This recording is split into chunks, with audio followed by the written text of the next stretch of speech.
How's it going, everybody? Donut here. As always, this is a Black Lives Matter, all cops are bastards, and trans rights supporting channel. If you're not supporting that shit, get the fuck off this channel. We are reading more Fist of the North Star. We are starting part 2, part 3, whatever anybody wants to call it. You know, it seems like there's different consensus on whether you consider all of what we already read part 1, or if you consider there to be part 1 and then part 2 starts with Ray and everything going forward.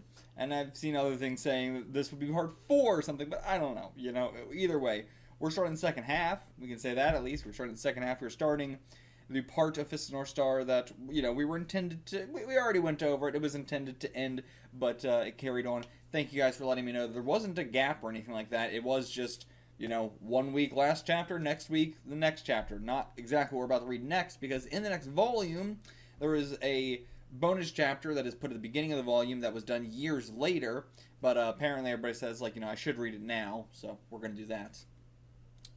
Who do I think is going to be on the volume cover for the next volume? Assumingly a new character, right? But they could also do Kenshiro again if they wanted to. That could be an interesting one to do. Otherwise, I assume it's just going to be a unique character. I don't think I'll be able to guess it. But what do we do going forward? We've kind of done all of our plots. We don't really have any connective tissue going forward. There is nothing looming on the horizon. And we've done everything we can with Nanto.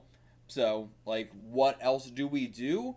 That we could try and tie all the Mount Hua stuff together. Also, by the way, I am recording this on a different computer. I'm having to borrow a family member's computer to be able to do this stuff, because my computer is not doing well. It's in the shop, and there's a lot of... we're trying to figure out what the fuck the problem is, and I don't know. But either way, I can't even get my shit off of that computer, so I don't even have my notes or anything. So I can't check my notes or look at my notes, sadly, but I don't want to put off this reaction indefinitely, because I don't know when I'm going to get that computer or my stuff off the computer again. So, in the meantime, I'm going to have to just record, and we're just going to have to go add it to my notes later, whenever I can get my shit off that fucking computer. But, so what to say? I think, like, you know, we can put together the Mount Hua stuff. Maybe that's the thing we can do. That's the only real thing I think we can do connective tissue wise here at all. And aside from that, we're probably just gonna have to go like, okay, new martial art that's as crazy and in depth and worldly of scale as Nanto and Hokuto were. Are they going to be able to sell me on that? I don't know. But that's my guess, is we're going to have to come up with a third one that's just as important. Or we could just do some retcon stuff and be like, actually, there are people even crazier than the Rokusei and stuff, but I don't know how I feel about that. Anyway, new main character on the volume cover. Our new group will be very... what do I think? What do I think they're going to be like? We could just go back to the old Mad Max style and just do some stuff like that. Do some very, like, classic early Fist of the North Star arcs. I would love it if we did do that. I would absolutely love it if we did that. We already did the military, you know, what the military has been doing since the war. So, I mean, maybe we could do more with that, but I don't know. It kind of feels like we already did that. Yeah, what else? I mean, we saw, like, the foreign military. We didn't see much of the SDF or anything like that, but I'm not sure if we'll see anything like that. I don't know. I'm not sure if I have a really good guess here. Let's say, we've already done Chinese stuff. We've already done Indian stuff. We've done a lot of the stuff that I would say we would do next already. Shit. All female group. Would this artist or author do that? I don't know, but that'll be my guess. All female group is the next one, so I think we're going to get a woman here on the cover. That's my guess. Trying to make a guess, so that's my guess. Alright, what do we got here? Oh, just Kikuo! Just Kokoo. Just Kokoo here on the cover. Okay. I mean, we got Kokoo now, so might as well. Oh shit, how do I zoom out here? I don't have any of my fucking keyboard shortcuts. Damn, that is a good image of Kokoo, though. Holy shit. Love it. Not much to say, just a great image of a horse. And just how many other manga can you say where you get a horse on the cover of your volume? Especially the Ultimate Editions, where we're going, here's all the coolest characters everybody loves. Who's going to be the most interesting character in this volume? We're starting the new part of Fist of the North Star. Who's going to be the big guy? Coco the horse. Not a new character. This motherfucker. Alright, I guess nobody interesting is getting introduced this chapter, or this volume. Okay, ooh, special chapter here. I mean, as we said, but, like, the coloring. Holy shit, the coloring in Fist of the North Star, I've already been, like, talking about how insanely good it is and how, like, it's some of the best coloring art I've seen, period, especially for Shonen Jump. But this is even better. Damn, this is even more detailed, and it still has that Fist of the North Star style to it, though, of, like, you know, purples and blues and, like, you know, bruise coloring. But, yeah, this looks fantastic, fantastic. And the sound effects here are incredible as well. Very, very well done. So, yeah, glad to see Tetsuo is just going to get better and better and better as it goes on, too. He's not going to lose it. He's going to get better and better and better. And special episode, He Who Rides Me. Okay, so this is going to be a Coco chapter. And, Mamiya here in the wasteland. Ooh, okay, no, not Mamiya. So, what the hell? What the hell? Okay, that's what the fuck? I like the design a lot, but man, he has gone very far from his original sort of design, like ethos and everything, how he designs characters. I'm curious to see the other characters too, because we're just seeing dead bodies here and stuff. But, like, look at her here. She doesn't look that crazy here. But, I mean, still a little bit when I look at those legs. Those legs are the size of her whole body. That's crazy. Okay. Maybe, again, this is the same face problem that Tetsuo has a little bit with some things. But definitely feeling like a female Kenshiro vibes here, which is crazy. When she looks like this. But, I don't know, there's something, maybe not like, maybe like Toki, actually, with the headband and stuff. But, it just definitely gives me Hokuto vibes, I guess I would say, rather than like Kenshiro. It just gives me like Hokuto vibes. But even her hair, it's like the same sort of length and style, just a little more feminine. And her face as well, it's much more typical of how he draws the guys, I would say. And then she sees mother protecting a child underneath some rubble here. I can't get over this design though. I can't look away from it. This is like, this is like a Western person doing a here's how you draw manga style. Like, this reminds me of like how to draw manga style books from the early 2000s. That's the vibe it gives me. Crazy. Okay, we got someone else here behind her who's been with her. Like, I don't think this is like like, oh no, he's gonna kill you. This is like just, he's here with her. This outfit, it's got like Final Fantasy vibes to it as well. It's got a little like lightning vibes to it, kind of. But like, just that style of JRPG vibes. I'm curious actually when this chapter did come out. I'm curious, but I don't know. And okay, yeah, so I could see here. Couldn't really see it. Oh yeah, you can see it there. But yeah, she's got like two little braids as well. Got an ascot that goes in between her boobs. Like, there's this strap here that holds the ascot down. And then she's got, sort of, like, are they transparent to look like tattoos? Or is it just, like, that's the coloring of it? I don't know. But yeah, very floral, sort of tattoo-designed armors. Then she's also got it wrapped around her legs there and tied off. Like, they're not normally worn that way. I don't know, because they're tied off here, too. So, I guess that is the normal way it's worn. And then these, like hemp ropes sort of like going underneath her belt and underneath her armor there. It's kind of like she's just wearing like bondage, but it also doesn't go, like here it's going under here like it would be on just her skin, and it's on her skin and bare midriff there. But then it goes over the pants here, and then over the pants there. So, not quite like bondage, but that's the sort of vibe it gives me. Interesting. Was not expecting to get such an immediate new character off the bat. And, like, who the hell are these guys? Are they going to be important to our second half? And also, like, why not get them on the cover? But if we're doing, a Coco special chapter, then I can see why we'd want to put Coco on the cover. Rin! Okay, that's Rin? So we're doing a big time jump then. Okay. Or are we going to go back and like, is this a flash forward and then we're going to go back or something? But, okay, that's straight up Rin. Damn. Then, I assume this is, Bats. Okay, I can kind of see it a little bit. Damn. Damn. I could only free half the villagers. The death squad from Zone X got the rest of them.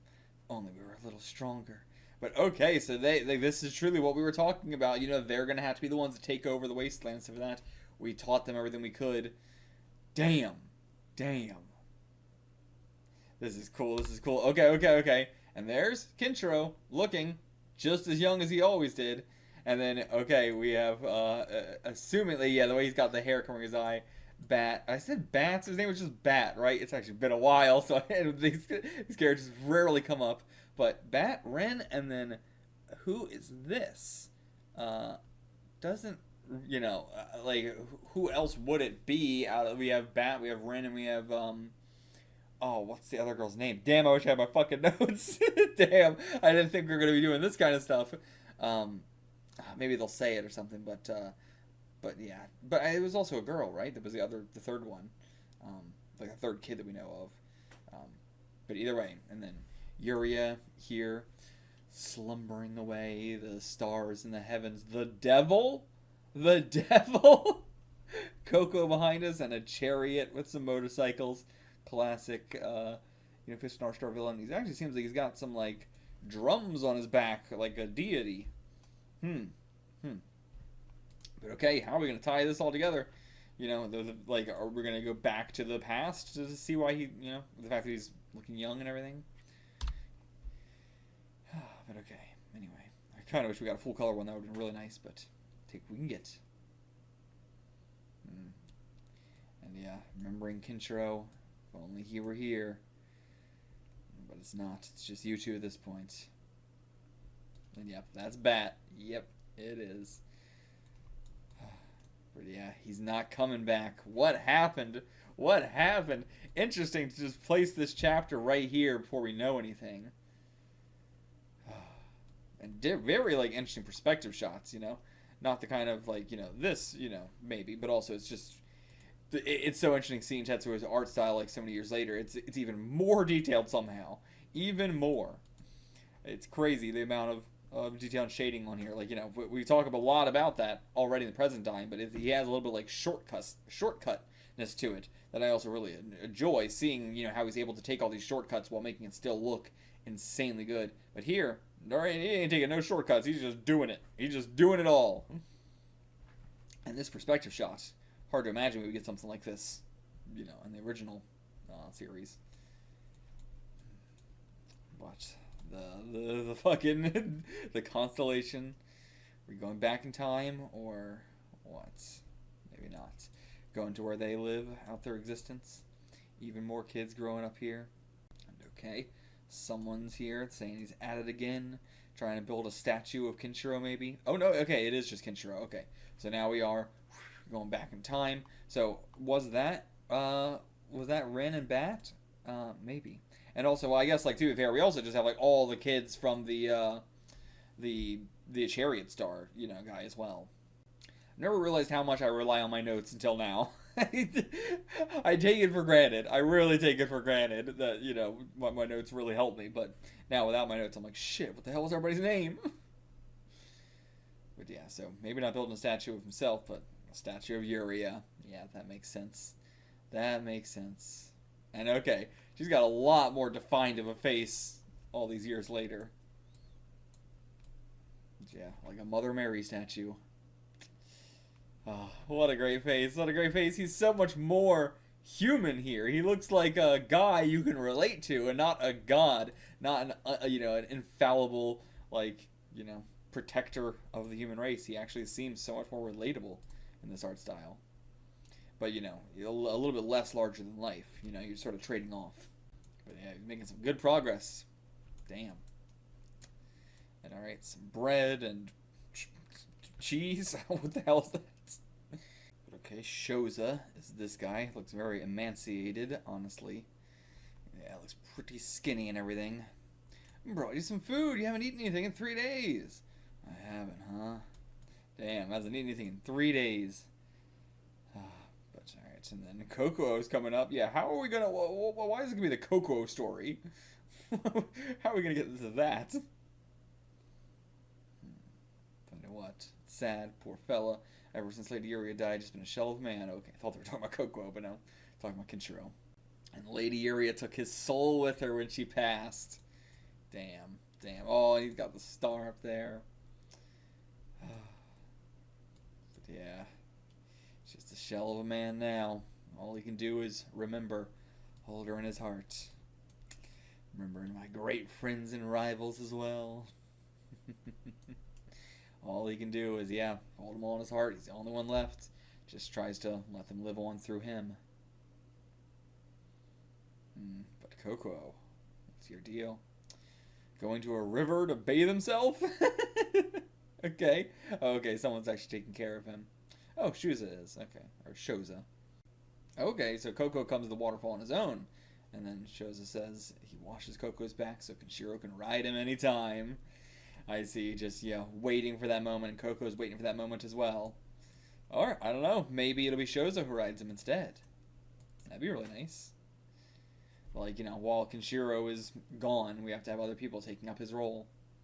I mean, that'd be crazy if just the last half of the series is, you know, other fighters instead of Kenshiro.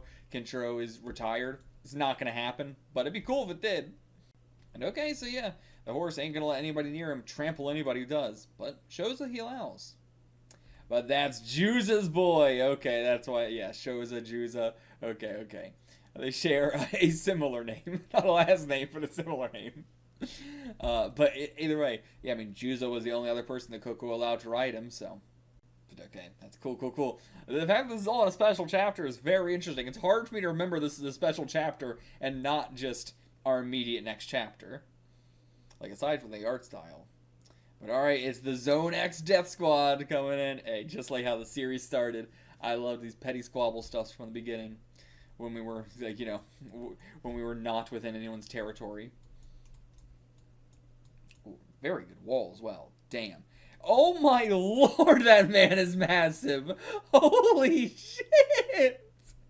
Like, look at the size of these guys on their motorcycles and normal cars and stuff. This guy, they had to build this, right? This couldn't exist in the real world.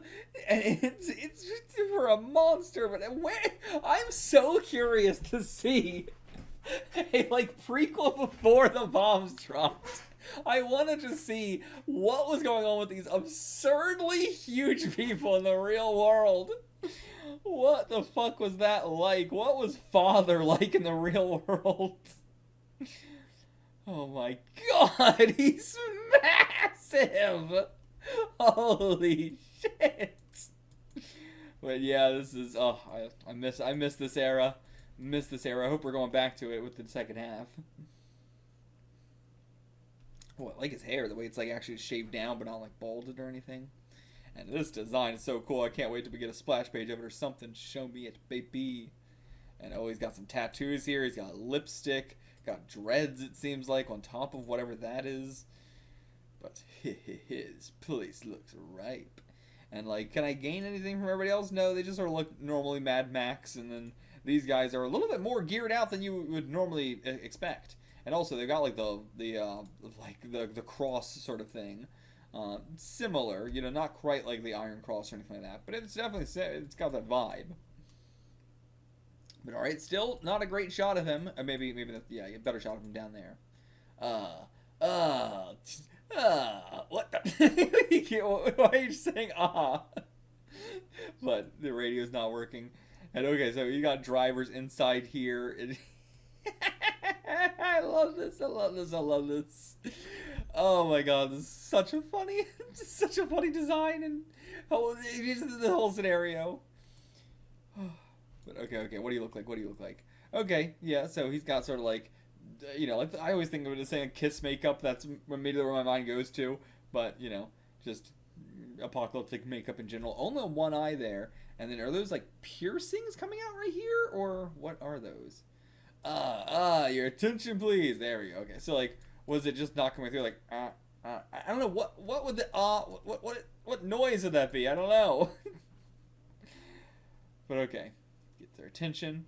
Okay, here we go. Now, much better one. In accordance with the law, I, Daruja, commander of the Zone X Death Squad, hereby claim this village. Test 1 2 1 2. He's still struggling with it. But okay, so those are piercings, it seems like. Oh, great, like, jester makeup. Love this.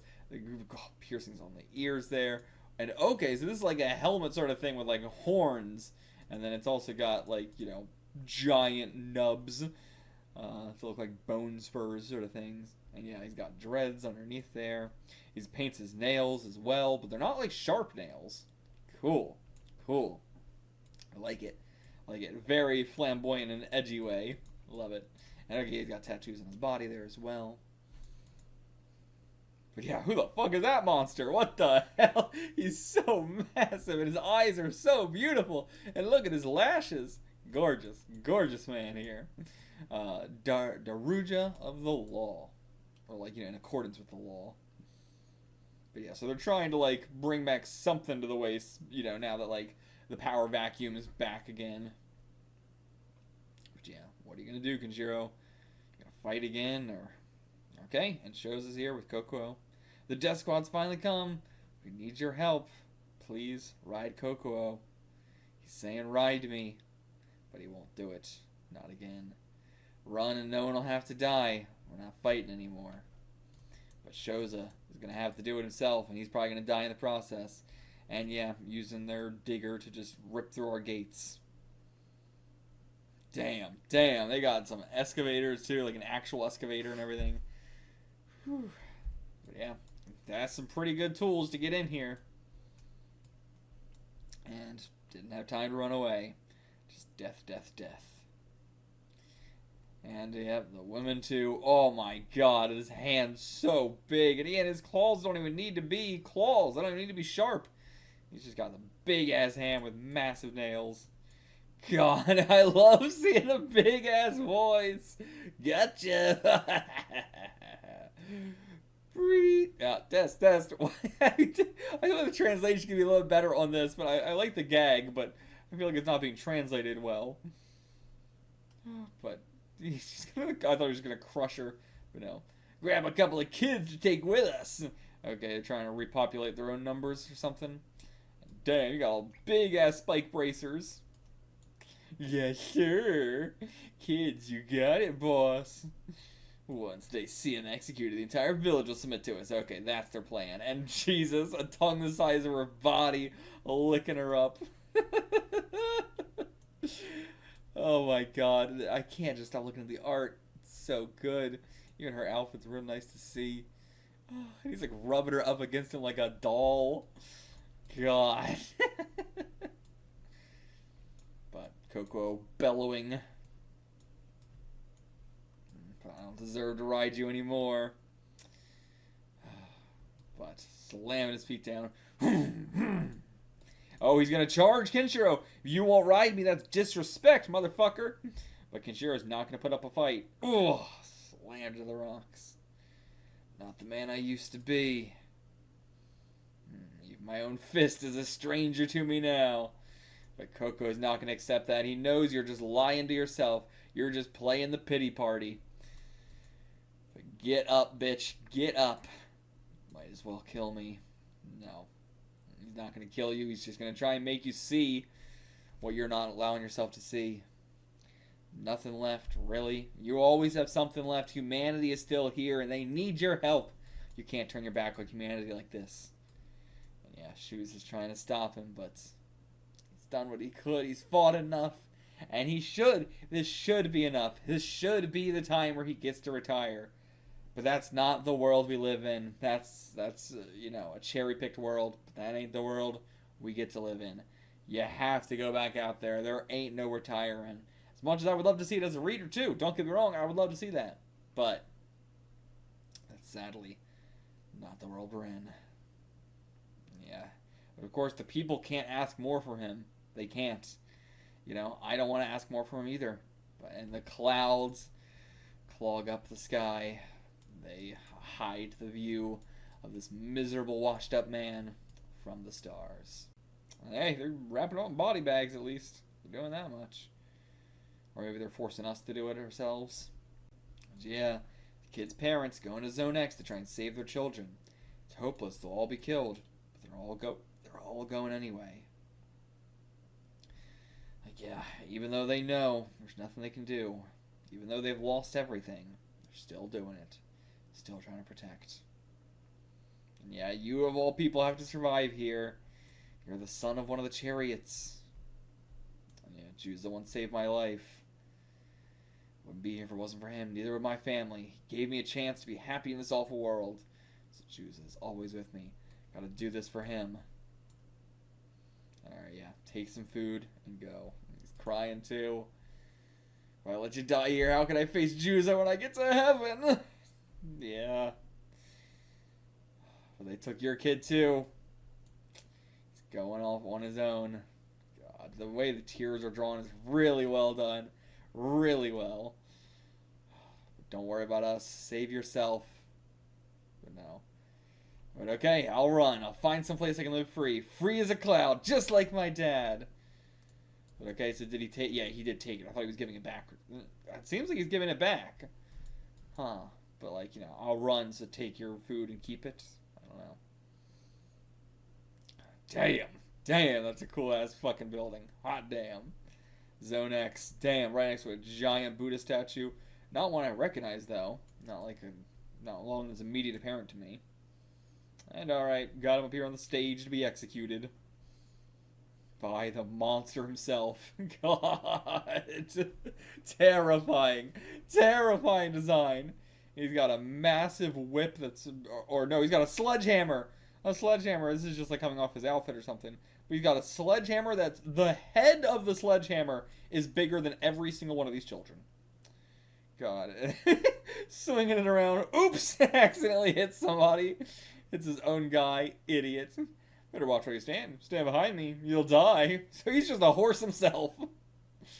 Let me show you how powerless you are before our law. Jesus Christ. I need to read more manga with just size scaling like this. I'm such a sucker for it. I love it. It'll be a little tap.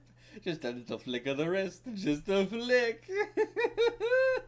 His faces are so well done. He's drawing crying so much better all these years later. And just the panel structure, interesting as well. A little bit more spiced up. But not by much, honestly. And yeah, making everybody watch as he does it. And, uh-oh, I gave it a full swing! I love this guy. Oh, I love this guy so much. I'm glad we're getting more early Fist of the North Star kind of villains. God, his eyes are so fucking sick, too. I love him. And I love the lashes just being right on the edge there at the bottom. Really cool. Makes him look very beautiful. But alright, here comes Shoza on the horse with a massive trident. Whoo, that's a big old trident. And yeah, what a monster of a horse as well. But yeah, sorry Coco, I hope you can forgive me for riding you. Nah, he's happy. He is very happy. Like, he wanted Kenshiro, but, you know, sure he's happy with you as well. Come on, kid. Don't you die here. Don't you die here. But I feel like he's dying here. It's a special chapter, so I feel like a lot of this isn't going to carry over into the actual series. And yeah, he recognizes it. That's the horse Raoul used to ride. But you see, I got hundreds of men on my side. So if you still want to come at me, oh, it's not going to end well for you or that beast boy.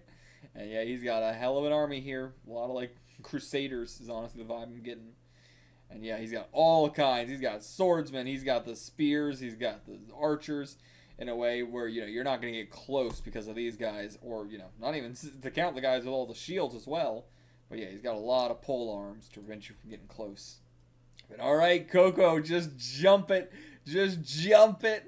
Alright, boys, we'll be eating that horse down to its bones tonight. It's a good meal. And how often are you going to get this amount of meat in the apocalypse? Almost never. I mean, where are you getting meat in the apocalypse? We don't see a whole lot of animals, so if you're not farming, you're probably just eating humans. Alright, shoot. But, whoa. Like, do they just miss? Do they just all go under Coco? He just jumped above them? Or, I don't know. But alright, then just lands among them. His horse is too big. So big. Big horse. Oh my god, the panels here. Really cool. Really cool. And how is Coco decapitating these guys? How is he decapitating them? But yeah, blitzing through them. And none of the arrows hitting us. Doing a good job. Cool panels, cool panels. But back to Kenshiro. Drops of blood raining from the sky. What the hell? Or is he just sensing that? Is this not actually happening? He's just like sensing it? Or from all the way that far away, blood still being rained down over here? I don't know. But okay, Coco was, riddled with arrows, even through the eye. I wonder how the actual manga from the time is going to start, like next chapter, the actual next chapter. How will it start? We're just going to have no Kikuo? Are we going to, or is this all to explain why they like dropped Kiko as a character or something? I'm so curious. But I see. So Coco returns with Shuza on his back. Didn't make it. Didn't work out. Shuza probably dead. Or Shoza. Keep forgetting it's Shoza, not Shuza. It feels like it should be Shuza. Yeah, why didn't you run? Why didn't you run? But, you know, just as he can't ask you to help, you can't ask him not to help. And okay, they all know too, of course, to save our kids, Shoza and Coco, they charged into hundreds of men by themselves. Did they manage to save the kids? I doubt it. But his smile, dying with a smile. Oh no, he didn't die with a smile, but it was the smile of a boy prepared to die. That's what it was. Like, you know, when he, handed you back the bread and said he was going to run. It was the smile of a boy prepared to die. Should have known. He's probably seen it before in Juza. But alright, that going to spark that rage back within him. Juza of the Clouds shows that both father and son gave their lives for this. Yuria wouldn't want to see you. Oh my god, her eyes being open now too. He didn't do that originally, right? I gotta go back. I gotta go back. The eyes were closed originally, right?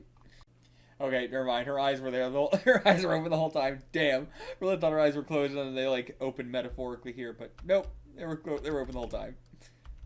But still, looking into those eyes, I mean, he made them perfectly lifelike. And damn, he really accentuated those titties. I don't know if she has that big of titties. Those are so big. Those are bigger than like 34C. Those are big ass titties. I think he really gave her some extra big titties in the drawing. I don't remember her titties being that big. Oh, okay, sorry. Looking into her eyes, being able to see, he shouldn't be just sitting on the sidelines like this. As much as he deserves it, he does deserve to retire, but he shouldn't be. But Coco is back up. Come on. Ride me. Ride me again. Take me to the end. Let me have one last heroic go. I mean, he doesn't really care about being heroic. He just wants one last good fight, too. Ride me once more. God, the shading here. Incredible.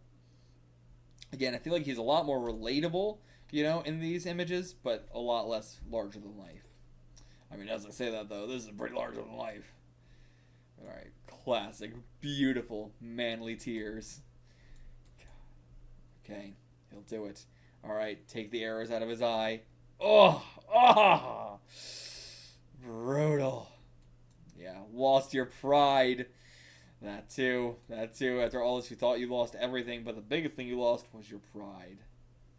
But Coco gave it back to you because he still has his. Now, those are some good tears. Those are some good tears. We had this single tear. But now, let Kenshiro sob. And Coco as well. He's crying too. Oh, beautiful, beautiful. There's nothing more manly than crying. And alright. Cannonballs? What the fuck is that? Don't look like cannonballs. Looks like people. Okay, yeah, Kenshiro's just throwing people. Are those birds or men? Wait, those are my men! Yep. And they're all exploding bombs of fucking guts. They're not like actually gonna hurt anybody with them, but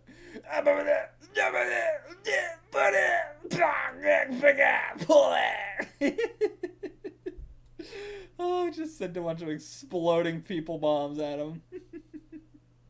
Alright, not riding Coco, though. He refuses to ride Coco. Interesting. I wonder why. Is he a magician? Hey, he's some kind of magician? And, oh, they all just, like, fell over. What the hell? We didn't even touch him, it seems like. What the fuck? But okay. Hell yeah. Looking so classic. So classic. Well, what do we have here? You seem pretty sure of yourself. But to me, you're nothing but a scrawny little boy. And yep, alright, smash him with the sledgehammer. Everybody laugh it up while you can. Watch me, Coco. Watch the man who rides you. But you didn't even ride him. I guess you rode him off camera? That sucks. Alright, get into a stance. Right into his leg. Alright, just pulverize it. Oh my god. Both legs bending in. my legs. Face to face with him. Bonked his own head. Ow! Also, I'm again. To me, you're the scrawny little boy. Are you blind? Compared to me, you're tiny compared to me. I mean, look at you. But yeah, let's get bigger than him. No way. Outgrow him. Now you're the tiny little boy. What the fuck? Oh, you're huge. And those 7 scars, you can't beat. Oh my god.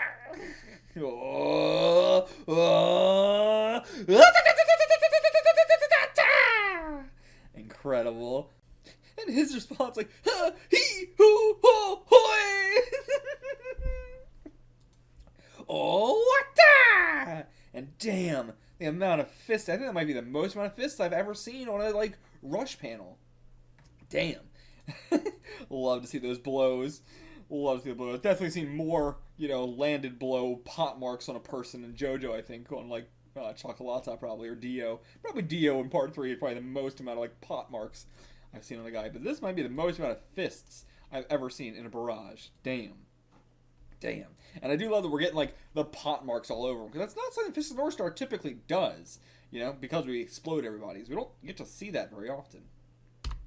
But alright. Hokuto Sengoku Rakiken. Hokuto 1,000 Fists of Soul Damnation. Nice.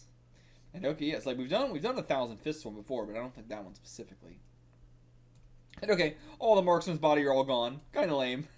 I think that's one of the first times where I'm like, I think Araki did it better than Tetsuhara. Like, surprised, because I feel like Tetsuhara, I'm typically like, yeah, I think he, does it better than Araki for most of the stuff that Araki took influence from. But I think Araki does the pot marks better because he keeps them on the body after we've done them. But yeah, wait a second, I don't feel nothing. Look at you making a spectacle of it. I don't feel a thing. But you are all ready. Oh my wa. The hammer hurts more than this. His own hammer, yeah. I love his tusks. But oh, he's got a little bit of a nosebleed. Dead. Shinderu. Oh, just a full, I don't know what you call it, vertical panel for that. Yeah. Huh? What are you talking about? I'm still... Wait, where are you going? I can't talk right. What's my jaw doing over there? This really hurts. It hurts. It hurts real bad. I love this villain so much. Ripped in half. Splatch. Oh, good sound effect. But alright, Coco. Oh, leave us a little paper here. Okay. Wanted. Bat and Ren. So, okay, never mind. That's all taking place around the same time. Kenshiro just hasn't aged at all. Hasn't aged a single fucking bit. That's crazy. Is that a Hokuto power that you can just not age? Because it has to have been at least like a decade or more. I'd be guessing more than a decade, but at the very least a decade. But also, yeah, like the law. So they're putting out wanted posters with bounties and stuff. And them both together, this also is clearly like a picture of them. They have a printing press. Like, also, that's like a digital-ass font, too. Like, yeah, they must have a printing press and everything. That's extremely impressive. Damn. The paper looks like shit, so they don't have a good means of making paper. Or at least, like, it's just gotten so dirty or something. But, like, you know, so maybe that's it. Maybe it's just gotten real dirty. But, yeah. Crazy. They got a fucking printing press. But, alright, there we go. Now we get to see it. Hop aboard Kokuo. Give us a good picture of it. And that's good too, but I want a big old splash page of it. I want to get a good page of Kenshiro riding Kokuo because we didn't get a good one. But alright, never waver again. So this was a little period where he was retired, and like the manga is going to start with just him being back in action, but all those years later we wanted to really clarify, like, he was going through it. There was a lot that he was going through. But alright, Kokuo will make our way together. Okay? I embrace my fate as the successor of Hokuto Shinken once more. Okay, and yeah, this is what I wanted. Not a great image, though. You know? Not a great image, actually. Like, Kenshiro looks pretty shit here, and Kokuo don't look that cool. But I'll take what I can get. But okay, he's back in the saddle, in more than one way. And I'm guessing that Rin and Bat are going to be, and all the Zone X stuff is going to be a part of what we're doing next. But we just wanted a little, you know, thing here. But yeah, I'm curious... I'm so curious how we're going to go not talking about that. Like, you know, was that guy not a big deal in terms of the law in any way, I guess? And, I mean, even though he seemed pretty big of a deal, but maybe not that big of a deal, all things considered, is Kokuo still going to be blinded in one eye with a blindfold? And, or, like, you know, or, I don't know, Rin and Bat, like, I guess we're going to introduce them for the first time in the actual manga, and this was just a, like, you know, teaser for, you know, the people who had already read all that. I don't know. We'll have to see. So yeah, the special episode, He Who Rides Me, was a new chapter created by Buronson and Tetsuo Hara in April of 2014 to celebrate the 30th anniversary of Fist of the North Star. Damn! 30 years after chapter 1, that's crazy! So yeah, 1984 was when it was first created. Whoo! My god, that's crazy. 2014! Hey, really good chapter. Really good chapter. Wasn't, you know, a problem I have with a lot of special chapters that are drawn way after the fact is that it's for the people who have read everything. And so they'll, like, spoil stuff and whatnot, you know, especially stuff that happens way later down the road. And I get it. I get wanting to, when you're going back and you're writing something in a, you know, as a prequel sort of thing. This isn't like a prequel, but it's taking place in a specific time period. When you're doing something like that, it's very easy to want to include all the stuff that you know from later down the line where it's like, well, this should have been here. You know, we should talk about this. Or like, oh, it'd be cool if these characters mentioned something we know is going to be important later.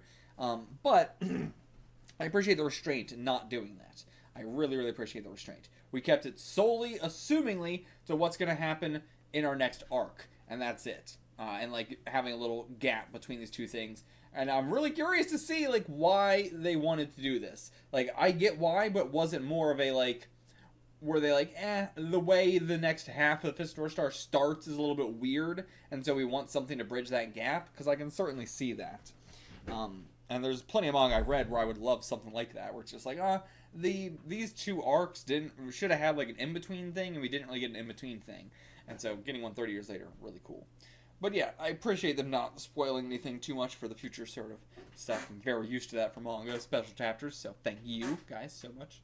And yeah, focusing on it being Kokuo with having the son of Juza, killing him off. So it's like also, you know, that like, I wonder, you know, we can't talk about Juza too much then, right? Because if we talk about Juza, you feel like we would have to bring up Shoza.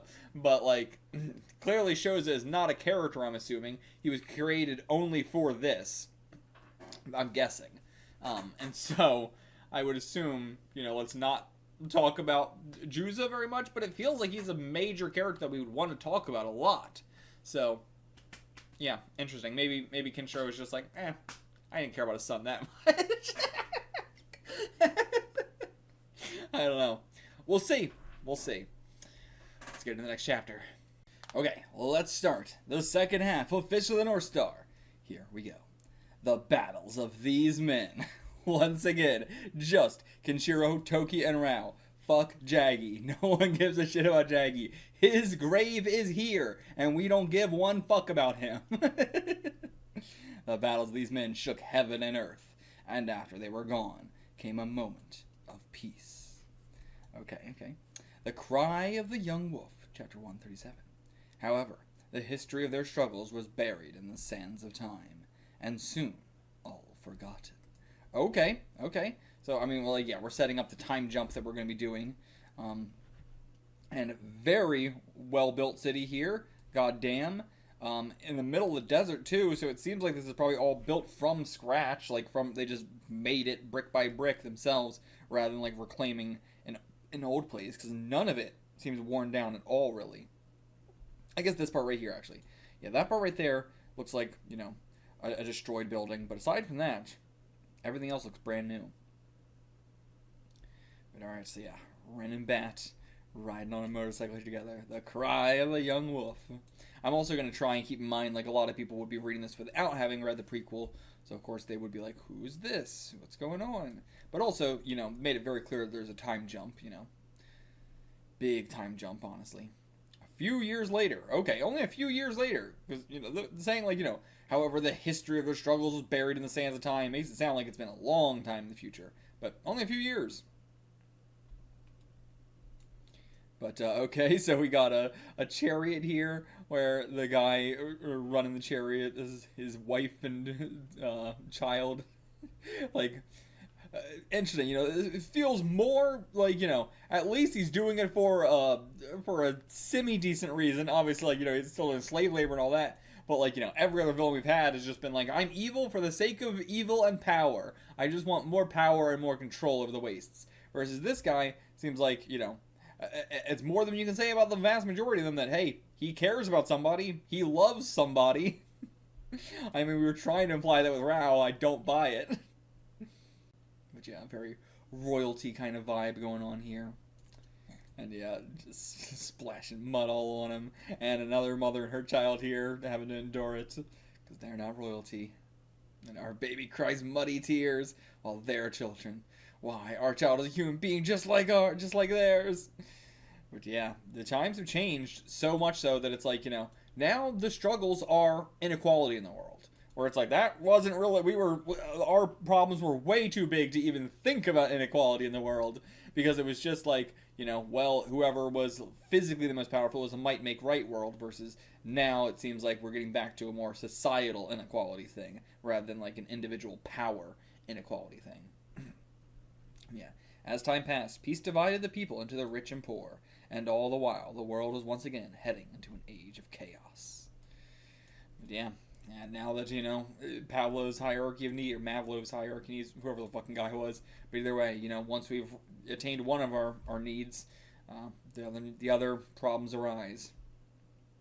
But yeah, having some rebellion going on here. That we're being lied to. The laws they wrote serve only them. Are you going to stand for that? Now's the time for us to rise up. And I love that it's they're lying because the laws only serve them, rather than the laws are unjust. But I mean, it's the same sort of thing we have going on in our own modern world, the vast majority of people look at laws and they're like, yeah, that makes sense, rather than, oh, those are rules only to uphold a socioeconomic struggle between two forces. Laws are only meant to exist to punish the poor, but most people in our modern day still can't see that. So, of course, it's going to be hard for any of these people to see that. People are blinded by the idea of well, if somebody said something, then I should just do that thing. I shouldn't think about it too critically. But okay, everybody starts to leave because, yep, someone coming up behind him. Go on, keep talking. Yeah, okay, so this is the Death Squad. I like this guy's design a lot. I love his design. They don't want to listen to some rabble-rouser. Causing trouble. To hell with your laws, they only serve you guys! Of course, we are the law, and that's what keeps people happy. But I mean, that's true, the world is better off than it was before, and that's why this stuff works. That it's well, it's better than the alternative, even though this isn't good. This is terrible. But yeah, it hasn't been that long that everybody, has forgotten. Like, we're saying, I don't know, because it's only been a couple of years, so everybody should still have all the stuff fresh on their minds, but we're saying that's not the case. But if that's not the case, then I don't know why they would be following the laws. Like, the fact that they can forget Kenshiro, makes it hard to believe they would follow the laws. But, like, if they still had fresh in their minds all the Kenshiro stuff and the Hokuto brothers' whole wars going on, especially because it was only a couple of years ago, so they should, then that would make a lot more sense why they're like, well, we don't want to go back to that. But, like, if they don't really remember how it used to be, even though it's only been a couple of years, I don't really know how I feel about that, but I know Death Village is full. That's what I thought. Your criminal slander means immediate execution for you, buddy. So, okay, they have just a whole village where instead of the death penalty they send you there, just call it Death Village, but now it's full, so squish. Yep, pop like a balloon. Gotta obey the law. I mean, it's crazy. We're supposed to be in this brutal post-apocalypse, but this ain't that much different from our own world. This really, like, already, within a couple years, we've gotten to the point where we're used to in our own world. I mean, even that specifically, like, a cop brutalizing somebody and then being like, oh, you got blood on me. And, that's just such a common occurrence. But now the wanted poster, yep. Okay, they each get separate wanted posters as well. I like his eyes. So different from Tetsuo's typical style. And alright, so they're wanted for $5,000. Just US dollars. Okay, I thought they were going to have like their own currency or something, but just 5,000 US dollars. And alright, there's the prison transport ship. Or, whatever you want to call it. Not really a ship, but alright, here they are. Nice. Here are the people, they got a flag with the Hokuto stars. And I'm assuming they haven't learned any Hokuto, so they're just doing whatever they can in their own means. But pretty much all the big martial art guys are dead, it seems. Like, there's nobody left who's like, oh, I'm a big martial arts guy. And we talked about that a lot within, last reaction. Like, what are we going to do next and everything like that. All the big martial art guys are dead, so they're going to have to just say, well, actually, all these other super important martial art guys are around. Or maybe not. Maybe the series just isn't a martial arts series anymore outside of Kenshiro. That could be very interesting. I highly doubt they'll do that, but that would be the most logical thing. But alright, so we get revealed who they are pretty quickly. Okay. Alright. Yeah, they just got, like as we saw, she's got a crossbow, no different from Amiya, and he's got nothing, a club. He's got a spiked club. Yeah, they're dead. There's just no way. But again, the forces do not have martial art guys, but they do have some big, strong guys, and that's still, crazy. But yeah, the Hokuto Army, and yeah, just fighting with normal weapons. Okay, we're way outnumbered, can't fend them off. You know the drill. Okay, so what is the drill? Just kill the prisoners or something? Take them hostage, essentially? Yep. Douse them with gasoline, set them on fire, make them not get any victory here. And okay, I see. Also, douse them with gasoline, set them on fire, uncouple them, get away, while, the Hokuto Army is going to be more focused on saving them than killing you. Yep. And so I wonder if the prequel thing that we saw took place after this or before this. Because, but I would assume before any of this. But yeah, they rush into trying. Okay. No, they're not going to save them. Okay, well then why are they letting them get away? And yeah, of course they need to be a little bit stronger. They're way too weak for this. But I don't really understand the logic of this. So, I assumed, as I said, this was burn them, so that way they have to save them instead of going after you. But no, they just sort of burned the prisoners and then left, and we let them leave. So, like, they could have just taken, I guess they wouldn't have known this, but, like, truly, they could have just taken the prisoners and left, and we wouldn't have done anything. This doesn't make any sense. Why did we not go after them? That really means, like, they could have just taken the prisoners and gone, and we would have just stood here and done nothing. What the fuck? Alright, not a great first appearance for this Hokuto Army. They are useless. And okay, reporting to an elder here. But yeah, I mean, why? I get why you couldn't save the people. Why did you not go after the fucking bad guys, you idiots? But Daddy's dead. Sorry. Nothing we could do. Yeah, these two are picking up the fight where Kenshiro left off. Hopefully waiting for him to return one of these days. Yeah, we need you once again. We need the light of Hokuto to end this chaos. But I like that we got that prequel to see, like, you know, everything was going on with him up till whenever he's going to first appear here. But okay, now their bounties increased double. And okay, damn, he's got a whole, like, head plate with a like, serial code on it and stuff like that. So, yeah, they got a printing press. They're creating this armor. They're making it. They're not just scavenging anymore. And it's finally up to 10,000 joodles. Oh, okay, yeah, this isn't a dollar sign. This is like a J or something. But okay, yeah, so it is like an S with 2 lines through it, but also it's got a kanji over it or something, maybe. I don't know. But okay, yeah, here's Kokuo. Okay, Kokuo just smashing his face into it or something? I'm not sure. But I don't know what he did. I guess he just, yeah, bumped him into it, but it wasn't like smashing his face into it. But alright, Kenshiro has arrived again. This is the reappearance of Kenshiro. I'm surprised, you know, like, it's cool, but I feel like we definitely could have gotten someone a lot cooler. But alright, takes the wanted poster. Trying to go hunt him down. Okay. Chapter 138, Birth of a New Legend. Oh, sick-ass Kenshiro here. Very different colors than he typically does. And okay, so we do have the bandana over his eye. Huh. I guess they just, you know, were just implying something happened to Coco in between this time.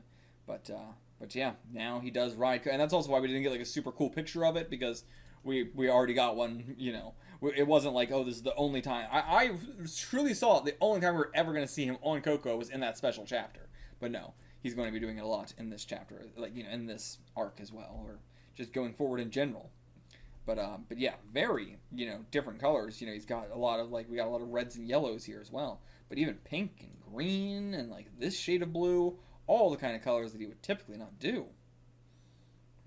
But yeah, looks fantastic. Okay, that's Lord Rihaku. Okay, so Rihaku aged, but not Kenshiro. Okay. Something's going on. Burning up, can't stop shaking. Is that just because Kenshiro is returning? Oh, very nice blacks there. Great blacks. Oh, love limited color here. Oh, so good, so good. It's still so good with limited color. Okay, a big crowd of refugees heading for the city. Oh, damn. Yeah, that's a huge crowd. Enormous. Did they all come from Death Village or something? I don't know. Alright, this area is under protection of the Peacekeepers. And yes, that's the group, the Peacekeepers. And okay, he's 002. Interesting. Second in command? Damn. Or maybe this is just like, you know, second type of armor or something. But okay, yeah, showing the symbol as well. Okay, so they're all refugees from, like, where Kenshiro showed up probably. But alright. Going to see our commander. Once again, he's in the chair that I've constantly said was a very, like, Nanto design, I thought, but then we started seeing more Hokuto stuff, so I'm not sure, but we just see this chair, this throne, constantly. I'm not sure what it is about this design of chair. We see it so much. Okay, who is this guy? Interesting hair. It's not just the western zone's been overrun. Somebody's been taking over the other zones one by one. Something's definitely going on. But yeah, so Kenshiro just in the background, taking down these places. This is very similar to the very first arc of Fist of the North Star, but if we weren't seeing Kenshiro do everything he was doing. But alright, who are you? Very, like, military man sort of mustache with a butt chin. He just seems like a very military commander kind of guy in general, all things considered. And he's got, like, a little switch as well. But yeah, not getting a whole lot of vibes off him other than just seems very daddy. Seems very, you know, military guy. But just whipping by him but not whipping him. Yeah, whipped everything behind him but not him. Okay. And okay, their adjutant's dealing with them. It's a word we've learned relatively recently from Bleach, adjutant being like the person who does all the paperwork and stuff like that. You're sort of second in command, but not in a fighting sense. But to be fair, Bleach uses it in a fighting sense, so I don't really know. This is the adjutant? This is the adjutant? Damn. But alright, what's he gonna do? Oh, okay, it's like a boomerang. Cool. Oh, right in Bat's... Oh, my God. And Bat's back and right into... Or maybe it swung around, hit Bat in the face as well. I thought it was Rin's face, but no, just Bat both times. Damn. Okay, but oh yeah, never mind. They're not Bat and Rin. Never mind. But alright. But okay, Commander's here. He showed up. Screwed up again. This is the adjutant.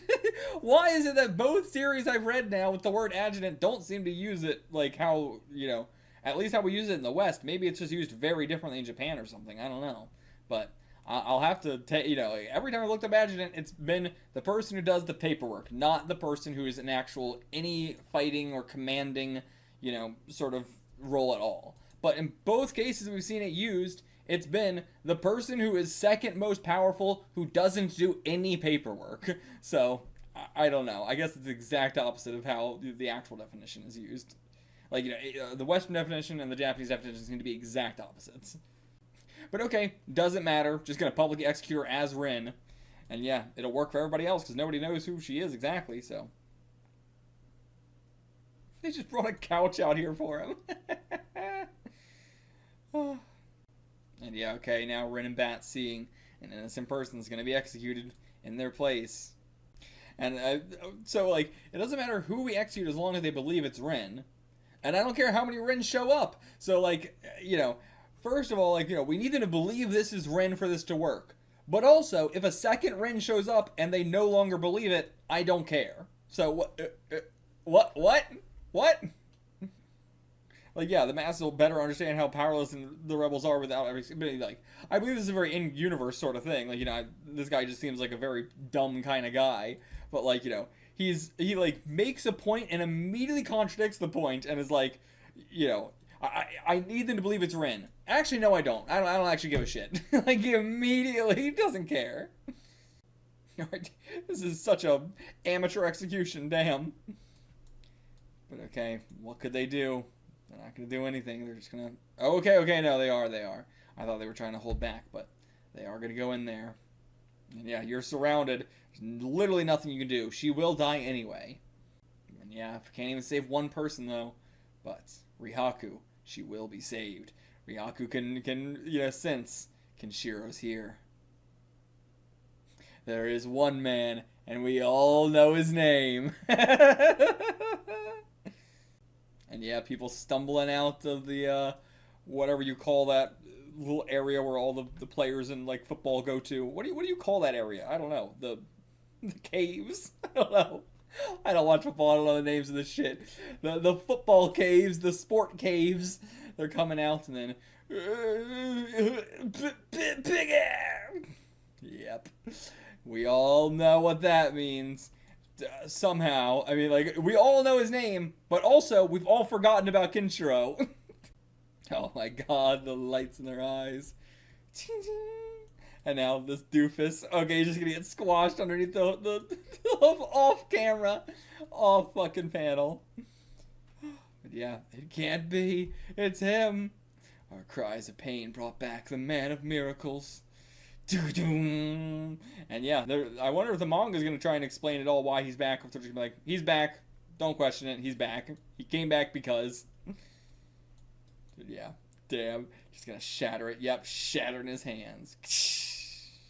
This guy, Mr. T? What is the design? Alright, I've come from the north to proclaim your deaths. That's awesome.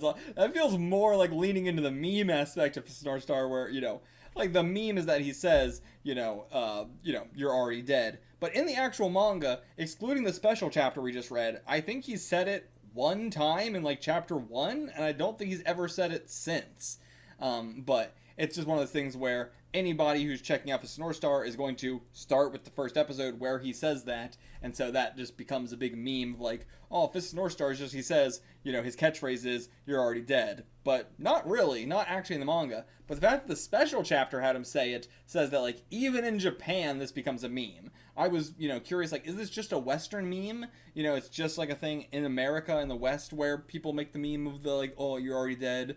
But the fact that it was in the special chapter either means that they're very well aware of it being a Western meme, or it became a meme in Japan as well. But also, again, here, I've come from the north to proclaim your deaths, feels very much playing into it. Not maybe that meme exactly, but just, like, to proclaim your deaths, though, feels like it's directly playing off that line. But, yeah, just interestingly, this is the first time where it feels like, oh, that line might start to become a catchphrase or something. But yeah, come from the north to proclaim your deaths. Great wordplay. Okay, yeah. So it is only the Hokuto Army that remembers Kenshiro. This is not a like, oh my god, Kenshiro's showing up. Everybody's like, who is that? I don't know. It's been less than a decade, maybe more than a decade. I don't know. I thought it had to be at least a decade for them to look this old, but them saying a few years makes me think it's under a decade. I don't know. I doubt we'll ever find out. But I mean, Kenshiro looks exactly the same. He truly looks like he has not aged a day. Alright, chapter 139, Return to Life. Alright, second in command up first. Let's see what the adjutant can do. Assumingly nothing. Again, they're not really martial artists, they're just strong guys. So this guy's gotta be based on Mr. T, right? But alright, I have enough of your bad breath. Yeah, I mean, the way he's been talking, I don't know how to put it. I'm just like, he's just seemed like gross. He's just seemed gross. But alright, what do we do? Just rip out his hair? No, or just lifted our fist and smacked it back down at him. Big yeah! Alright, bury him in the ground. Easy peasy. Alright, tell me your name. Why? You won't be repeating it to anyone. Kenshiro's also become, like, you know, he has gotten fully refreshed. He's not even back to how he was, like, towards the end of the first part of Fist of the North Star. He is right back to the beginning. He is such a sassy little boy. But okay, what the hell are you doing? Okay, but you're just doing a tackle? Okay, no, you do have a martial art, but it's a Mount Hua one. Okay. So, yeah, more Mount Hua, guys. Kazen Goku Oso, claw grip of Mount Hua. Ooh, digging into the metal. But, whoa, we're spinning him? What's causing him to spin there? Or no, he is just doing that. He looks shocked here, but no, he was doing that on purpose. That's a cute trick. Do it again. Goes for it again. Yeah! But he can't crush us. Can't do anything. Nope. Grab his hand. Now we're gonna spin you. Aren't you gonna spin?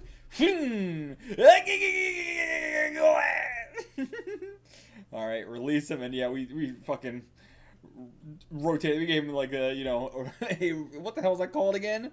Where you do this to somebody's arm? A something burn? Rug burn? Is it called? Indian rug burn or something? I don't remember what the hell it's called. Arm? I don't remember, something. But yeah, doing that is kind of like what he did, but actually twisting the entire arm. And yeah, there we go. Finish it easily. Damn, okay, he's giving him the full treatment. The full treatment. And a finger as well. Gonna do the Nanto as well? Nope, just one last little boop to make him explode. Who are you? I'm just a man. But yeah, we really are full resetting back to chapter 1. Like the, you know, oh, I'm just a man. Definitely the kind of thing he would say in chapter 1, but not really that much further past chapter 1. So we are doing like a full reset. And okay, the crowds are going wild. They're celebrating the death of their leaders. Or their dictators, really. But okay, meeting back up with Ren and Bat. Nice. He doesn't look like he gives a shit. But no, it shouldn't be me, it should be you, Bat. They don't know which one should truly get it. What is going on with these people in the background? That looks terrible.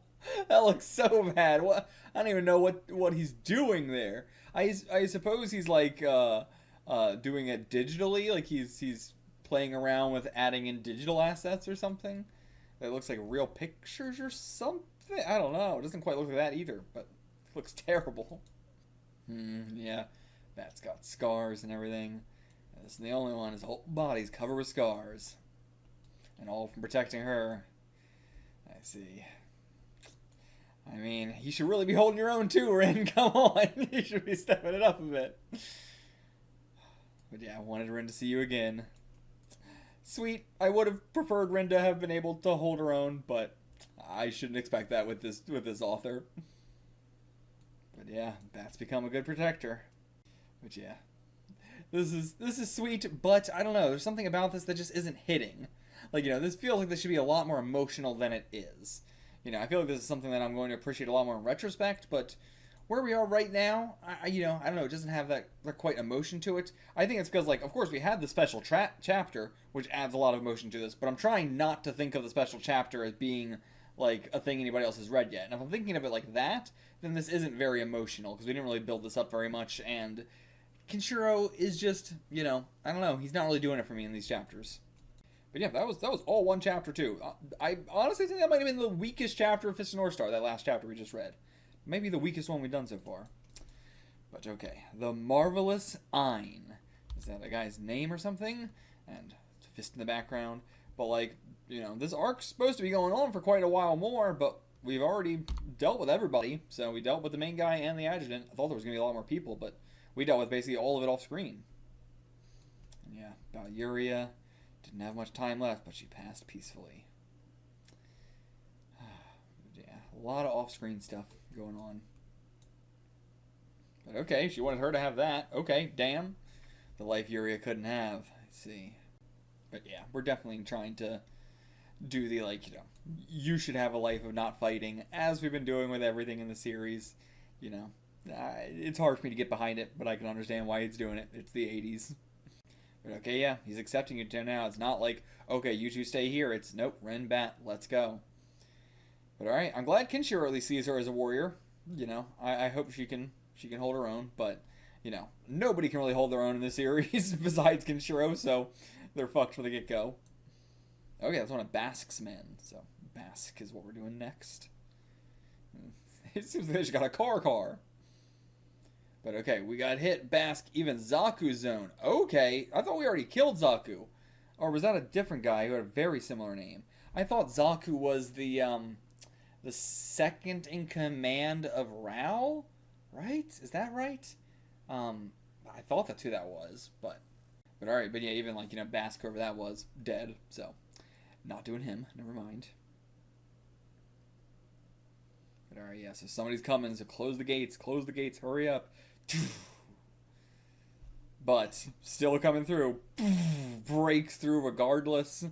Looks like another excavator sort of thing, but I doubt we're doing that again. Okay, never mind, we are just doing it again. Okay. But so he just like stole one of their excavators or something? And interesting, this was like a fucking German this reminds me of like the German World War II sort of like excavator machines, interestingly enough. And yeah, you half-wits, you closed the gates before I could stop. Okay, this guy, very different. He's full freedom-coded. He's like, got the stars and stripes all over him. Doesn't really look American in any way, but I suppose, he is. I got business with the Death Squad, and he's got somebody here, just a guy, or let's try and zoom it. How do I zoom it? Okay. Again, all my keyboard shortcuts are different now. I forgot to change them. But yeah, he just got one guy in there driving it. Just one guy. He's got one slave. But yeah, assuming this guy is one of the Peacekeepers. Is that what they... the Death Squad, I guess, is the Death Squad. The Peacekeepers were like a military group of the Death Squad. But okay, so this guy's from the Death Squad. This guy is not, though, I'm assuming.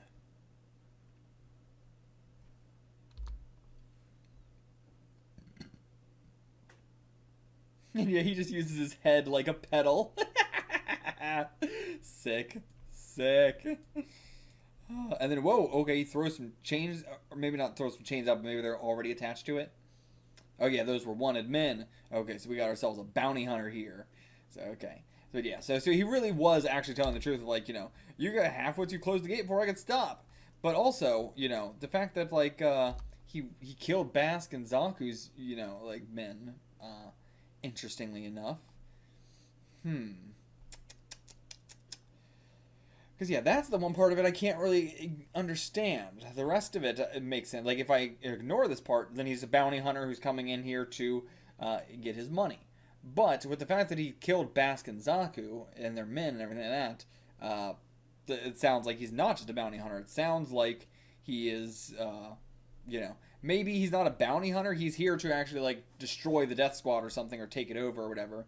And the fact that he's got the 2 wanted men on the back of his car tied up is not I'm getting a bounty for them, even because these guys have a whole bounty system and everything like that. But apparently he's not doing that. He is just, like, a guy who you know, is doing justice in his own way. He's just like vigilanteing it up, but he's not trying to like get a bounty or anything. And if he is trying to get a bounty, I don't know why the hell he killed those guys. But okay, he is like dragging them along with him, so you would assume he's going to get a bounty. But then why kill the death squad?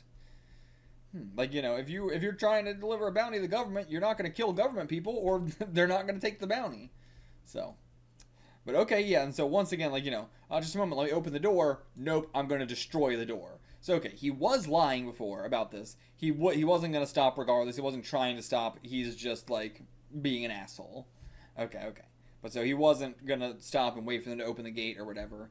He was just going to, like, you know, even if they're being completely amicable, he's still going to destroy their shit. Which, again, leads me to believe that he's here to destroy them or take them over. But then what is he doing with these two guys? I don't know. But okay, busts down the door to Jabba the Hutt. I was going to say, like, there's been a bit more Star Wars influence in, like, you know, we've been moving away from Mad Max a little bit more towards Star Wars. If the, you know, the helmets, where do we... Yeah, like, you know, they're not really like Imperial helmets or anything like that, but they're slightly like that. More so than what we've been doing in the series up to this point. But that's interesting because, you know, Star Wars was already out by the time the series started. It had already been out for a while. So, yeah, I don't know why we're getting it just now. Especially like why we're getting like I guess let me look up when did episode 6 come out. Okay, so yeah, episode 6 came out in 83, so still a little bit before the series started. So, interesting. Why we're getting it now, of all times. I don't know. Maybe it's been rerunning on TV a bunch, or maybe it was... I doubt it was a bit before Japan got it. It's fucking Star Wars, but I don't know. Yeah, I looked it up. It released in Japan only a month after it did in America, so, you know, I don't know why we're getting this just now, but this is so fucking Java. Holy shit. And again, who is this guy? What is the organizational structure of the Death Squad? Death Squad? Is that what they're called? What the hell was this place called again? God damn it, why can't I remember the name of these fucking people? Where do they say it? Yeah, Death Squad. Death Squad. Death Squad. Gotta remember that. Death Squad. But okay. Yeah, just throwing him at his lap. Yeah, the bounty's 8,000 joodles for the two of them. But okay, so I guess he just doesn't give a... Yeah, I mean, he's just... Okay, here you go. Here's your money. I'm not going to ask why you busted down my door or anything. Just not going to give a shit. Okay. But yeah, the fact that we're doing a bounty system, so that's why we're doing Java. You can't come up with another idea for a bounty hunter thingy? My God. But okay, I don't want your play money. So what do you want? Women. Okay, he wants women. No, I want the guy. I don't want them. Okay, he just wants their jewelry. But alright, here's prisoners from the special ward. Okay, another kiss-looking guy. And then just some regular-ass beefy dudes. But okay, so he's having them take out the guy on the one-eyed horse. Okay. But yeah, so not even word has gotten to him about this being Kenshiro. We are doing full reset. Nobody knows about Kenshiro anymore. Okay. I will have to assume it's been like, I mean, I don't know. Everybody in this world is just real stupid. But alright, so now he's got this, interesting, big bounty. Not bad, and she'd like that too. Okay, he's got a girl of his own. You bozos can go. The bounty's mine. Yeah, he's just going to kill them all here. And I doubt Jabba's going to do anything. I'm just going to call him Jabba because, I mean, he don't really have a name for him. But I doubt he's going to give a shit. You know, he does not care about him killing any of his other men, so. And yeah, any of you guys got a girl? What do you think, asshole? I think no. I think you don't. Good, then I won't feel too bad. Yeah, so what do you think? No, of course not. But alright, so I can kill you if you don't got a girl. Which means he can also kill Kenshiro because he don't got a girl anymore. But yep, just gonna take them all out one by one with some quick boxing, actually. He's just doing straight up boxing. And he trips him, flips him upside down, and poof! Whoa.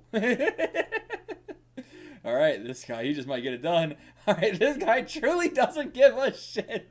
I was so confused as to, like, what was going on with him. I couldn't have imagined how little this guy gives a shit about running a proper society. I mean, even, you know, he's such a bad dictator. He's such a bad tyrant. Alright, but yep, the guy's here already. Yeah, he's just a fucking coward. That's all it is. He's just gonna let this guy walk all over him.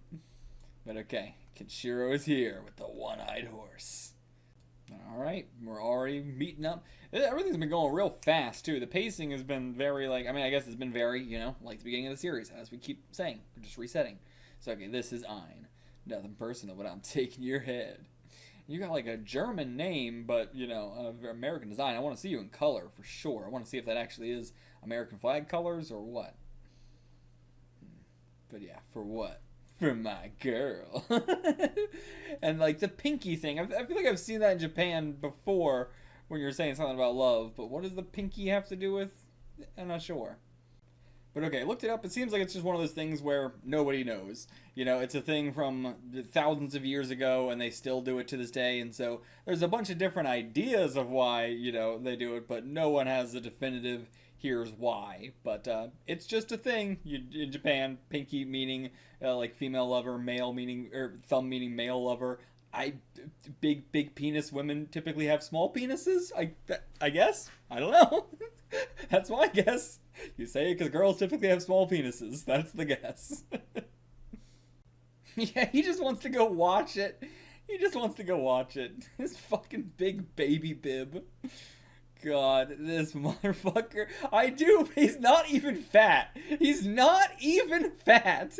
He is just Jabba. There is a distinction here. This is not a fat man. There's no universe in which anybody would look at this and go, that's a fat man. He is an alien. He is Jabba the Hutt and only Jabba the Hutt. He is not a human being. Oh my god. I mean, look at his hands. Like, just from his hands, you can tell he's not fat. I don't know what's going on with him, but he's not fat. He's just fucking disformed or something. But his proportions are crazy. But okay, there we go. Gets to watch the fight from here. I do think this is a cool, you know, like, I always talk about, like, that I like when creatives take something from a work they really liked where that work didn't really do anything with it and then like making it a much bigger thing in their own series or just doing something with it. And like that definitely feels like what we're doing here where if you're watching Star Wars at this time, I can't think of anything more disappointing than fucking Jabba the Hutt and Boba Fett. Like that whole fucking plot line, insanely disappointing. It was some of the most disappointing shit I've ever seen in my life. So, wanting to, like, take it and do a lot more with it. I doubt we're going to be doing a lot more with this fucking dude. But, like, turning Boba Fett into, like, what if Boba Fett was cool? What if he was a character? I could definitely see why you really want to do that. Like, what if we had a whole bounty arc that was good and went anywhere? But, alright, Kenshiro was it? You got a girl? No, he doesn't. Really? And you're a good-looking guy, too. Oh well. I won't feel too good. We're wasting you. But yep, as I said, we don't got a girl anymore. You ready, pretty boy? You're the one to talk, pretty boy. I was like, come on, let me see this guy in color already. I want to see him. And yeah, street fighting style, huh? Just normal boxing. Seems like it, but he's not. He doesn't look American at all. And I mean, his name seems German. Even in this face, I can see him a little bit German-like. But, like, it's I'm really trying to, like, find something. Any other mangaka would, like, make it a lot clearer. So I'm going to assume that this mangaka would as well. Tetsuo Hara would as well. So I think he's supposed to be Japanese.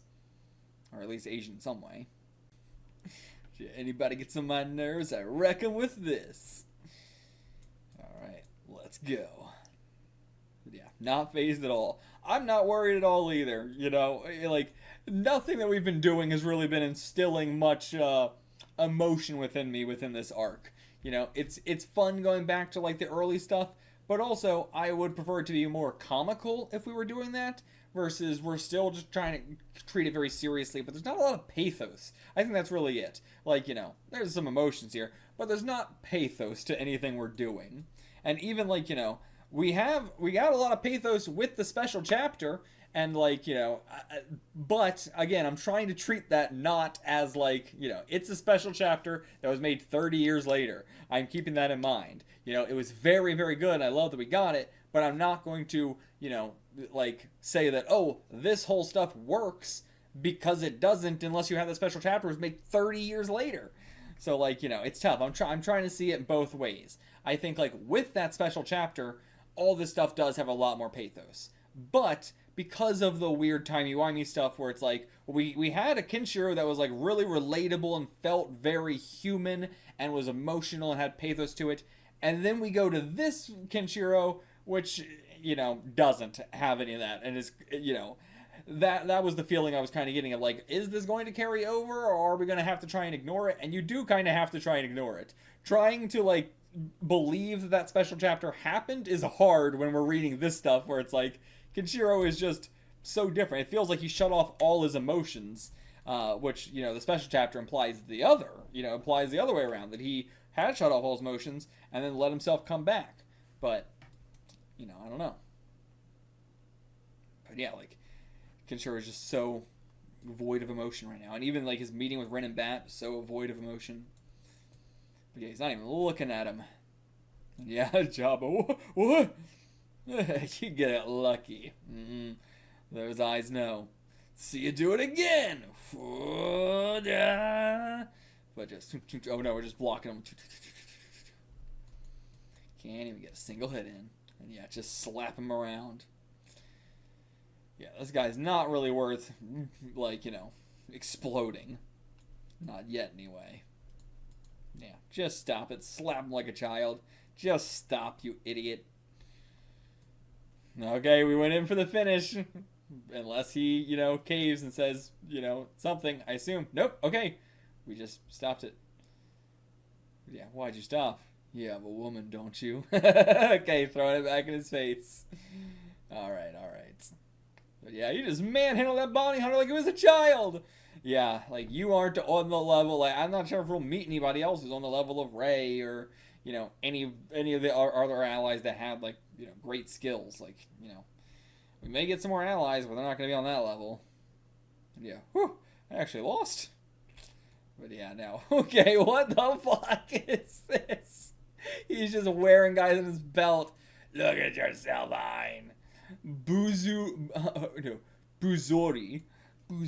another ginormous man with fucking eye patch and sharp teeth, but not like sharp teeth, like rotted sharp teeth, kind of. I feel like I've seen this design in comics a lot, but I'm surprised, I'm not sure I've seen it in anime very much. But just a massive mountain of a man. You call yourself a... Yeah, okay, grills. Yeah, grills. That makes much more sense. And much closer to what I've seen in comics. This eye patch, those grills. I've seen that kind of design a lot in Western comics. But alright, so now I'm wasting my time chasing these nobodies. But now, you got a big old bounty right in front of you. I'm Buzori, the best bounty hunter in town, and I'm gonna twist your head off. But alright, hold on a second. Yeah, alright, he'll just defeat him for us. Thank you, Ein. Thank you, managed to do something. Okay, goddamn, okay, that guy was a really weakling. Holy shit! Caved his whole face in. But yeah, sorry about that. Knew it wasn't that weak. Which means that guy is just way too strong. But yeah, he was testing his strength. Like, oh, am I weak? Okay, no, I'm not weak. But alright. Your head will be mine. Don't you forget that. Uh-huh. Get the hell out of here, buddy. Alright, can't believe I lost. My girl's not gonna like that. Curious to see what your girl's like. But, okay.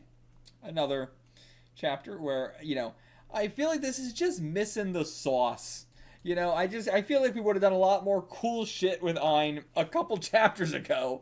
But I feel like, you know, Tetsuhara and Buronson are not putting their all into this, you know? They're putting out chapters, but, you know, they don't have that same sauce that we used to.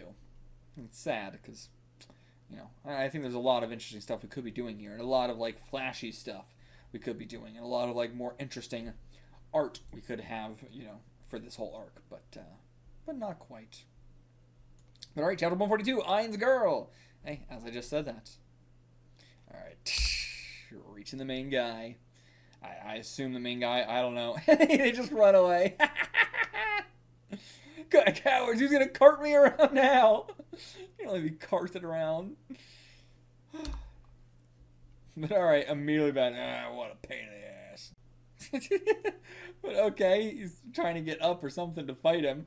Walking even, breathing's a pain. I hate it. I hate it. I hate it. What a giant pain in the ass. Are you actually going to fight us? What are you going to do? Yeah, let me release you from your pain.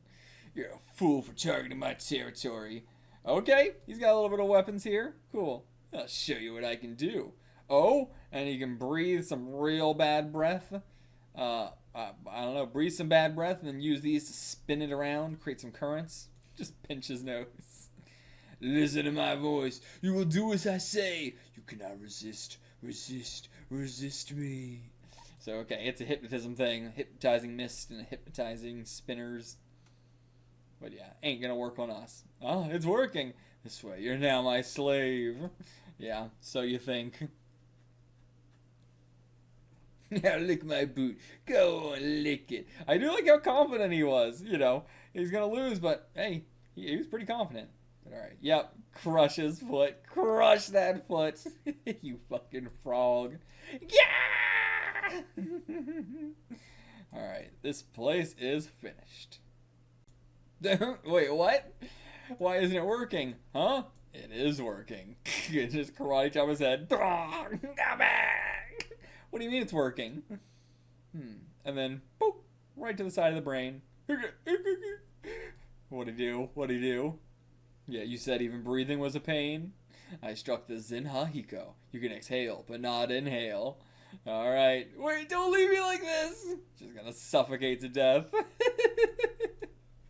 What did he mean by it's still working, though? Or it did work. I don't know. I don't really understand what he meant by that.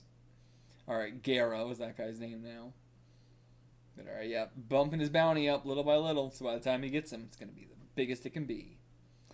Alright, Guru's here to see him, whoever this guy is. The village is under attack by bounty hunters! They're after Asuka! Okay, that's his girl, Asuka. But alright, I suppose he's been, like, stealing, he's been stealing bounties from other people and being, like, talking about his girl so much, they're just, like, fed up with him. It's like, where's this fucking girl? That's what they're all obsessed about right now. Yeah, Ein hunts bounties for his woman, so if we kill the woman, he's gonna stop doing the bounties. More bounties for us. Makes complete sense. And yeah, ain't no... what's even the point of having a guard in this world, truly? Oh, we ain't wanting to be hunted down by Ein anymore. Oh, okay. So they're bounty hunters who are also being hunted by Ein. Interesting. Interesting. I mean, again, it doesn't seem like... What was his name? Hold on. Geira. It doesn't seem like Geira knew any way how to run a fucking business at all. He had bounties out on the bounty hunters, but still took the bounties from the bounty hunters. This guy might be the dumbest guy we've seen in all of fucking Fist North Star so far. But, okay. What the? This is Asuka. Is she dead or something? Oh, but I don't know. Shit, come on, kill her. So, apparently not dead. But what's going on with her then? I don't know. What the heck? I can't even see what's happening in this panel. Like, obviously his face is being affected by the punch in some way, but did he, like, punch his jaw into the other side of his face or something? I can't quite tell. Can't quite tell. Oh, Ein's following us. Okay, so, like, yeah, he finished them off and then left and then is following us now? Well, okay, his girl is his daughter. Okay, that's cool. I do like that twist. I think this is happening a little bit too fast, though. Again, all this is happening a bit too fast for my taste, but this is nice. I like this. Watch me, Asuka. I'm not letting him out of my sight. I'm doing this for you. Because I live for your happiness. And so he must have been joking when he was like, oh, my girl's not going to like the fact that I wasn't able to, or that I lost.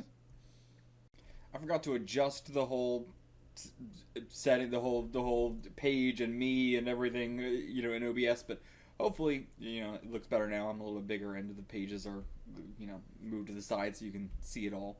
But sorry about that. Anyway, chapter 143, The Blue Wolves of Rebellion. And so here's his little tiny cave, essentially, in a, bunch of rubble here. He's got his excavator right next to him. And his girl, humming a little tune as she falls asleep.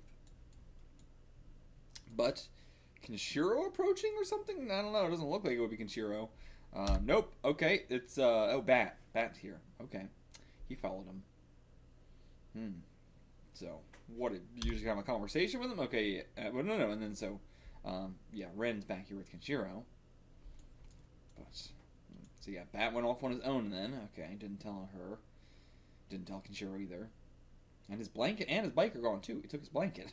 I mean, I guess, yeah, he's gonna have to sleep out somewhere else, so. But yeah, you should know better than anybody. You don't need to worry about him. But I don't know. I'm still very worried about him. Still very worried. He could easily get himself killed here. But yeah, he's a wanted man with a bounty. Not good to be going up against him. But okay, yeah, just trying to get information out of him. But I see you're one of his guys. Then I'll just fight you. But yeah, I'm taking the bounty on his head, so with this fist, come on, Bat, don't let me down. Prove that you are a man worthy of Kenshiro's respect. But okay, this could be fun though. We rarely get a fight that's not involving Kenshiro or just a guy that's going to instantly die. So, may not be able to defeat Ken with your fist, but you could easily capture one of those forts. Yeah, come on, let's go do it together. Okay, damn, is he actually going to convince him? What the hell? Just got a bunch of people to hold up a ladder for us. To peek over the walls. That's the last fortress. Okay, here's their guards. Front, rear, left, right, all clear. How did we miss, how did he miss us? I don't know, but... Idiot. We're still on the ladder. We're still on the ladder. Yo. Yeah, we just hit him with a crossbow.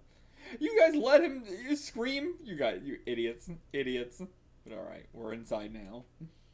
But this is so not what I was expecting at all. Okay, now instantly surrounded. I mean, yeah, you let him cry for help. Idiots. You tried to aura farm instead of just killing him. And okay, damn, he thinks we set us up. But yeah, okay, so maybe he did set him up actually. Like, he knew this was gonna happen, but hey, it's the enemy, it's fight or die. What are you gonna do? But yeah, it's your Bat, right? You're gonna pay for this, but you made the smart choice. And truly, it's not gonna matter that much. You could probably kill his entire army, and the guy's still gonna accept bounties from you. I mean, he's dead now, I guess, so never mind, but... Also, Gabeh! Bageh! You get like the exact same over a little bit changed. But yeah, I'm glad to see they're holding their own. Especially because it's like, he just doesn't really know any martial arts. He's kind of just punching people. But yeah, now I have a bounty on my head too. I mean, it seems like you're the only person who didn't have a bounty on his head. Even all the other bounty hunters had bounties on their head, so I assumed you would too. But I guess not. He puts him in a chokehold and then punches him through it. It's just so many death sounds here. Oh, okay, yeah, Bat got hit there, but he's got many scars. But okay, even if you take the fort, the city's army will come for you. I'm still not really sure what the organizational structure is of this whole thing, but Central's army will come after you, and they'll get you eventually, as the war will never end. Then I'll just crush Central. The first shot of the rebellion's already been fired. And yeah, now they're all climbing in too. But Bat's way too overconfident. But we kind of need that right now. And alright, the Hokuto Army, as worthless as they are, hopefully with this guy on our side, we'll be able to do a lot more. And okay, Kenshiro, he's coming here with the rest of the Hokuto Army as well. And Mamiya just riding on like a platform. Like, it probably has somebody driving her. She's just standing on the platform like a goddess or a princess. Alright, smoke coming from one of the forts. I think someone has already captured it. Yeah, Bat's already took it over. Nice. But again, we got the whole army now, and Ken's gonna have to deal with that. But yeah, they managed to do it. They got a lot of hits in themselves. The enemy got a lot of hits in on them themselves, but... Alright, why are you a bounty hunter? Not because I want to be. I got a little girl. I do it for her. I see. So the daughter of a bounty hunter will always be the daughter of a bounty hunter. And the children of slaves will always be slaves. Not gonna stand for that. And yeah, that hits Bat pretty hard. He's always been the one from the very get-go who's not been accepting his lot in life. Everyone else pretty much just goes, well, that's the way it is, that's the way it is. But Bat, from the very get-go, has always been, nah, I ain't accepting that. And he's always been the kind of guy who would tease the enemy and stuff like that. And he's, he was a little bit of a coward, but at the same time, he was also very pompous. So, he's grown into that kind of guy who can actually back those words up. These times live or die, it's all the same. We all die someday. And if that's how it is, I'm going to change the world for the one I love. And that's Ren, of course. Got a girl I love too, and I'd die for her. I know you'd do the same. Kindred spirits. And there's someone I want to be like. A man who once fought all alone. I don't know. He didn't really fight all alone. I mean, he did who once fought all alone. But I think, it's important to remember that Kenshiro fought alongside many friends. That I don't want Bat to get the wrong idea from this. I don't want to become a lone warrior. That's not what we need you to be. You need you to be fighting with an army, with people. Kenshiro was always with people. Very rarely was he on his own. It happened, but... Okay, Ren's here. Looking for him through the chaos. That's the girl. He knows it immediately, just from the way that he reacts. Can't hide any secrets from him. Alright, limited color. I still want to see this motherfucker in real color, but knowing Fist of the North Star, I'm not going to get it until the penultimate chapter, or the final chapter of the arc. But alright, we got a fort. But, still, it's only the start.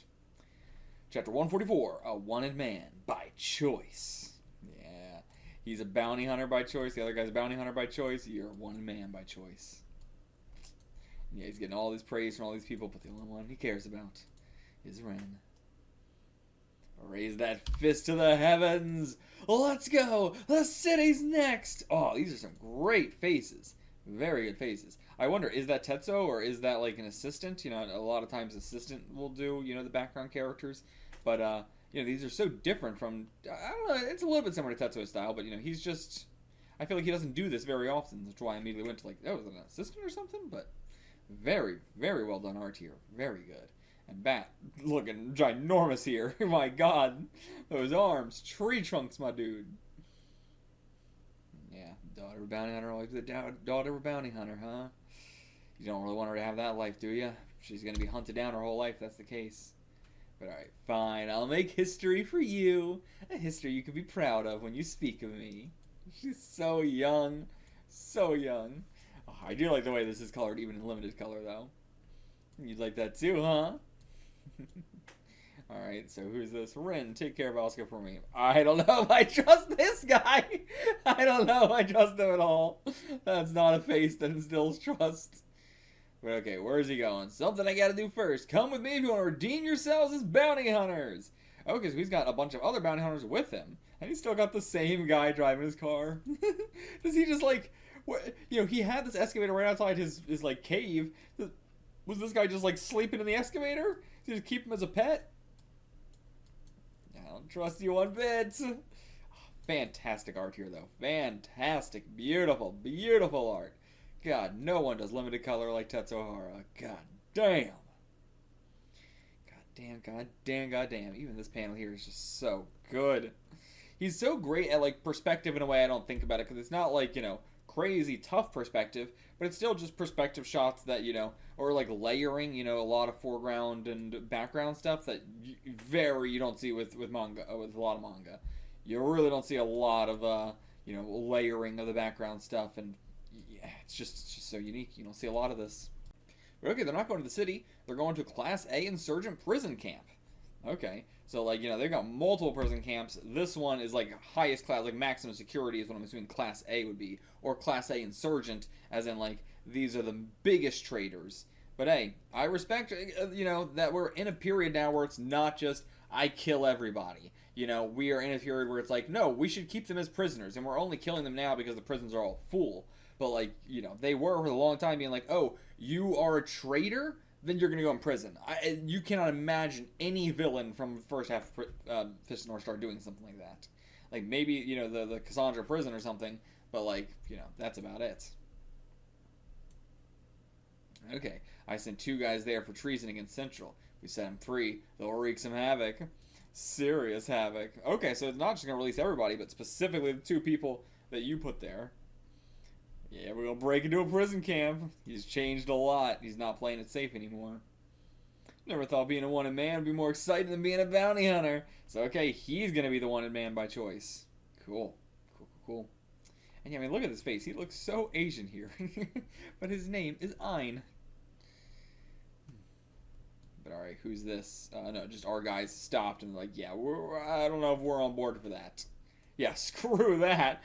I mean, he did say, like, come with me if you want to redeem yourselves as bounty hunters, but not as a, like, you know, I'm forcing you to do this or you should do this or whatever. And damn, this is the prison. Holy shit. But yeah, you know, Ein's not a great guy. You know, it's hard to find a lot of, like, good guys, but there's a handful of them. But most of the guys in the series, not good. Even the Chariots, not a lot of great guys. And so, this guy doesn't seem to be a great guy either. I mean, he uses a human being as a pedal. He's not a great guy. But, you know, we can empathize with him, especially because of his daughter and everything like that. But also, just as a guy, we can empathize with him.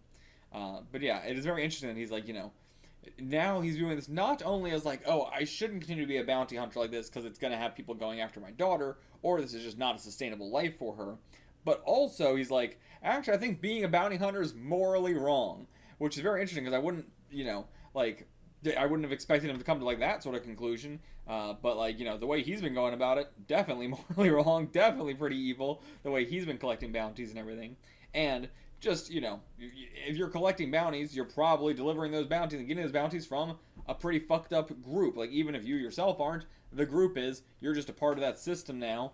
So, like, you know, I was just not expecting him to see it that way, but I'm glad he is. And okay, we're in a prison camp, but we're about to do some executions.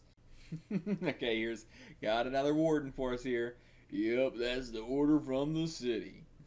And yep, we're going to execute all of them. Okay. They're just wiping out them all. Why is that the case? Huh. And another guy with crazy Mad Max hair. And ooh, he's got like a, you know, kind of like a domino mask, but not quite like a domino mask. But like, you know, it doesn't have like a strap or anything like that, but I guess that is still technically a domino mask. But yeah, so this is why we're doing it. If the Hokuto Army captures this place, all these prisoners would end up joining the rebellion, so okay. That makes sense. You know, that's actually a logical thing for them to do. Like, of course, they're going to lose all their prison labor, which is, I assume, what they want all these guys for. You know, the labor and resources they can get out of them. But yeah, like that makes a lot of sense to be like, well, we don't want them to fall into the Hokuto Army because it's a lot of people. So, and these are all insurgents as well. Like, this isn't just people who like stole food or whatever. This is like people who are all insurgents. These are all, you know, people who would join a rebellion and would be formidable in a rebellion, even as just normal guys. But right on cue, crack. The excavator busting through. Again, I don't even know if I can call this an excavator. It's something more than that. It's something far more than that. It's like you know, a digger, like a rock crusher. You know, like having this bar here in the middle. It's not meant for scooping. You know, that's just to have enough hydraulic press in it to crush rock. You know, otherwise, you know, you wouldn't have this bar here. That bar here is definitely to send, you know, the pressurized air or whatever the fuck it is that, you know, does hydraulic presses. But yeah, so clearly this is more like a digging machine or something, or in a rock quarry maybe. I don't know, but I don't know what you would call that. And like these treads too, you know, definitely supposed to be in places that are hard to do with a normal machine. But all right, yeah, the vehicle's here, but he's coming from above. Oh, nice. End of the chapter. Little splash page. Oh no, not end of the chapter, right? Just into the limited color. So, nice shot of our prison there again. Damn, again, is this a newly built building, or just what did this Fist North Star world look like? The people, the buildings, I'm so curious what the world looked like before the bombs dropped. It's got that, like, you know, it's just a slightly different reality than our own. But, like, it follows our own reality enough, but it's still so different from our own reality that you really want to see what the pre-war stuff looked like. You know, very Fallout in that regard, of just like that crave to see the pre-war stuff. And yeah, they're all shocked. What the hell are you doing, Ein? I'm surprised though. He's been killing you guys, you know, even when he was a bounty hunter. So I'm surprised you're surprised. And okay, yeah, he might spare him, free him. Don't want that neck snapped. But yeah, you're the maggot that put him in here. Yeah. Alright, yeah, you see us as maggots, but today I'm gonna become a butterfly. A maggot who becomes a butterfly. But okay, city's here already. Stop right there, Ein. Okay, damn, never mind. It's his own group. Yeah, the other bounty hunters don't want all this heat on them, so thus, I'm gonna use your girl as a hostage. Yeah, you betrayed me. Betrayed? Nah, you betrayed us. You thought I was stupid enough to follow you and make enemies of the city and Central? But bounty hunters, that's how we live. And yeah, I can't blame this guy at all. Like, you know, he didn't explain why he's doing this. He didn't, you know, he's trying to play this off real cool, but without that explanation, you know, and are they going to buy this explanation? Of course not. This is a group of people who you've all been, like, ordering around and, like, you know, you've been their leader, essentially, and now you're just abandoning them all, essentially. Like, you know, you do not have any other plan set up, you know. You got convinced by one dude who just smiled a bunch, and, you know, I completely get where he's coming from. Yeah, it sucks, but I get it. And yeah, that's right. He's a wanted man now, so I'll just get the bounty on you. And yeah, like, how can you blame him? Of course he's not going to pass up a bounty sitting right in front of him. You trained him. You trained him to be this way. Great. I love this. I love it. An actual tough decision here. Yeah, gotta let him go. Here you go, Warden. He's handing him a club. Spiked club. Okay, yeah, to beat him to death. Yeah. Oof. Oh, getting hit with that. Sheesh. Can't even imagine the pain. Cannot even imagine. Yeah, let everybody have a go. We'll let us all have a hit in. And the Warden's gonna let him. Sucks not being able to choose how you die, huh, Ein? Yeah, that's why he wants to stay a bounty hunter. Ugh. Yeah, acting like you were the boss because you were a little stronger than us. Never sat well with me. A lot of built-up resentment here. Unsurprising at all with the way you've been acting your whole life, that it's now biting you in the ass. And yeah, now you're like, oh, I shouldn't be a bounty hunter because it's going to bite me in the ass. Well, now you're facing those repercussions. But yeah, don't give me that look. Don't you stop it. You try and block it. This girl's going. But from behind him, grabbing that hand, our boy Kenshiro or Bat? I'm assuming Kenshiro. Yeah, it's Kenshiro. Yep. God, she's so tiny. Wah! Ein, be my guest. I owe you one. Alright, yeah. He's just putting the knife up to his head, but no, you be the one to push it in. Or not. Okay, no, Kenshiro's gonna do it. Okay, yeah. You wanna live? You won't. Oh my god, that's so early, Kenshiro. You wanna live? Yes, I do. You won't. No, stop. Ugh. No deaths are more satisfying than Fist of the North Star deaths. Truly. Oh, there ain't nothing like it. I truly wish there was more series where the main hero is a hero. Nobody questions it. Nobody says, oh, he's kind of fucked up, or oh, he's too brutal to be a hero. No, everybody's like, Kenshiro is one of the best shonen heroes, period. And he is someone who goes, you want to live? You ain't. We're going to do this slowly, bitch. And every person I kill, I'm going to make sure they reflect on the fact that they know they're going to die. I want them to suffer. Now, hey, give me that. Sure. Man, that really hurt.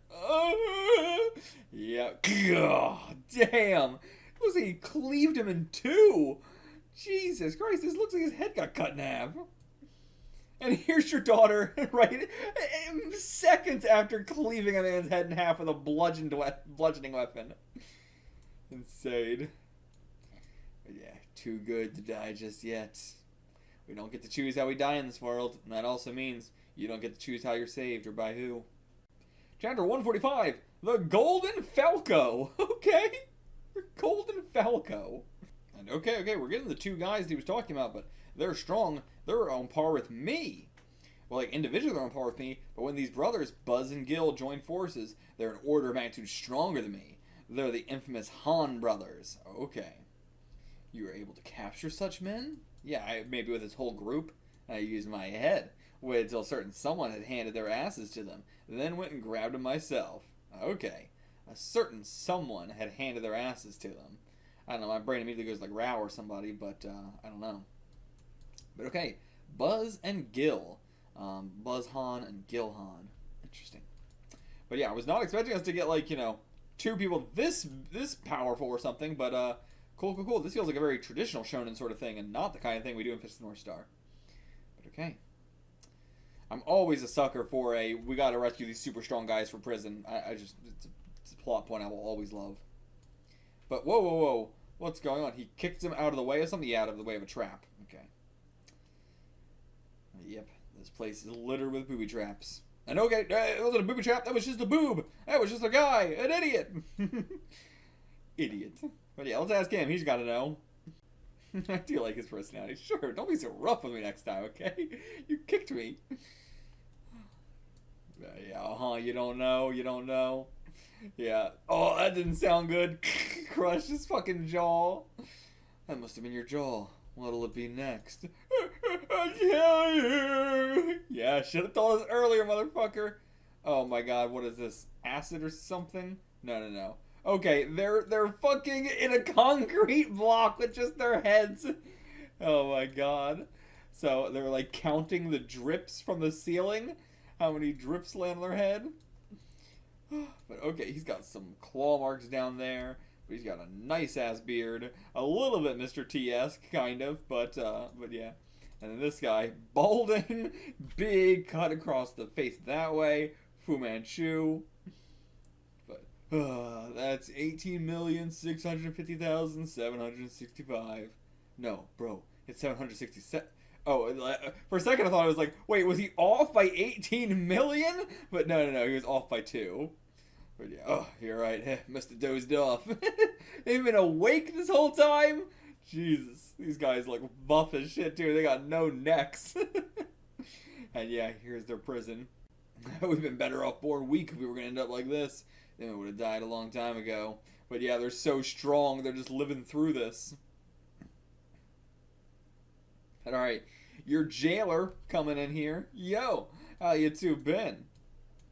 Look at him, trapped in concrete and subjected to water torture that would drive anyone else nuts in a day. Has no effect on these guys at all. So okay, I was curious, I was gonna bring up like, you know, oh, it's kind of like water torture, but I was like, it must not be happening enough to, you know, must not be happening that much, but like, nope, it is happening quite often, and yeah, it would kill someone else.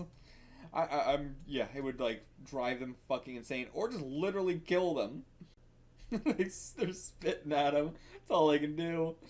Hey, chill. How are you sleeping? How'd you kill me? Sure, I'm the guy who put you in here, but I'm also the guy that's gonna get you out.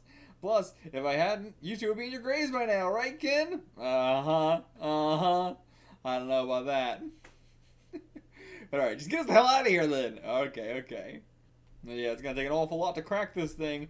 Ain't that right, Ken? Nope. Easy peasy. Not really. Alright, we got it from here. Bust out. They were in chains and everything too, like that was gonna do a damn thing. But I imagine these guys must be like wrestlers or something, right? Like based off of wrestlers. I don't know, they just give me that vibe for sure. But yeah, they want him out of the way. But then they see, so they know of Hokuto. Okay, back to Koryu, is that his name? No, Rihaku. Koryu was something else. Is that just was that a guy? No, Koryu was one of their teachers, right? This is why I need my notes. But yeah, hope these two men will come together to herald the dawn of a new era. Something ominous coming, Lord Rihaku? I'm not sure. But to me, the sunrise appeared to be tainted red, telling us of bloodshed to come. I mean, I'm still curious to see what's up with Central and the city and everything like that, but like, you know, they haven't been hyping it up enough to where I'm like really hyped for it. Like, I'm curious, but like the organizational structure, they could be doing a lot better job making me hyped for. But okay, big shit's going down in there. Everyone abandon the city. Wait, no, this is the city. This isn't the prison. Okay. What's going on at the city already? I guess, yeah, Bat's Rebel Army is already at the city. Damn. You didn't wait for us, Bat? Come on, you can wait a few minutes. Jesus, Bat. But damn, not even the city's army can stop the Hokuto Army right now. They seemed so weak before, but now they seem so powerful. Alright, this is just the governor here. Governor with his big-ass mutton chops, his lipstick. But yeah, nothing else to say there. But yeah, look in the distance. That. No! His body's golden. Who is that? That's the name of the chapter, right? The Golden Falco? That's what it was? Okay. So who is this? Where do you think you're going? And his body's golden, but yeah, they don't know who it is. Oh no, it's him, it's the general, the young brave general of Taito, the Imperial Capital. It's Falco, the Golden Wolf. Okay. Ask him where the governor of the city thinks he's going. Don't abandon the city. The celestial monarch is displeased. The way he's all faded out because he's supposed to just be glowing gold. He's this golden god. But yeah, so he's gonna be a lot like a Souther type guy, it seems like. But maybe like a Souther and Rao combined sort of guy. But alright, the governor's gonna try and kill this guy.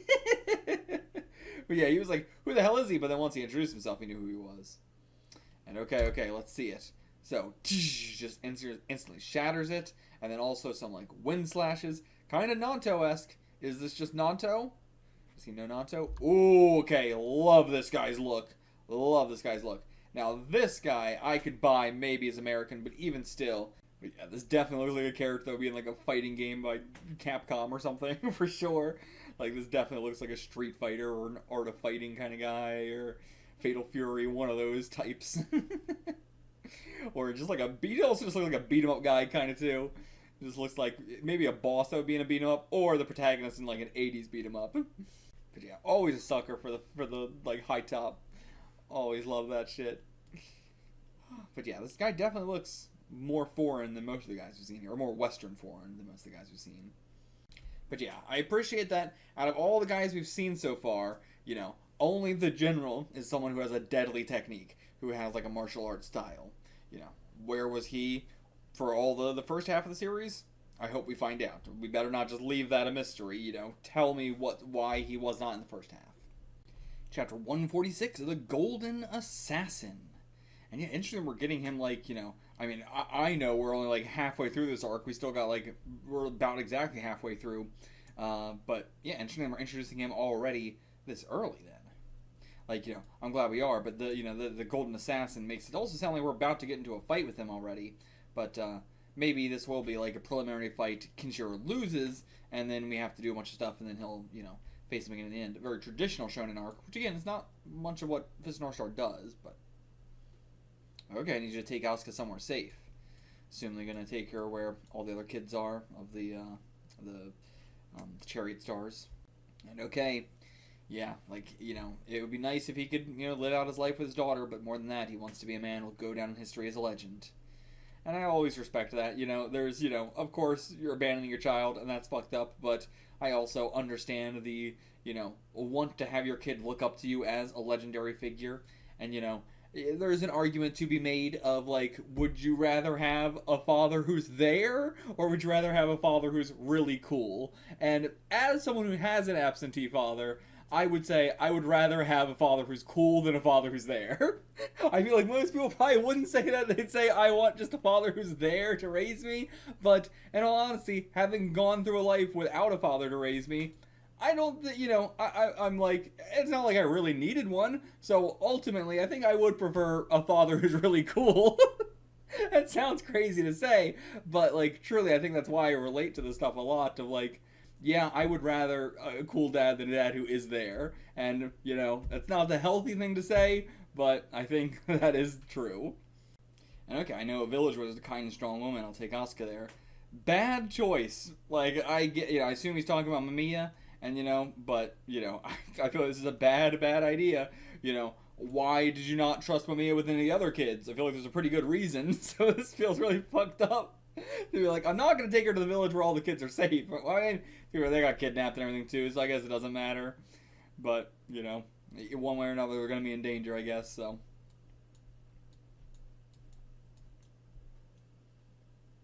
But, yep, Mamiya and the sister both have not, nobody's aged in this world except for Bat and Rin.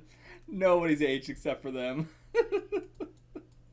I mean, I guess Rihaku did. You know, he aged as well. But so if you're young or old, you age. If you are anywhere in between, you didn't age, even though it's been decades. I mean, again, unless, you know, I could be completely wrong. Maybe Ren and Bat are like, you know, 13 right now or something, and this is just this North Star so they look like they're in their 20s, but actually they're like, you know, 13 or something. Maybe that's the case and it's only been like 3 years. That feels more likely. That just like, that does feel more likely that Ren and Bat are still just like 13 years old or something. But Kenshiro is saying it's been a long time. So, I don't know. Has it been a couple years or has it been a long time?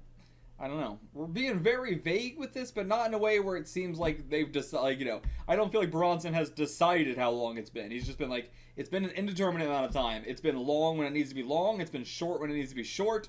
They age when they need to age, and they don't age when they don't need to age. The time frame is magic. But yeah, need your help taking care of this girl. And okay, the Elder's grave, he was killed. Yeah, none of these places are truly safe. Killed by the Man of Gold. Okay, never mind. This place is definitely not safe. And damn, they actually had a cave where they've been also carving out the statues of all of us here. So, yeah, interesting. Like, you know, the whole, like, statue of Yuria that he was carving was only in the special chapter done 30 years later. But, you know, of people reading the manga for the first time, this was the only, like, carvings, you know, that existed. Once again, ain't nobody give a single fuck about Jaggy. Ain't nobody care about Jaggy at all. Hey, I'm glad Yuta's getting some representation too. Glad about that. But yeah, so he knows of all the previous warriors. But yeah, the Celestial Monarch is enraged. How dare you revere them and not me? From this moment forward, Hokuto and Nanto are no more. Crushes all the statues. All that hard work. And yeah, you're the chief then? Then you shall die. And okay, I mean, it looks like a Nanto technique. I'm very curious to see why this isn't Nanto. As of this day, the story of Hokuto and Nanto is over. Rebel leaders will be shown no mercy. Women, the elderly, it does not matter. The only star that shines in the heavens is the star of our great celestial monarch, the great polar star. Okay, another polar star. The 7 stars of Hokuto were chariots of the celestial monarch. The 7 stars of Hokuto were chariots of the celestial monarch. They were merely soldiers. For Hokuto to rise in revolt is an inexcusable offense. Hokuto will be eliminated by my imperial decree. Okay, interesting. So, yeah, this is his star, and there's the 7 Hokuto ones as the chariots to him. Interesting. Yeah, I'm curious about this lore. Especially because, like, the Hokuto guys are the like, chariots, but this seems way more Nanto style. But, interesting. Yeah, it is now the era of the Celestial Monarch. The era of Ginto Koken, the Imperial Fist of the Cardinal Star. Okay, the Cardinal Star. Like, you know, the one to guide. The Monarch wants to eliminate Hokuto? And yeah, so now Kenshiro's learning about this. Or, like, you know, he's being told about all that anyway. Oh, and an earthquake's happening, which is causing his head to split open. The fuck? Someone close to Nanto and Hokuto will fall, soaked in blood. Someone close to Nanto. I don't think it'll be Kenshiro, obviously. It could be him. He's someone close to Hokuto and Nanto. Or it could be, you know, Bat or Ren. Could be Bat. Could be Bat. But okay, he's not going to kill him. Gonna let him pass down this information to the children. But your leader, the one who claims the Hokuto name, will not be forgiven. Yeah, he's the leader killer. Kill the leader, the rest will fall in line. And yeah, I like this so much more than what we were trying to set up with nobody remembers Hokuto or Nanto, which just feels unbelievable if it hasn't been hundreds of years. And even hundreds of years, it's hard to imagine people would forget about that. But, you know, that's just, like, extremely unbelievable, and I don't know if I'll be able to get in that mindset. But this makes a lot more sense. If the Celestial Monarch was going around and he was saying, like, you know, you're not allowed to talk about Hokuto, if there was just this whole thing, like, we're not allowed to talk about it, we're not allowed to think about Hokuto, that would make complete sense. But everybody just forgot it? I don't buy that at all. Okay, Bat is giving it up. I am the leader. If I can use my life to save all you, I'd do it in a heartbeat. But alright, yep. Then I think Ren's gonna stand up too. She's not gonna let him do it alone. There's no way. But alright, he's gonna go out with a fight too. Just throw some arrows at them. Yeah, surely that's gonna do literally anything. Nothing. Nothing. Hokuto is a star that shines only in the night sky. Is no match for Gento Koken, who shines in the daytime as well? Damn. Does what are these called again? The what star? The Cardinal Star? I mean, I don't know anything about my stars or anything like that, but, I was thinking, I don't know. Because we already got the North Star, so, I don't know. But alright, he's gonna kill him unless Kenshiro can come in here and stop this. But yeah, I'm surprised Ren's just letting this happen. But you are not the leader. Those are the eyes of a man who values the life of the one he serves more than his own. Okay. So then, yeah. Yep, Ren's the leader. Yeah, it's not him. He can't be the leader if he's willing to just give up his life like this. Ren's the true leader. But hey, like that we're giving her that respect. Okay, for next volume, it's got to be the Celestial Emperor, right? I can't imagine it's going to be anybody else. If it's not the Celestial Emperor, that's crazy. And I got to say, very good choice for Coco for volume 11. Because, as I was joking, I was like, well, I guess we're not going to get anybody interesting in this volume. And truly not really. There's not really, I mean, I guess actually, you could have put, shit, that's why I need my fucking notes. I already forget his name. Ein. You could have Ein on the cover for volume 11. That's true. That's fair. And if we do Celestial Emperor on 12, maybe we could do Ein on 11 or on 13. Maybe we'll do Ein on 12 and Celestial Emperor on 13. Because I think this is a pretty long arc. I'm not even sure if one more volume's going to finish it. I don't think so. Because we've got about 15 chapters left or something around there, roughly. So it could be Ein, actually. I thought this was very obviously the Celestial Emperor, but it could be Ein. And you would think they would want to do the Celestial Emperor closer towards his defeat, rather than just, right in the middle. But, I don't know. So, Ein makes a lot of sense, but I think that, I don't know, we did actually do quite a few allies as well. It's not always the villains. This is actually tough. But yeah, I was going to say, there actually wasn't really anybody that important to put on 11 except for Coco. But you could have also put Bat on the cover. You could have put Ren and Bat on the cover. So actually, I take it back. There's actually quite a lot we could have done here. But I think Coco is probably the best choice, honestly, because of the special chapter. If this was the original volumes, obviously you wouldn't put Coco on there, but let's go with... I don't know how much longer this arc will be, and I feel like volume 13 will have other stuff going on, maybe, but I'm gonna play it safe. I'm gonna say Celestial Emperor, but it's very... I don't know, though. Out of the Chariots, we got Juza, and, so they do like those kind of characters. And Ein's a very similar kind of character to Juza, I would say, in terms of, he's smiling, Oh, this is tough. This is a really tough one. Ein or Celestial Emperor. This could be the first time I get to see Ein in color as well, if he's on the cover.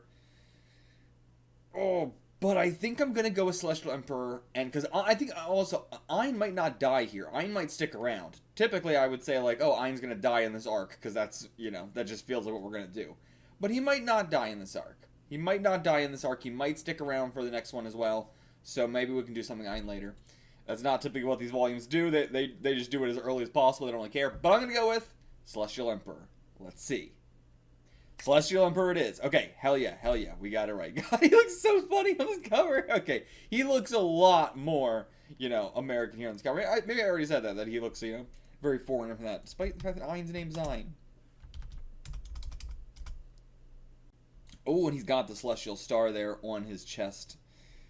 Cool. But yeah, the rest of this, not much to say. Just very, very, he's just very generic, kind of, but in a good way. It's a good kind of generic. Sometimes you want a very generic kind of villain design, and I think he's going to be probably very generic personality as well, but not in a disappointing way. Maybe not generic is the wrong word. He's going to be very traditional. He's going to be very, very typical 80s villain kind of guy. And even more so, video games, stuff like that. This definitely looks like a character that would be in a fighting game or a beat-em-up game from the 80s, early 90s sort of thing. Definitely getting that vibes. But I love him. We don't have really anybody in the series that looks quite like this. He's similar to Rao. He's similar to Salver in some other ways. But ultimately, he is very unique within this series itself, even if, amongst other 80s villains, generic. yeah, very interesting. Like, what can I get from this face if he's going to have any deeper, motivations or personality or something like that?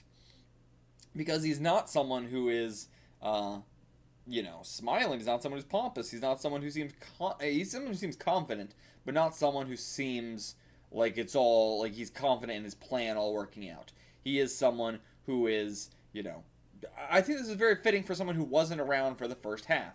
He's someone who's taking over now, but also understands, I think, how easily this could all go away. And that, if not for him, he needs to do this himself. I assume he's not going to try and rely on other people as much. But, I don't know, that could all be very, very wrong. But yeah, I get this, he's got, a sense of, destiny to him or pride. This is, as he said, Hokuto was just chariots for me. That's definitely the vibe I get from him. Not this, full confidence of my plan's going to work out, but this, I do believe this is my destiny, but that does mean I still have to work very hard at it. It's not just going to all fall into my lap. That's the kind of vibe I'm getting from him, from his face and everything, but all that could be very wrong. But yeah, he's just, I don't know. He seems like he does have some sort of goodness to him from this face, but, I haven't really seen anything like that in the volume, in the actual manga, but this face does give me this feeling like he's got some good in him. Ooh, chapter 147, Nanto Rises. Interesting. I did say he had a very Nanto-like power, but, we're calling it Ginto Koken, so, I don't know. And Koko senses the army coming up on the distance. God damn, that's an impressive looking army. A lot of times we look pretty ramshackle, but these guys don't. They feel like a real world army. And I like, they feel very, ancient. They feel very, medieval and, like the Crusaders and stuff like that. While at the same time, having these, big war machines as well. It's a great, mixing there. And is this, a river separating us? Or what is that? But, okay. So we do have another, general sort of guy that we're going to have to fight. I am Soria the Violent Light, General of the Imperial Capital. Alright, Imperial General of the Capital. The Hokuto Rebellion must be crushed. This is where you die. Again, this guy also looks very foreign, actually. Very Western. But, Soria. Very, interesting name as well there. But, you don't have a whole lot going on. Doesn't seem like this is going to be very interesting. Meanwhile, back with the Emperor himself. Yeah, not even women or children be shown mercy. You'll be executed in the name of Tinte. But he also, he's not being sadistic about it. I think that's the vibe I'm getting, He is someone who, like a lot of these people, a lot of everybody, is wanting the power. They just want to control the wastelands. Period. They just want the power. But he actually seems like he is doing this for the greater good for some... and to be fair, you look at the way that the wasteland is now compared to how it was in the first half, and it is better.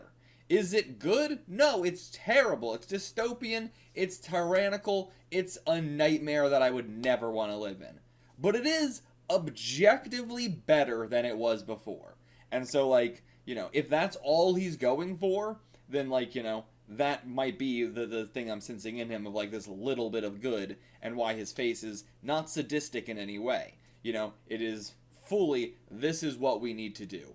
Now, how is killing even... I guess because of the Hokuto Army, that's what it is. It is specifically, rebellion, I'm crushing because rebellion leads to more war and violence and everything like that. And are my generals fair? Are all the guys that work with me fair? Are of course not. It's a government. Governments are fucked up. They're always going to be corrupt, and they're always going to have, the state enacting violence. But, again, it's better than what we had before. Of course, you want to be a part of the rebellion fighting against this, but I can also see where he's coming from if he's lived through the first half of the series, seen how it was, and now, people are not being killed and tortured for no reason nearly as much as they were before. Is it still happening? Yeah. But it's a pale comparison to what it used to be like. And so, maybe that is why he's so stoic about it and hard-ass about it rather than sadistic and gleeful about it like every other villain we've had from the first half. Like, truly, there's no one really like this at all from the first half. Yeah, everyone's trying to protect her, but she's prepared for this. Ooh. Once again, I like these shots. I love all these perspective shots we're getting. You know, I feel like we're really, like, you know, like we've had plenty of, like, foreground, background stuff in this North Star, but it definitely feels even, you know, we're, like, really starting to experiment with it more this arc than we were before. But yeah, love these shots. Love these shots. Like, the armies are just being sold a lot better, you know? Again, as I said, they felt more ramshackle before, and so they were all spaced out more. It's just like a kind of crowd of people. But, like, the difference between, like, how this crowd of people is drawn versus how this army is drawn. They are in different, you know, formations entirely, different vibes entirely. And look at, like, all the, you know, all the detail here, you know, not a whole lot of detail in the crowds and some of that, but then you can still tell, you know, exactly who Rin is and Bat is, even with this very zoomed out shot. You know, all these guys still, you know, are very prominent, and, like, you can see all the little tiny designs on their whole bodies. It's not simplified down. Very, very well done. Okay, we just got a bomb, but how is that really going to help us? Because, I mean, we can throw it into the army, but, like, you know, we can't really throw it right there, you know, at the Emperor or anything, and it's not going to do anything to the Emperor regardless, so maybe throwing it into the army is the best option. Smack the fuse with this, and Falco and his army are go bye-bye. I don't think that's exactly how it's going to work. Yeah, but, who's going to do it? Who's going to smack it? We'll play rock, paper, scissors for it. Good idea, okay? What? It's a gun? A gun? What, don't kill them or something? Okay, he just fucked up? What was the what? But then, okay, they both knock him out instead? No coming back from this. You got a little girl, we can't let you do it. Okay, so he purposefully, like, didn't want them, like, you know, he's trying to make up for his sins of the past. So he did this on purpose, I'm guessing? If he did it by mistake, that is actually really funny. But yeah, maybe he did do it by mistake, and they were like, oh, god damn it, we want to do this fair rock, paper, scissors, but we can't let it go down like this. I don't know. Interesting. I don't know what to make of that scene. But, alright, they're going to do it themselves. But I don't think we need both of you to do it, though. You two should do rock, paper, scissors. But, alright. Going in for Rin. But, just throwing a giant... throwing a giant boulder, standing on the boulder as they ride it down. And on top of him, they're going to detonate it. Bad idea. Don't detonate this right on top of Ren and Bat. This is a horrible, horrible plan. And of course, he shatters that. Alright, it's been a long time, Falco. The Han brothers. Could come all this way just to get killed. And I like that it does feel like we're, you know, really shifting gears into a more Western style stuff. Like, you know, I keep harping on Ein, but maybe I'm just going to have to say he is German or something. I don't know. But either way, I don't know. I just love this vibe. It's so different, you know. Like, I honestly can't imagine many of our, like, Eastern martial artists doing a whole move like this. It, like, maybe they would, but, you know, I don't know. This feels like such a fucking Western rule of cool thing to do. It's so, especially, like, you know, the Japanese idea of, like, Western cool. Oh my god, this is so dope. I mean, just like the fact that these guys are going to be fighting, like, is just so cool. It's just so different from what we're typically doing in the series. I love it. I love it. I love it. I love it. You know, as I was saying, I wasn't quite getting into this arc, but I think, like, the more I'm realizing what we're trying to do, like, it's just taking me a bit to be like, what are, you know, we doing here? But I think I'm starting to understand. You know, I mean, also, you know, just the fact, like, fighting with a bomb, with unexploded ordnance that we're fighting with, that's very, very American, very Western in general. Alright, yeah, this is a bad idea. We were right in front of the Hokuto Army as well. You're closer, in fact, to the Hokuto Army than any of this army. And you're not going to take down Falco with this. It's just not happening. Yeah, they're prepared to die here, but you're not going to take down Falcon with just a bomb, or Falco with just a bomb. It ain't happening. And okay, he's back up now, but not going to be able to do anything in time. But alright, Falco, we want to challenge you again.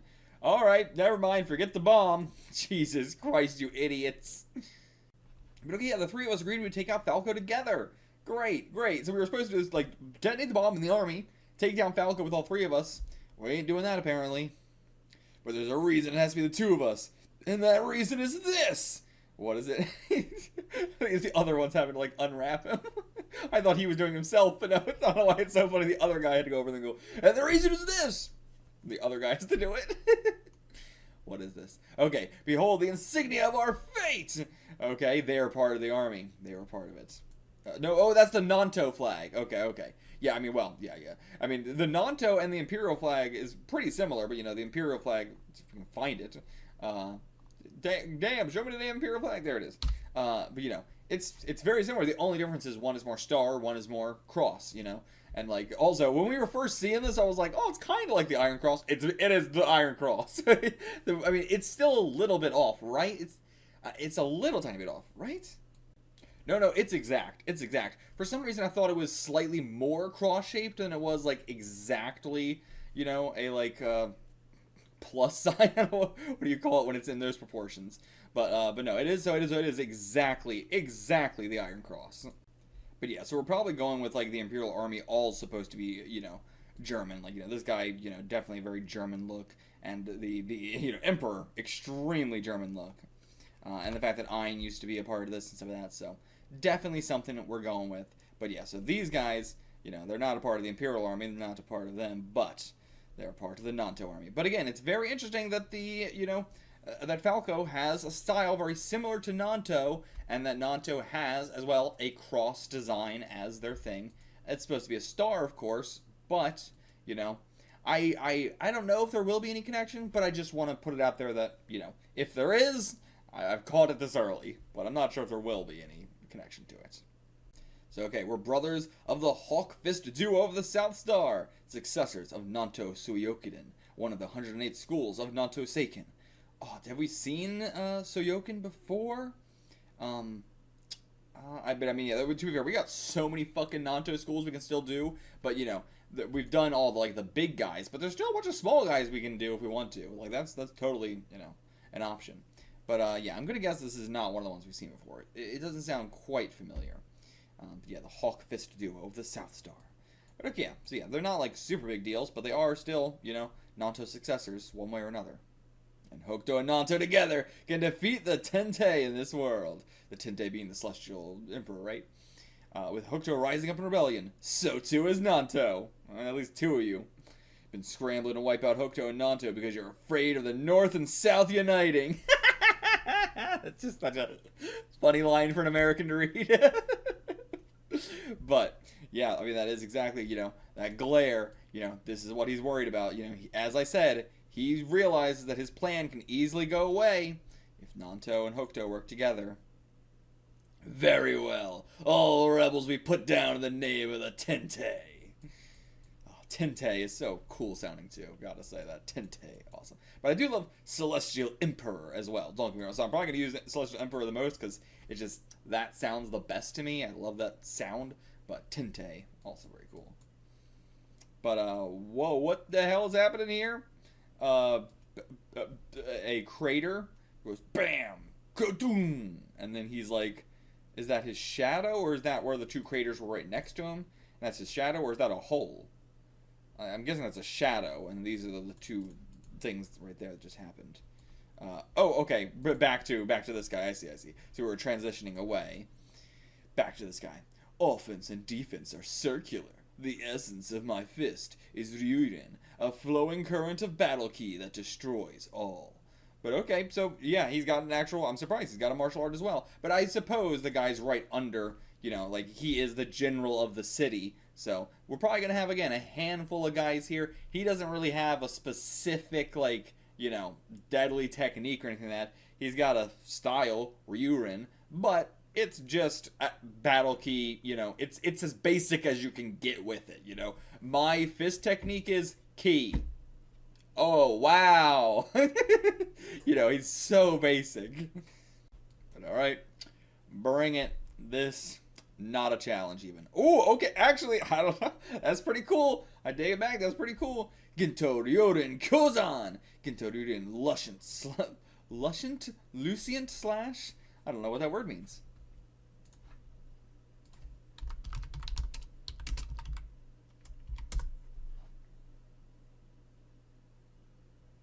Yeah, I guess like Lucient or something like that. But yeah, glowing with or giving off light. So yeah, the moon was Lucient. But okay, yeah, that's very straightforward. It's the glow thing that he was talking about. I mean, I guess it's a similar glow to the Emperor as well. These are all, you know, one technique in a way.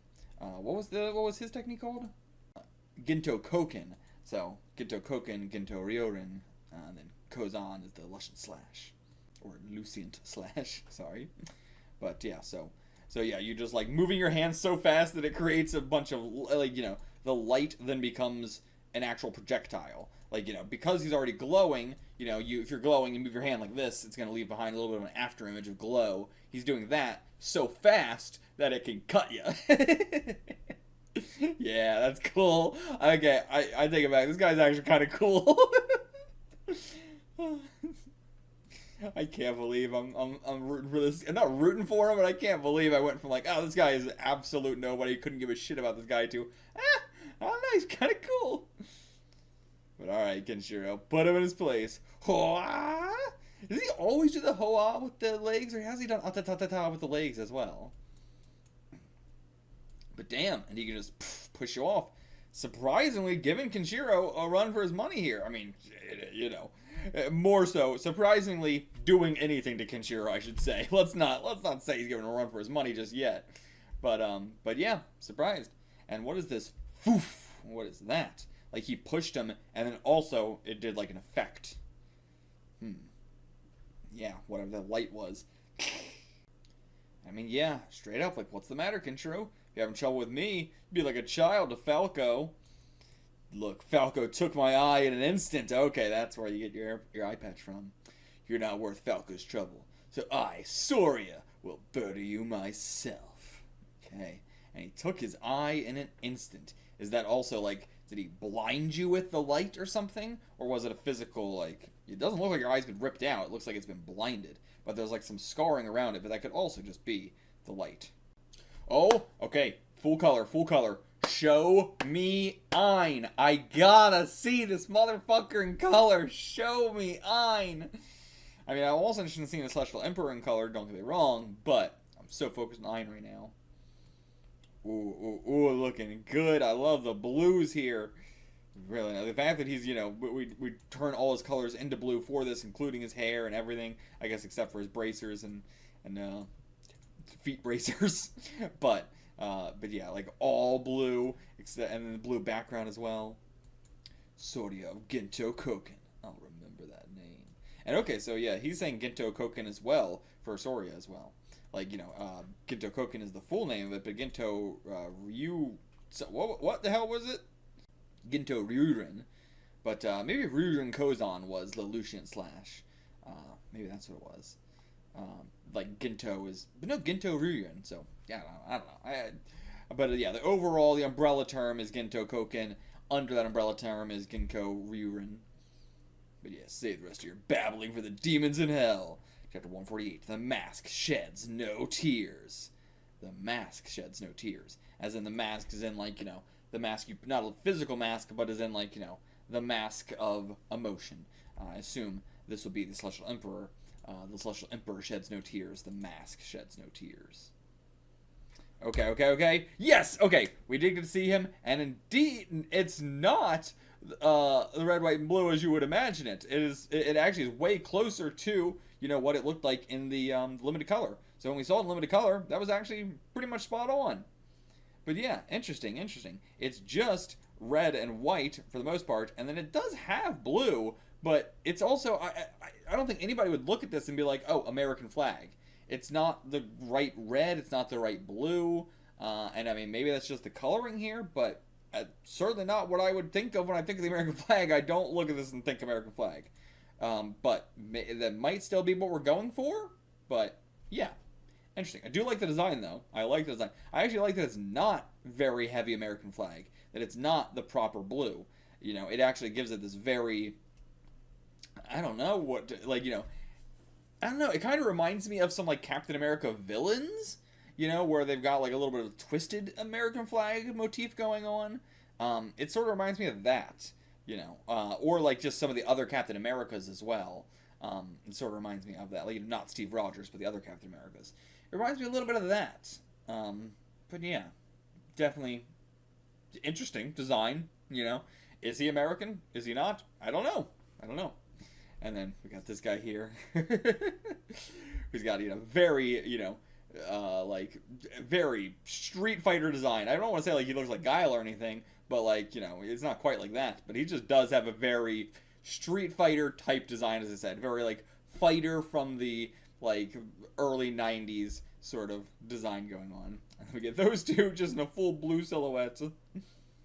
And then Kenshiro here, looking fantastic. What is that shoulder piece? I don't know, but God, like JoJo, like early JoJo, I'll say, like part 1 and 2 of JoJo, and 3 a little bit, but 3 starts to get much more into traditional manga sort of like cover pages and stuff like that. But part 1 and 2 of JoJo, those color pages, my God, I could look at them endlessly. And I feel like that's something that like Araki even does better than Tetsuo Hara, which is, you know, very rare that I get to say that. But I feel like, you know, Rocky does this kind of thing where, like, Tetsuo Hara likes doing these, like, very fanciful, you know, colors and jewelry and, you know, get-ups on Kenshiro. But he's also wanting to keep it very, like, you know, subdued. You know, this is a very ornate and intricate shoulder piece for him. But also, you know, we don't want to, like, make him look too ornate and too, you know, fancy. We want to still have him feeling like very, very Mad Max and just like a kind of guy in a mechanic's jumpsuit. But, you know, JoJo goes all out with it fucking crazy all over the place. But both are also like, that's not what they're wearing in series. There's no point in which they wear anything like that in series. But on the color pages, it's cool to see. And it really makes them stand out from every other manga color page on Earth. But okay, back to this motherfucker. What was your name? Rihaku? I think that was her name, Rihaku. But yeah, he's realizing what's going on. I mean, what happened? Your whole like, head got cut open. What happened there? And God, is this just what the world looked like? I for so long thought like this was a Nanto Hokuto sort of thing, which it still might be. But like, you know, was this sort of designed stuff just in the world? Was this just how the world looked pre-bombs? Yeah, the Ginto Koken that we must fear. So, okay, tell me about it. Both Hokuto Shinken and Ginto Koken were originally guardian fists of the Tinte, the Celestial Monarch. Okay, both Hokuto Shinken and Ginto Koken were. So, like, the Celestial Monarch uses Ginto Koken, but both were supposed to, like, you know, but it's also separate from both, kind of, in a way. While the essence of Hokuto Shinken is destruction from within, the Ginto Koken is complete obliteration. Explain further. What does that mean? The battle key becomes a slashing blade that instantly obliterates the enemy's body down to the cellular level. Okay, so if Nanto is cutting through, like, you know, it's very surface level, you're cutting the surface or you're cutting all the way through, and Hokuto is from within out, then now we have the third one here, which is Ginto Koken, which is key-based. You know, it was a big thing for, you know, it was an ultimate secret technique for Hokuto to be able to do some, like, really crazy key stuff. This one can just do that out the gate, you know? It's just, so I imagine also, it probably has a similar Hokuto ability as well. If Hokuto can do some crazy key shit, I wonder if Ginto, right? Ginto Koken could do, you know, a little bit of explodey stuff as well. We'll have to see. But either way, so it's key into a slashing blade. That's why it looks like Nanto. But it obliterates the enemy's body down to the cellular level, kind of like Hokuto. So it's a bit of a combination of both. Those who mastered the secret techniques of Ginto Koken were known as the Men with Shining Fists. And there was a time when Ginto Koken was believed to be even superior to Hokuto Shinken. Of course. You gotta do that. Oh, yeah. There was a time when it was believed to be even superior. But that was a time when it was. That was only a time. Not like, you know, it was believed to be, but there was a time when it was. Interesting. But okay. I mean, you know, Hokuto is struggling right now. Hokuto is struggling. Alright, here we go. Ginto Koken, Ring of Destruction. He's doing a big, like, circling his hands like this. And, okay, yeah, creating key hands. Oh, that's dope. That's dope. That's dope. That's dope. Alright. Oh, beautifully drawn. Beautifully drawn. God damn. I mean, both of them. I'll never be able to get over how the fuck can he do this every week. I've said it a billion times, and it's crazy to be saying it for just a panel like this, but truly, every time I read Fist of the North Star, I'm reminded why Tetsuo Hara is probably the greatest manga artist of all time. Of all time. Period. You know, I can't believe Araki got in the Louvre and not Tetsuo Hara. Put this motherfucker in the Louvre. This is art. Araki does a lot of unique stuff. He does stuff that nobody else is doing, and I understand that. And that's probably why they wanted to put it in the Louvre, because it's very unique and very unlike anything else. But Araki's art does not compare to Tetsuo Hara. Every point I think Tetsuo Hara does better for the most part, except for, again, the jewelry all over and that.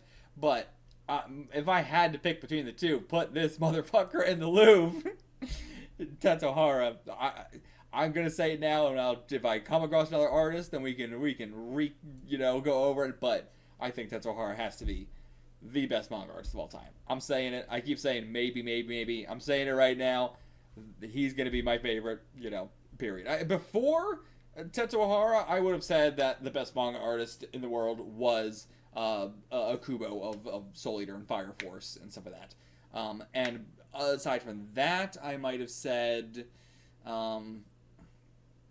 I don't know. I've always said, he was the best, but and I do love his style a lot, but it's similar to what I say with Araki, where it's yeah, Okubo's style is extremely unique. Nobody does shit that Atsushi Okubo does. He's in his own field with a lot of stuff, but also, it's not perfection. Versus I think Tetsuo Hara is perfection. Alright, is this something that he's doing? Is this something Kenshiro is doing? Or is this something that he's doing? I don't know. But, raise his hand up. Whatever that is. And then, slash. Whoa. Okay, what just happened here? Gets the ataha. Oh, and he cuts his arm. He's just going like this. He's not slashing through it like a karate chop. He's just pushing through it. But he is cutting through that arm, Nanto style, actually. Okay, but it is crunch. It's not slash, so it's not really Nanto. But I'm not sure. He's just pushing through it. That's crazy. Alright. Damn. Oh, nasty. Damn. Whew. And yeah, he's not cowering. He's willing to give his life for the light that is the Emperor. The light that stirs the heart. God, that's a heavily shadowed face. Damn. That's almost not even looking like Kenshiro. That's so dark. Alright, back to this now. Interesting just going back and forth between these two. Alright. Dual Wing Claw Dive of the Hawk Fist Duo of the South Star! So long. But okay, so they put their arms together, and then they've got big long wingspan when they do it like this. But he is fully prepared to take this. He ain't worried, not a single sweat drop, not a single look on his face of worry at all. And we are also doing Kenshiro and then back to back to see Hokuto and Nanto both at separate times going up against Ginto Koken. That's what it was, right? Did I get it right? I got it right. Alright. This looks ridiculous. This looks so dumb. But yeah, here you're just throwing. Okay, wait. So you held onto your throat like this, but then you grabbed his arm. I thought you were trying to make a big wingspan. I'm not sure how the fuck this fighting style works at all. But then, okay, so Bald One lands, and then Bald One. How does this work? Bald One's going at him, then misses. They land. Bald One's the one that lands. Then Bald One's going at him again. I thought this might be he's throwing him. We miss. He lands. Then he throws him. So he'd be the one attacking next. But no. So the momentum doesn't even follow through here. They have to cancel out all the momentum and then jump again. What the fuck? Alright. Die, Falco. No. Getting this in limited color really helps a lot with, like, selling the glow. Yep. Oh, he just shoots key bullets through you. Oh, and it went through him as well. Eesh. Didn't get hit nearly as much, but still. Your technique, that might be the worst fucking technique you've had in the series. I was so hyped for you guys. But let me down. I think they could have been a lot cooler if they didn't have a martial art being Nanto and stuff. Like, it was very hype, but lame. They were cooler without it. Damn, no one can break even a single layer of my skin. Damn, not even one single layer. But now, Gil gonna... Oh, no, Buzz back up. He's back up. Yeah, the bomb. Alright, yeah, at least they got away, and now he's backed up towards the army, so it actually all worked out better for us. Thank God. Oh, again, I love Tetsuhara being able to do these really sliver of a panels for these people's faces. And, like, you know, not worrying about, like, yeah, he allows, you know, reaction faces to overlap over anything. Because he doesn't want a reaction face to take up really any space. And they're not really taking up any space here. Any other mangaka would have a square panel that's taking up more space than, like, this tiny sliver of panel that is way more panel than it needs to be. It doesn't need to be all... Look, you can still see the panel over there. Don't need to be like that at all. But, you know, it adds this nice flair to it. But yeah, I love when he does this thing. And I see his lungs punctured. Gonna take Falco down with me. So yeah, Ein, grab Gil, get him out of here. I actually like this. If one of them survives, I would love that. But Buzz is not even gonna get the chance to hit the bomb. Yep, spear. Damn, and I do love seeing Gil cry over him. Like, you know, we could go very hard into with this, that they, you know, they're putting on the mask of emotion as well, but nope. And, oh, great, fantastic. Again, this is, you know, he could have had the face be up here, just in the panel, reacting to it as a superimposed shot. But no, that would block some of the spears. That would block some of the, you know, important stuff going on here. So, move it down a little bit, make this panel just a tiny bit smaller, and it doesn't look like there's any space being used up at all. It doesn't look like this is taking up any space on the page whatsoever, even though it is.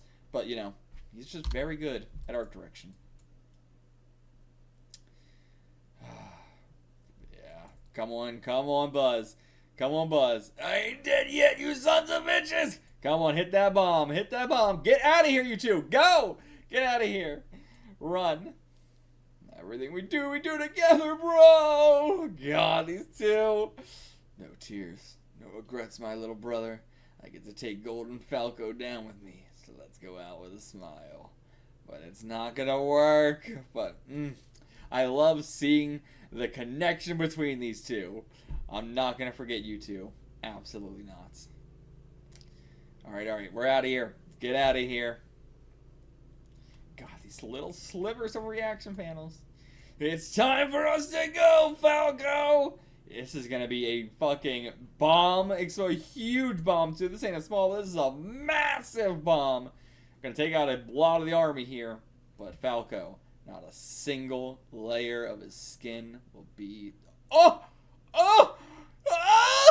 That's not what I thought was going to happen. The bomb's just not going to go off. Fuck!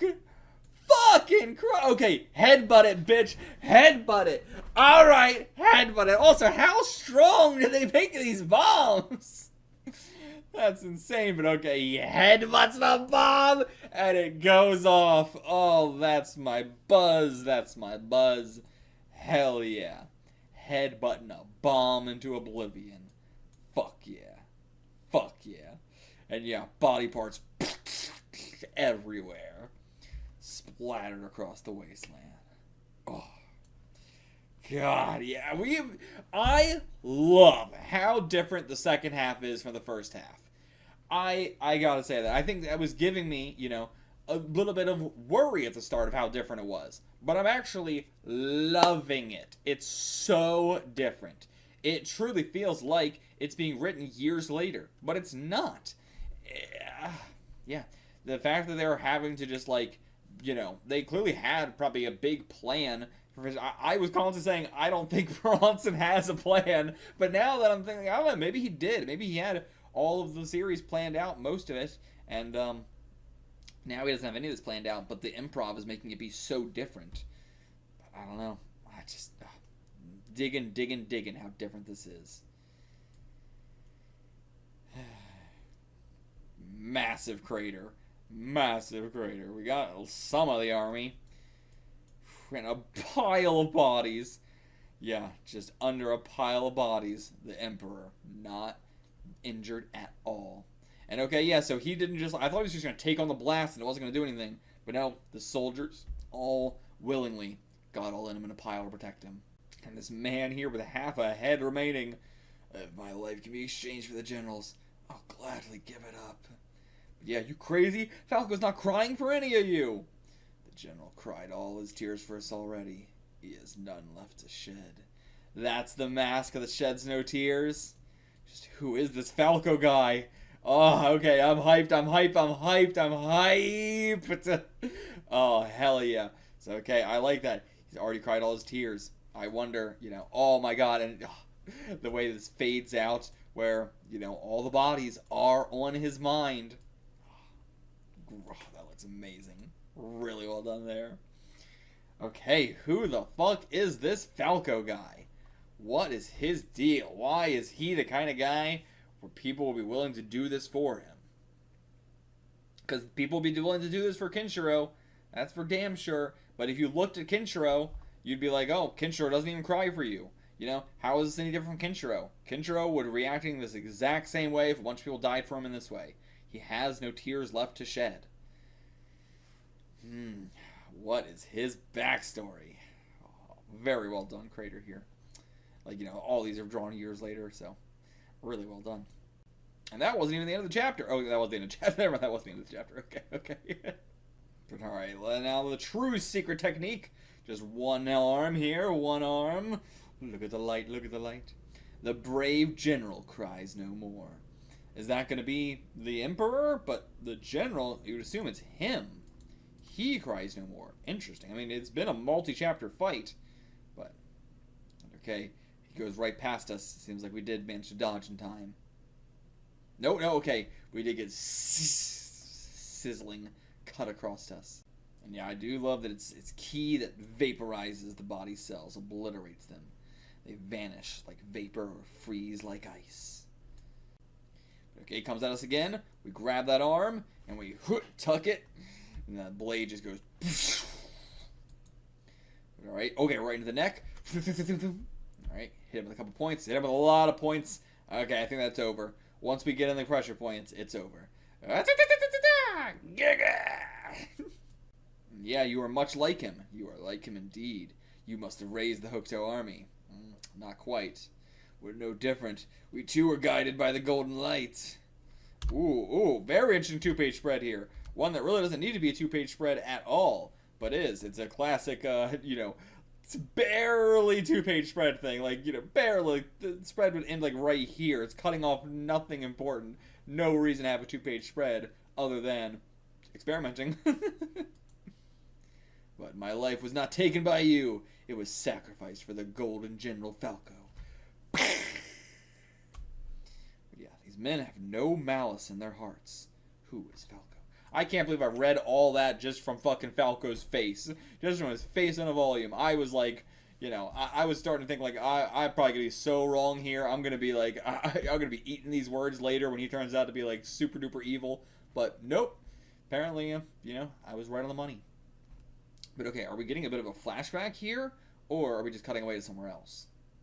But we got a transport ship here with a bunch of people who look very emaciated. And a light in the distance. It's like Polaris shining in the heavens. But that ain't no star. That's the Imperial Capital. Okay. It shines. It's got light. It's got electricity. That's electric light. I can't remember the last time I saw electric light. It's lit up like daytime here. Damn, and it's got spotlights going pew, pew, pew, pew, pew, pew, pew, pew throughout the whole damn thing. This thing is lit up like a beacon of hope in the dark, dark wasteland. Crazy. Oh my god. Okay, I mean, yeah, that alone is enough for people to want to, team up with the evil guy. You got electricity, people are absolutely going to join your side. I mean, that's like, you know, half the plot of Dr. Stone, you know? Like, people are willing to team up with a guy who's pretty evil because he's got, you know, electricity. And I assume these are all, yeah, they're all prisoners. Yep, these are all prisoners. But interesting, we bring prisoners to the central city and not a prison. Huh. Curious. And what is this? What is he wearing? Like, you know, he's wearing a military cap, and then what is this, like, face mask with a fucking filter on it, but it doesn't go over your mouth at all, and it's not, like, secured to your face at all? What the hell? But, alright, taking him down somewhere. Taking him to the source of light. Oh, don't tell me the source of light's bodies. Or, okay, no, it's probably not, like, biofuel, but, like, you know, manual labor, slave labor. Yep, this is where you'll be working for the rest of your lives. Yep. I was gonna say, yep, of course it is. It's just one big, whatever you call the thing where you just get people to spin it or a horse to spin it or whatnot. But, my God. I mean, raise some fucking horses. It's gotta be so inefficient to have people do this. Versus, like, horses need to get that energy out. They need to do something like this. You know, but damn, of course. It's just slave labor to make this all keep moving. What a massive fucking machine, though. Like, this is not some simple, you know, this is not some simple thing. This is very high-tech. God damn. But yeah, you know, we started out the series, you know, going back to truly, like, the Stone Ages, going back to the most might makes right. Now, we're in a bit of Roman times, I would say. We're a bit of around that era. And yeah, don't want to be in here. You can't do this. But yeah, get to work. And yeah, if you don't work, they're just going to probably torture you. They're not even going to kill you, so. Alright, but they've got even fucking speakers down here. The Tinte is about to speak. Listen with gratitude. God, this is horrific. God, nightmare existence. But alright, well, let's see what we're going to say. It's dark. Okay, he doesn't like the dark. Put your backs into it. Well, you made us stop. You fuckers. Can't breathe. Collapse. And goes to whip him, but instead, the whip breaks. Who's here? Falco's here. Okay. Oh, Lord Falco. And even the prisoners down here worship him. That's crazy. And he does seem like the kind of guy who's going like, you know, we're doing the, you know, he's coming down here to be like, oh, my poor prisoners, my poor slaves, I'm so sorry that you have to do this, but you do have to do this. Definitely the sort of vibe we're going for. So he is pretty fucking evil, you know, but, you know, he's honestly more evil the fact that he's trying to mask it as this good thing. And of course, I say mask it when he is actually feeling these feelings. I don't think he's faking it in any way. He's not faking it, but also doesn't make it any less fucked up. But okay, this guy really doesn't like seeing Falco be nice to the prisoners. Yeah, he's so much better. Like, as he said, the people under me are probably going to be corrupt and evil and more than me, but nothing I can do about that. Because, yeah, I imagine, you know, he probably would not have been whipping the guys like this. He probably wouldn't do that. But, who knows? That's conjecture. But alright, Viceroy Jako wishes to see you. Alright, he's got fucking viceroys and everything? Damn. And what is, creak, cry? Sounds like crying. General Falco himself may not be, but his leg is weeping. Like, the sound of his boots sounds like a weep, sounds like crying. Interesting. That's something I'd have to hear in the anime or something. I'm not quite sure how that would sound. And okay, we took Buzz back to our encampment. Buried him there. During the Age of Madness, he sacrificed his leg to stop Rao's invasion. Okay, so never mind. The Age of Madness is in the first half of the series. I thought we typically called it the Age of Chaos, but apparently the Age of Madness is what we're saying here. But either way, so he sacrificed his leg to stop Rao's invasion. So this is like a false leg that is making that noise. So Rao's ambitions swept across the lands like a storm. His evil hand reached into the Tinte's village. You must be Falco of Ginto Koken. I am. Choose. Fight me or step aside. See, how's he gonna sacrifice his leg here? I choose neither. I ask you to march past this village. But alright, not gonna fight him. If I fought him, I could defeat him, but I would also die. And if Rao falls, his army will slaughter the villagers. If his men are cut loose from his rule of fear, they will become uncontrollable mob. Alright, but I love that he's like, if I fought him, I could defeat him, but I won't. really trying to set up this guy's strength here. But it won't be in exchange for nothing. You won't be leaving empty-handed. I consider myself to be the greatest Ginto Koken warrior, and so you shall have my leg. Okay, and then yeah, straight up just big fireball in his hand. Did he do? Yeah, that's just like his key. And cuts off his leg. Why would Rao want this leg? The villagers will not shed a single drop of blood. Okay, did Rao just respect it? Okay, yeah, I guess just... we didn't really explain it at all, but yeah, I suppose Rao was just like, okay, respect. But yeah, must have just been that. But why would a man like that be subservient to the Celestial Monarch? I thought we were talking about Falco. Isn't he the Celestial Monarch? Shouldn't the Tente's tyrannical rule go against everything he stands for? Yeah, why wouldn't a guy like that just kill the Tente? Okay, so, like, is he not the... Is Falco not the Tente? Huh? Or is we just talking about, like, in the past he wasn't the Tente, but now he is? I don't know. But it's a code he's imposed on himself. Classic shit. But, okay. Cutting away to... bags going down the river, like logging, sort of. Now they're dead bodies, dead slaves thrown into this canal. There's only one way out of the Imperial Capital for those captured slaves. This canal. No one gets out alive. Chapter 150, big milestone. Canal of Drifting Death. Oh, nice! Very nice. And the shining capital in the background. But okay, he's not the Tinto or something, or the Tinte. He's not the Celestial Monarch? He's just Falco? Okay. I was not expecting that at all. Or, I mean, is this just the Viceroy? Shoki. Okay. Falco, there's no need for you to see Jako. Okay, so this is not the Celestial Emperor. Okay, never mind. But he's also not Jako. This is Shoki.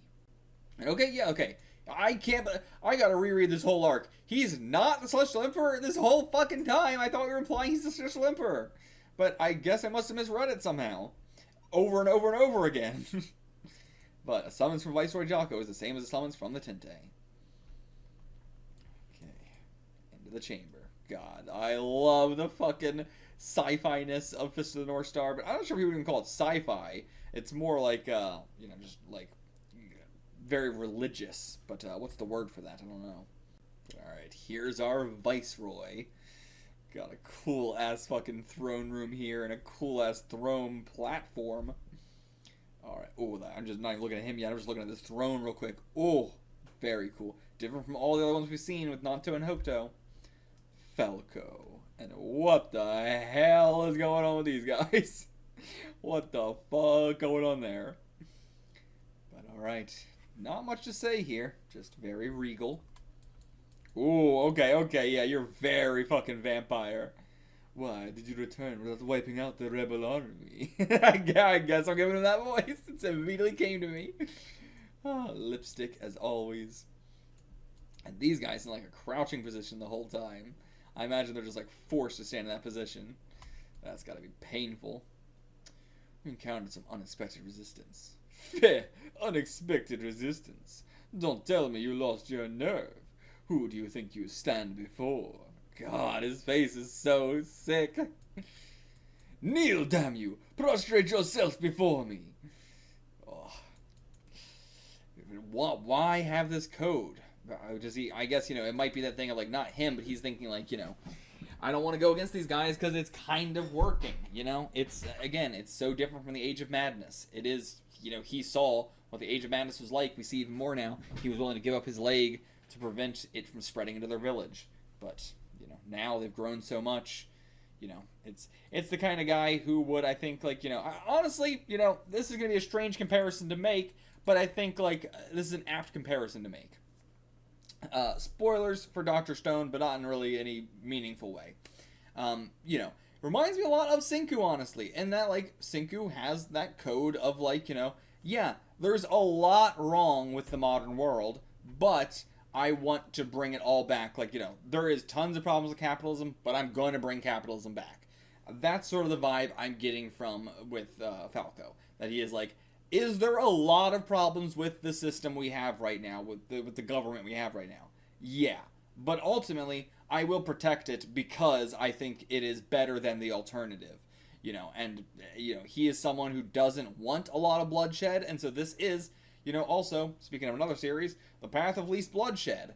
You know, it's still path of a lot of bloodshed and a lot of pain and torment and evil, but it is still the path of the least bloodshed, one way or another. And so that's the sort of vibe I'm getting for him. Like, yeah, there's a lot wrong with this sort of stuff, but it's better than the alternative. Is he gonna make him lick his boot? Okay, no. He's just fucking resting his boot on him. But yeah. Is that defiance I see in your eyes? I am the Viceroy. The Tinte has entrusted me with the full authority. You dare raise a hand against me? No, he's not going to. He's not going to raise a hand, but there's still that defiance within him. That's what I thought. My dear sons, remind Falco who he serves. He's so Dracula with it. But okay, what are these two about to do to us? Yes, Father. Our father, His Excellency Viceroy Jako, whom the Tinte has the utmost confidence in. That was such an exposition line. That was so unneededly heavy exposition. Unneededly! We didn't need it. We already knew all of that. But I'm guessing he is their actual father. I thought he was saying it like, you know, like just sons as in like he's mentoring them, but I don't know. I feel like they might literally be his sons. And my words? Yes, Father, your words are the words of the Tinte. This guy's, what the hell is going on with your mouth? He's got like a mask on, it's so weird. You hear that? Smack him in the head. All these guys got like whips and like bokens and stuff like that. Does that hurt, Falco? Then go and end Hokuto! But yeah, so just, yeah, get back out there, end it. That's just all what this whole meeting is about. Just, you failed. Eliminate the Hokuto who rallies Nato and defies the Tinte. Hokuto is the cause of this upheaval. He was also like, my sons, teach him a lesson. And then he just did it all himself. But, whoa, that's enough! I can't take this anymore! Shoki. Okay, so Shoki was on our side. Let's go back here and reread this scene now that we know what this deal is about. So, Shoki here is to prevent him. Super pissed off. Yeah, Falco, there's no need for you to see Jako. Yeah, so this is not like him being angry at us going to see Jako or something. Like, it is, but it's the other way around. It's, you know, he doesn't want us to get hurt. He doesn't want us to have to face this torment and punishment because he has been there from the start, assumingly, knowing what Falco has done to protect this village, knowing that Falco is the best among them, but, you know, it's also a thing I love, where it's like, you do have the one person who's, like, really, really good in the organization, who's very high up in the organization. Because in real life, that will never, ever happen, ever. So, it's really nice to get it in fiction, you know, where you have that one guy who is fighting against the corrupt organization from within. It's, you know, it's so fun to read about because it's, you know, it's as impossible in real life as any of the martial arts are in this series. And so it fits so well. But yeah, so now Shoki comes busting in here. And again, love the paneling here. The fact that we get like he is in the same panel with him, reacting to him, but not quite exactly where he's actually at. That's wrong to say that like his head and body will be right here. So, thus, like, we have a little cutout of this panel here to say, well, actually, this head is a part of this panel. It's not a part of this panel, it's a part of this panel. So unneeded. And again, like, we got another, you know, head here where it's not in the panel, it's outside of the panel, overlapping into the panel to get the reaction. Tetsuhara, you are a genius. You know how to save space more than any other mangaka I've ever seen. You have an impeccable art direction. I love you. Now, to be fair, there's sometimes in Fist of the North Star where I'm like, what attack is even happening? What's going on? Like, that happened a little bit earlier with Kenshiro and the General. But, you know, so the art direction, you know, it's sometimes, you know, perfect. Sometimes it leaves a little bit to be desired. But I feel like that's less the paneling and more the actual art itself can be confusing sometimes. But either way, just big old rock onto the Viceroy. You're the real cause of all that's wrong. Okay, is it not actually the Emperor? It's Viceroy that's the real reason everything's wrong. But, yep. It is, in fact, Falco who breaks the rock, prevents Shoki from doing anything. Yeah, it's his code. Yeah, why do you submit to him? Same thing we're saying in present, or not in present day, this is present day, but same thing we're saying to him back with the Hokuto Army. Why endure such disgrace? You know as well as I do that his fear of Hokuto is only a personal grudge. He does not speak for the Tinte. Okay. But okay, back to that moment where he gave up his leg. Okay, we actually are going to see more of this. I accept your offering. That leg is worth much more than your village. It is worth an entire nation. Huh. What the fuck does that mean? Does he just mean because now you won't be able to fight in the same way that you did because now you're missing this leg? Or, like, you know, if you're willing to give up that leg, then that leg is worth a nation. I don't know. Interesting line. Then he glances back. Come out from there, you rat! And yeah, this is the Viceroy. Yep. Alright, grabs him. Jako! Such malice in your eyes. Falco, kill this man now. If you don't, he will go on to become your greatest hindrance. Rao tried to help us. He really tried to help us. But why would he not do it? Hokuto, I'll never forget. It is Hokuto that threatens all that lies ahead of me. As long as Hokuto remains, I have no future. And now back to the room. But okay, I hope we come back to this because I want to know why he wouldn't kill him. The fear Rao carved into him is why he ordered the elimination of Hokuto. We served you to this day only out of respect for Falco, but no more. Yeah, he's not a fighter at all, but his sons.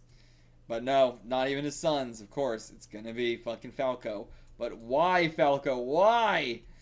Damn. And he sets him ablaze. God. Disintegrates his body.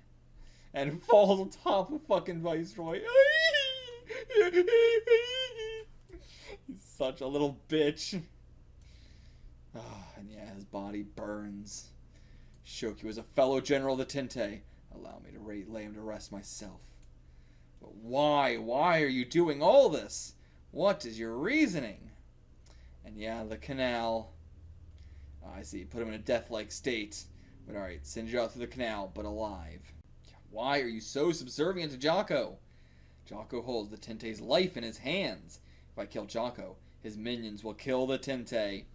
So it's the exact same thing as Rao. If I kill Rao, then his guys will take revenge and kill our village. If I kill Jako, his minions will take advantage and kill the Tinte. And the Tinte, I guess, is not a fighter either. It's the duty of Ginto Koken to protect the Tinte. Yeah, it's very similar to the guy I really was not into with the son. Damn, what was his fucking name? You know, for the first half, the blind guy. You know, wasn't really into him very much at all, and very similar reasons to this. Yeah, cannot turn my back on 2,000 years of service. It's not actually, like, you know, I was comparing him to, like, Senku from Dr. Stone, or, you know, the Path of Least Bloodshed, you know, if you know where that's from. We don't have to spoil it if you don't.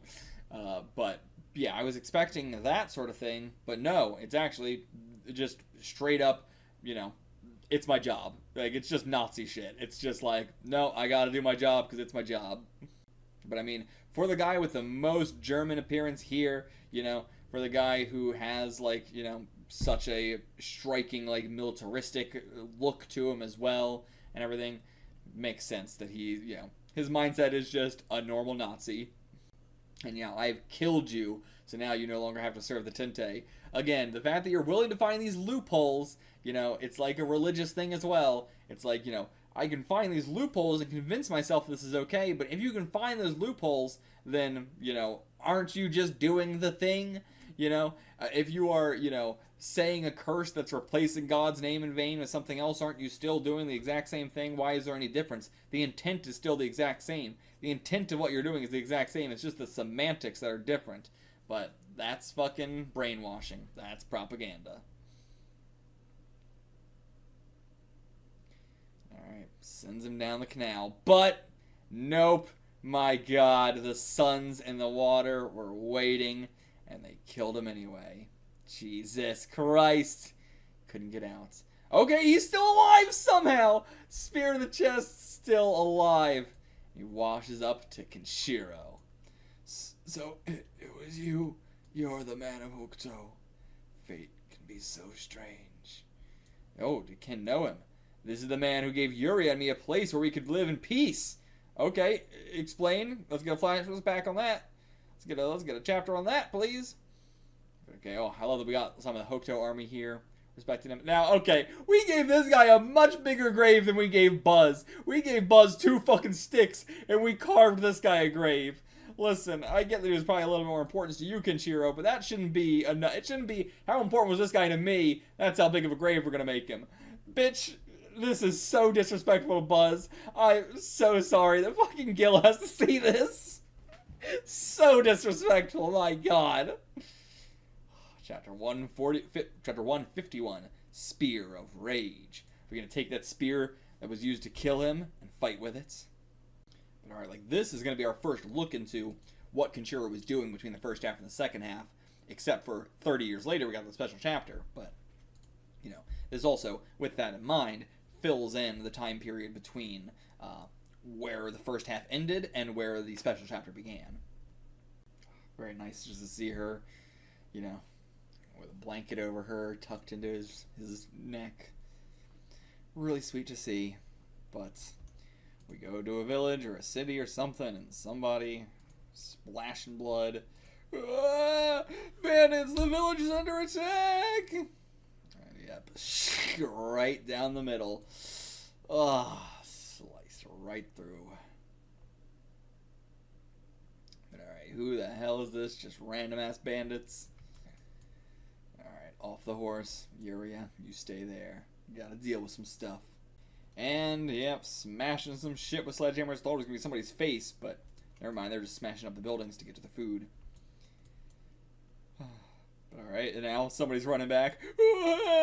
We made him into a bomb, essentially. Yep. He's got a sword in his head. Oh, go! Dude, you got an axe in your head! But then, does he take it? Yeah, he takes it out, but then dies anyway. Okay, I thought we were making him into like a Hokuto bomb. Oh my god, this might be one of the best images of fucking Kenshiro we have ever gotten. Holy shit. I don't know what it is about this specific. I mean, it's the rain, it's the crowd, like the way they're forming around him there. You know, the way he's drawn, of course, as well, but like the light coming down, the background, I feel like it adds so much to this. God damn, he looks incredible here. Oh, perfect. Perfection. Don't even toy with us, buddy. Don't even toy with us. With just a little look, we could just make it go smash you in the face. Alright, and just into a wall. Yeah. Oh, yeah. And oh my god. Look at that. Look at that. Oh. So good. So good. One finger. Boop, boop, boop. Got all 4 of them there. This guy's still in that pose with the hammer on his face. Let me just help you a little bit. Alright. All at once. Oh, damn. Such a fucking badass. And yeah, just a normal destroyed city area. But okay. Okay, yeah. And now Shoki coming in. And alright, yeah, that was his village. But yeah, you bastards better still be there. I'm coming for you. But what the hell? The bandits are all dead. Yeah, that man took out the bandits. I love their outfits, too. It's really, like, you know... I don't know, it's just so non-Mad Max. It's, you know, the times are starting to shift. But alright, it was that man. And now we get a nice meal to ourselves as well. But alright, he's the leader of this village. Damn. But yeah, we're just passing through. That's all it is. Just looking for some place to settle down. Aw, so nice. But yeah, she's not doing well. Alright, let's just stay here. Vegetation and water here. Got lots of enemies. Use this place as a hideout. That's not good, though. And those enemies might be coming for us.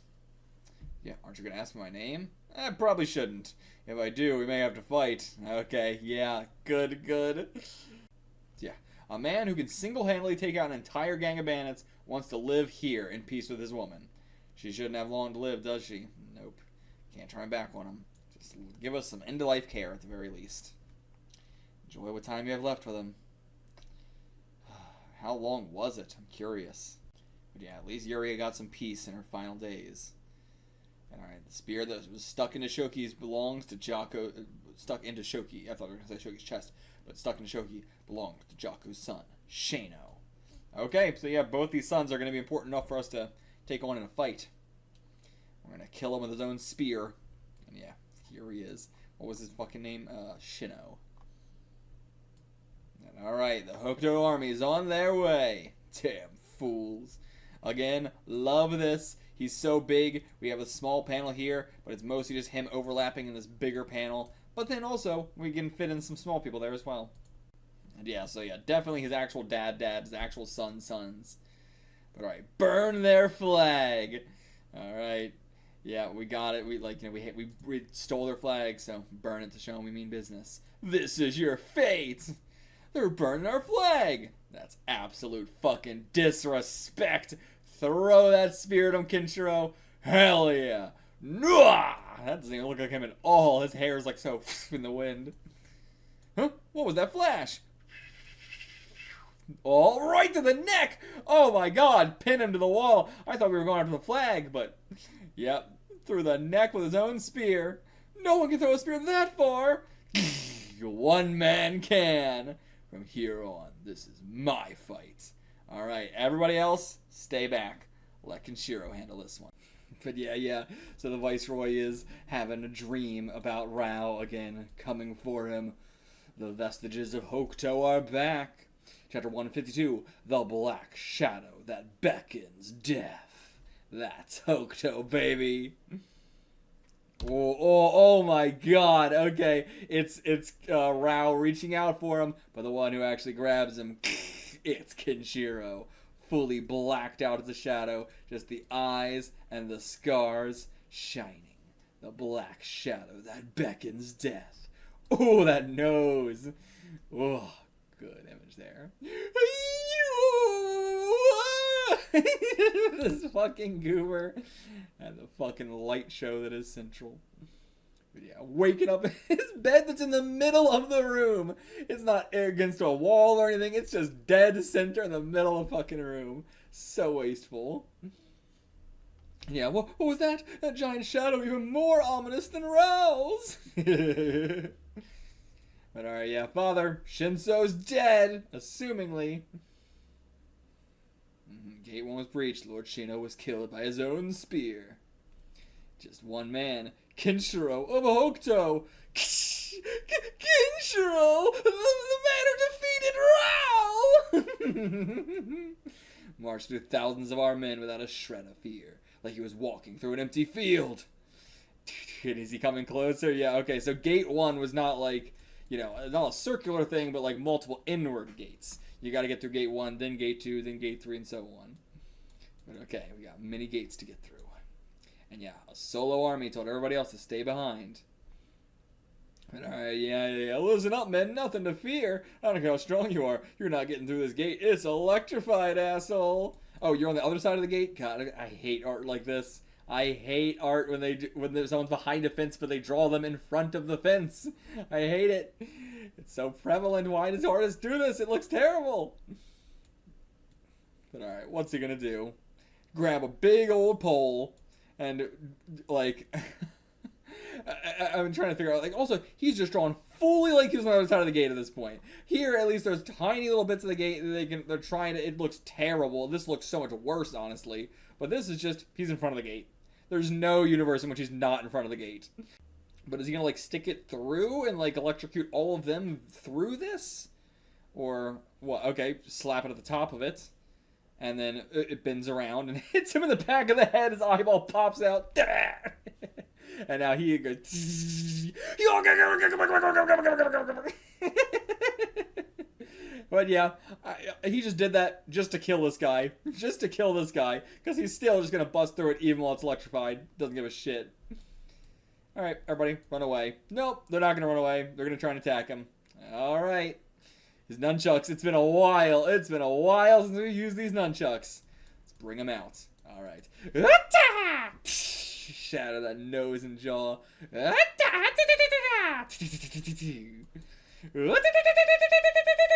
Nice, nice. It never gets old. No matter how many times we do it, it never gets old. It's so satisfying every time. But alright, another general here. The Viceroy's army is taken over. Okay. So yeah, probably a general to the Viceroy or something. But alright, they got some armored tanks. Do they shoot out those spikes? Or do they just ram you with it? Yeah, just run you through like a meat on a stick. So yeah, they just run you over with it. Alright, hop above it, get behind him, choke him out. And then we just turn it via him, crash into everybody else. Yeah! There we go. Easy peasy. Nothing. Yeah, even with all your men, no army can stop him. Not a single army on this earth. Okay, he's talking to Mew, whoever the hell this is. Anywhere to where the Tente is being held. Doing all I can, but Jako is surprisingly tight-lipped. Okay, so she's like, close to Jako. So, okay. We don't know where the Tente is. I'm going to assume there is no Tente. I'm going to assume he's been long dead, and it's just Jako. That's my guess. But I'm sorry for what I put you through. So, okay. They've been, planning this all from the start. That, I understood it from this panel, but I forgot to say it. But yeah, so the whole thing we got is like, from the get-go, he's trying to get to a highest position that he can. She's trying to get as close to Jako as she can in order to gain his trust, to get Jako to give the information so he can. That's also his personal code is more, I'm just trying to get to the Tite. And we can't get to him if, Jako is the only one who knows where he is and he holds his life in his hands. But yeah, so that's the situation that's going on. But then I skipped all that to just say, I think the Tante is dead. Tante? Yeah, Tente. I don't know why I can't fucking remember this. Tente is dead. I'm just going to start saying Celestial Emperor. It's easier for me to say. Or it's easier for me to remember. But yeah, prepare to die. But it won't be for nothing. And I do like that we have, like, two big villains here. We have, like, our villain who is the good guy, who's, but the much more capable guy, and the villain who's the bad guy, who's got no capabilities. But a lot of people we got to get through to get to him. Yep, even your army completely decimated. And the commander's dead too. Kenshiro will reach the capital soon.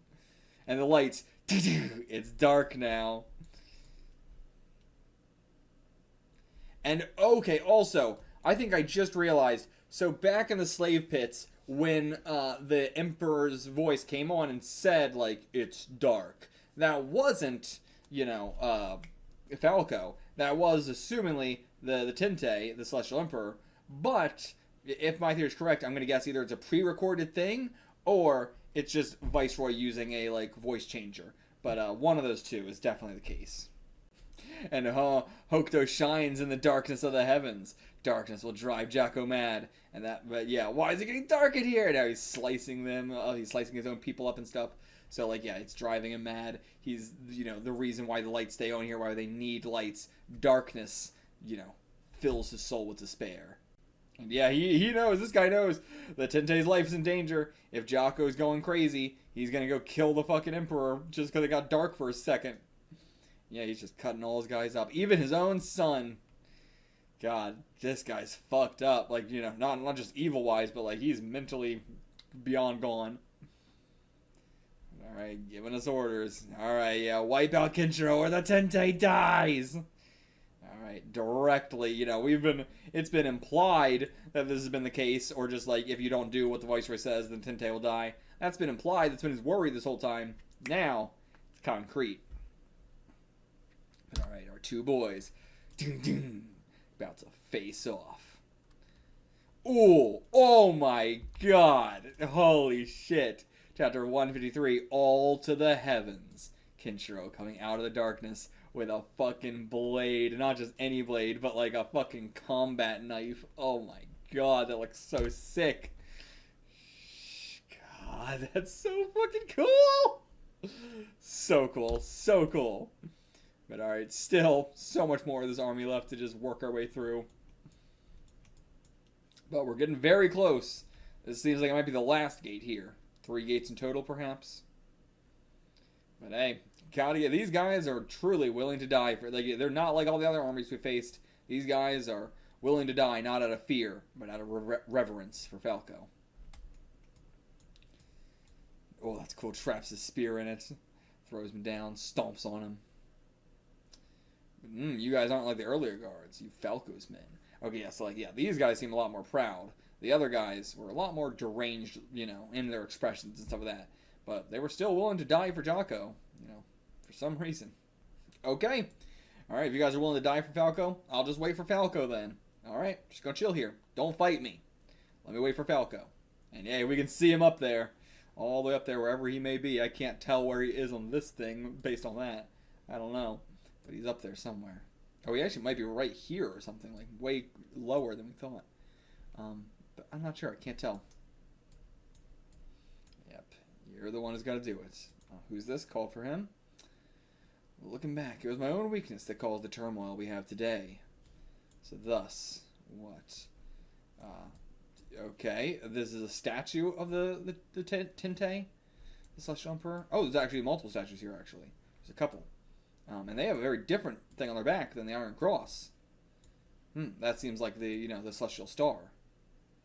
But forgive me, predecessors of Gento.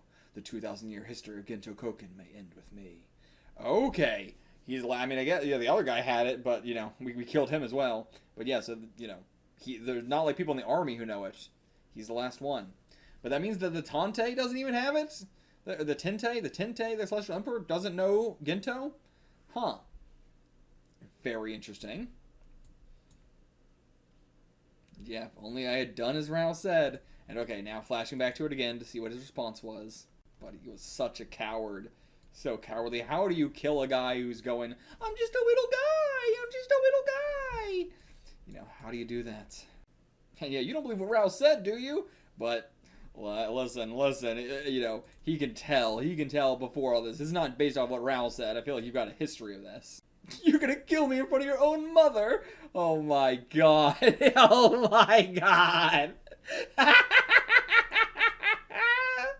Okay, that's funny as fuck.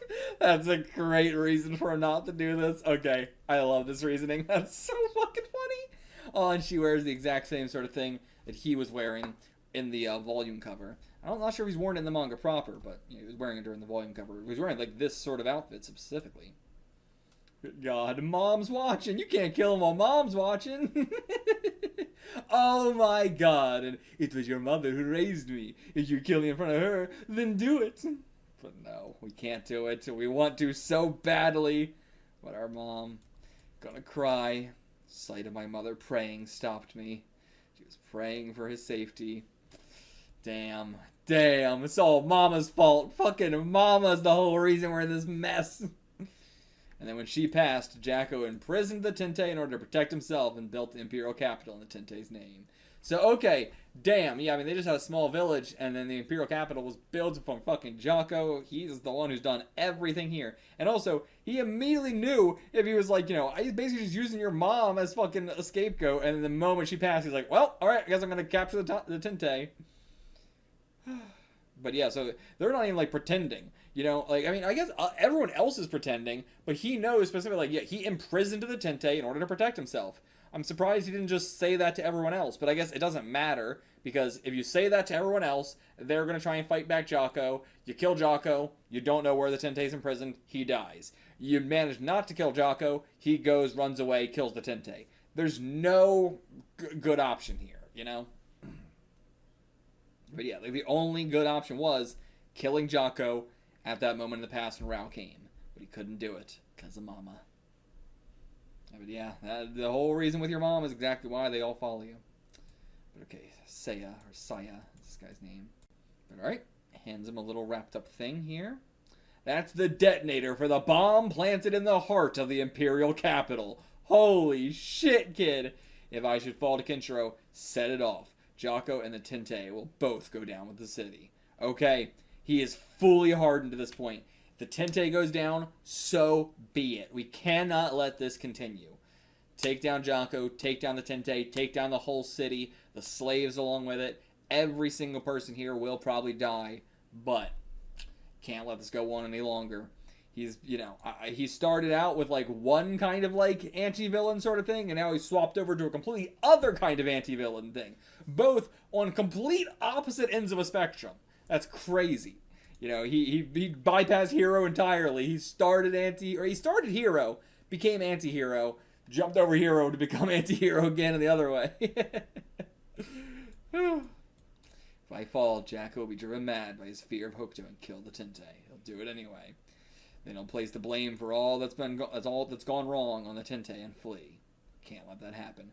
If he fails, the Tinte will die regardless, so blow it all up. And everyone along with it. On the cause of it all, so when I die, I shall take it to the heavens with me. I don't know if you go into the heavens, bud. I don't know if you go into the heavens. Maybe. There's a chance. But after this bomb, I don't know. All this already, I don't think you're going to heaven when you got slaves and everything like that. They're not exactly your slaves, but you're still part of the system and everything. In a very direct way, I don't think you're going to heaven. But also, it depends on how God views it, And yeah, Lady Mew as well, she'll die as well. Out of her love for you, she gave herself to find the Tinte. Gave up her whole life for this. And of course, she's here. Wedding dress and everything, basically. Give her the detonator! She's already sacrificed her entire life for this. And she's probably feeling, too, like she has failed. She has, for all this time, been unable to get close enough to find information out about the Celestial Emperor, the Tinte.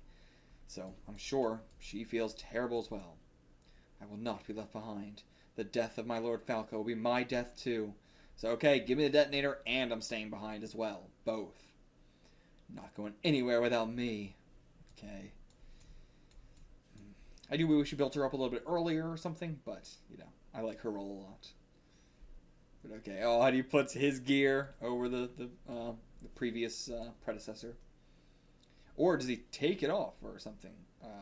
No, it looks like he's putting it, he was already wearing it, right? Yeah, and he takes it off, puts it on that guy, and then takes something else and puts it on. That's it, okay, yeah, it's got the emblem on the back too. Nothing's stopping me now. I shall face Kenshiro as the successor of Ginto Koken. And so he puts on the Ginto Koken cloak. And okay, yeah, that's what he was wearing on the cover. This is what he was wearing. And the tears fall. Alright, the main gates. Open it up. Lord Falco steps outside. And his leg no longer weeps. Interesting. What changed about it? How does that work? I gotta see that in the anime.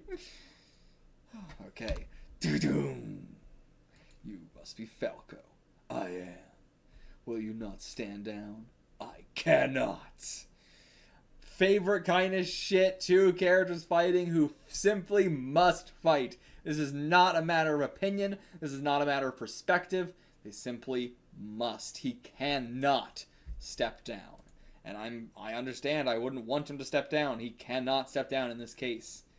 I am on his side as much as I'm on Kenshiro's side. Kenshiro needs to take him down. But at the same time, he needs to take Kenshiro down. We're kind of rooting for both at the same time here. We didn't even get there with Rao. Rao was just pure evil. This guy, they tried to make Rao not pure evil in the final fight, and it didn't work at all. Really made me not like Rao in the final fight. But this guy, we've been building that up from the start. I can't believe this guy might be more interested in this guy than Rao. Rao was cool as like a rule of cool kind of guy, but I truly think the final fight we got with him kind of took a bit of the coolness away from him by trying to pretend that he was in love with Yuria, and it's just, you can't buy it in 1,000 years. Okay, chapter 154, Heaven Splitting Battle. And this guy's supposed to be a bigger deal than Rao as well. Like, Rao's, you know, super cool is real cool, but I mean, this guy's supposed to be even more stronger than him, so. But we got the whole squad here. Ooh, just look at this page. God, 666. Ooh, let me get it mirrored too. Hell yeah, can I get both up at the same time? Hell yeah. Hell yeah. Oh, dope, dope, dope. These two.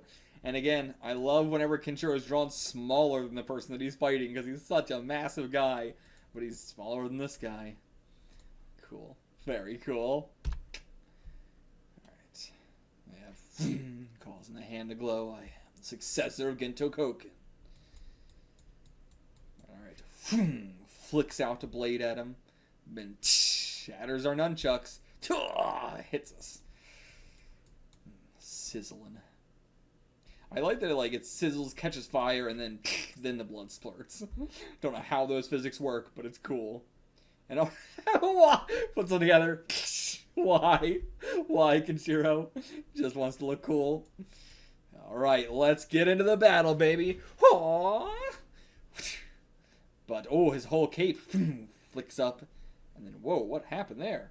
We, send some punches after him? How did that happen? I don't know, maybe, I mean, Kenshiro can look at a move and instantly copy it, so was that Gento? It didn't, glow or anything like that, but we seemed to throw, ki bullets at him. Huh. But it didn't definitely not Gento, because it didn't burn or anything like that, so. But yeah, so we did, throw Battle Key at him, but not, Battle Key is probably different from Key, to be fair. Battle Key is probably the glowing thing. Key is something separate. But yes, we did, throw Key at him, it seems, but wasn't Gento. Getting both their heads on both sides of these pages. Dope, dope, dope. Lowering quality as it goes to the side. Alright. Flash blocks it. And yeah, Gento and Hokuto are stars who are meant to walk on the same path for the Celestial Monarch. Who is this Tente that would cause those two stars to collide? Oh, and then Ren. Swing, twing, twing. What is this sensation? The heavenly shattering battle? Just the battle itself? Or is it something to do with the Tente? Alright, Ken's making a move. He goes in, but it blocks it with a sort of force field ability. I don't like the way his abilities are drawn. I gotta say that. Gento isn't drawn very cool. There's definitely a lot to be desired there. Gento Koken's secret technique! Shonoden! Ring of opposition! Two rings. But alright, throws him back.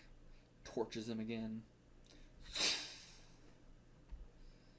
Yeah, can't move, can ya? No one's ever gotten up after that attack. Time to end this. But nope. Oh, he jumps into the air, coming back down like a meteor. You will be shattered, Kenshiro. But stand back up. Meet his... Oh, he just stands on our fist with his tippy toes. This is Gento Koken. Teshobu. What is that? And then just a big fireball into our chest. And yeah, no one would guess he only has one leg. That artificial leg not holding him back at all, it seems. Or maybe it is, and that's still even more impressive. But can't quite get within fatal range with that leg of yours. Okay, it is holding him back. Alright. Hiko Jokusukai. Hiko Jokusukai. I no longer have control of my right leg either. Oh, I see, that's what it is. So he struck the channeling point in his leg. Jokusukai. No longer have control of the right leg. And yeah, there. Even clearer. But alright. We're on equal terms now. Yeah. Damn, this is a real Goku-esque thing to do. Kenshiro, I get it, but he's not Rao. But also, he's just got a lot of respect for this guy. I understand. But... I mean, again, it's the kind of thing where it's I love a character that fights for, with respect to the other guy and will put himself in the same position and everything like that. But also at the same time, you're putting a lot of innocent people's lives at risk. I don't know if you're going to heaven either, Kenshiro. Okay, you know what? I actually do like this. That it's not out of respect for Falco, but it's out of respect for Rao. You know what? I respect that. I respect that even more. Yeah, you don't want to be in Rao's debt, is that it? No, this is how a Hokuto Shinken warrior fights. You say that, but you had to cope by saying, oh, Rao wouldn't like it if I fought any other way. So, I don't know, I feel like this is more cope than this is. I mean, of course this is cope as well, but, both are half true. But the fact that you need to say this means it's not entirely this. But alright. Now, both as equals. Right in the chest. Damn, I'm surprised we got on that easily. Right in the chest. I mean, this isn't enough, but it's something. Oh, the crack of the punch. Causing lightning. The heavens splitting open. But, Ren, what's wrong? The cries of the Tente. The Tente is crying. He wouldn't want, you know, his chariots to be fighting like this. Oh, the heavens split apart. The light shines down on our warriors. And is the Tente calling for Ren? That's not what I was expecting. That's not my interpretation, but okay, damn. Chapter 155. Reunion in Hell. But alright, I can clearly hear the Tente calling for me. Okay, damn. Not what I was expecting at all based on what we were saying last chapter. But okay. Crazy. But okay, let's head into the Imperial Capital. And yeah, we can find him via how he's calling you. That works out. What? The heavens splitting in half. Could this mean what? God, the skies look incredible. Damn. The moment you see the Ogi, the secret technique of Hokuto Shinken is the moment you die. Which one, Kenshiro? Which fucking one? We've got so many. I wish I had my notes here to go over all the damn secret techniques that we know of right at this point already. And you're not even saying the Hyogi. You're not even saying the ultimate secret technique, of which we still have multiple. How do we have multiple ultimate secret techniques? I don't know. But what fucking secret technique are you going to pull out this time? Alright, he's doing that thing again. Moving the hands like that. Or, there's something else, actually. Gento, White Fluorescent Strike. Well, I guess Lumen Strike was, you know, a weaker version of this, but same sort of thing. But we're still blocking it easy peasy. Why is the sky split? Could this mean there are two heavens? What? What do you mean? What does that mean? There is no interpretation where you split the sky and go, oh, two heavens! What are you talking about? What are you fucking talking about? I feel like that's going to end up being true, but what, even if that is true, what does that mean? There are two heavens? As in, even metaphorically, what does that mean? There's two Tentes? That's what I'm going to guess he means metaphorically. There's two Tentes. That's my guess. That we're both, Kenshiro and Falco are the two heavens? I don't know. What else could this mean? That Gento and Hokuto are, you know, the same? As in, like, you know, they're equal? Or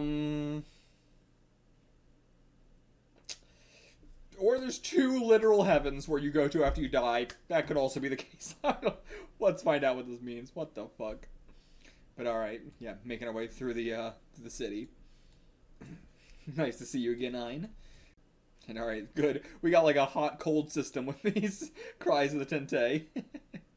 Alright, he's going somewhere else. He's going a different way, though. Why? I'm a bounty hunter. I'm going after Jako's head. I'll leave the search for the Tente for you guys. Does Jako have a bounty? What? Okay. But alright. We're separating. And Jako beating the shit out of Miyu.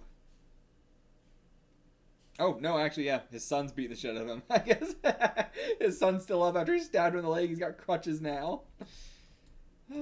But yeah, the detonator, they found it. Yeah, Miyu, this was probably a bad idea. Probably should have given it to the other guy.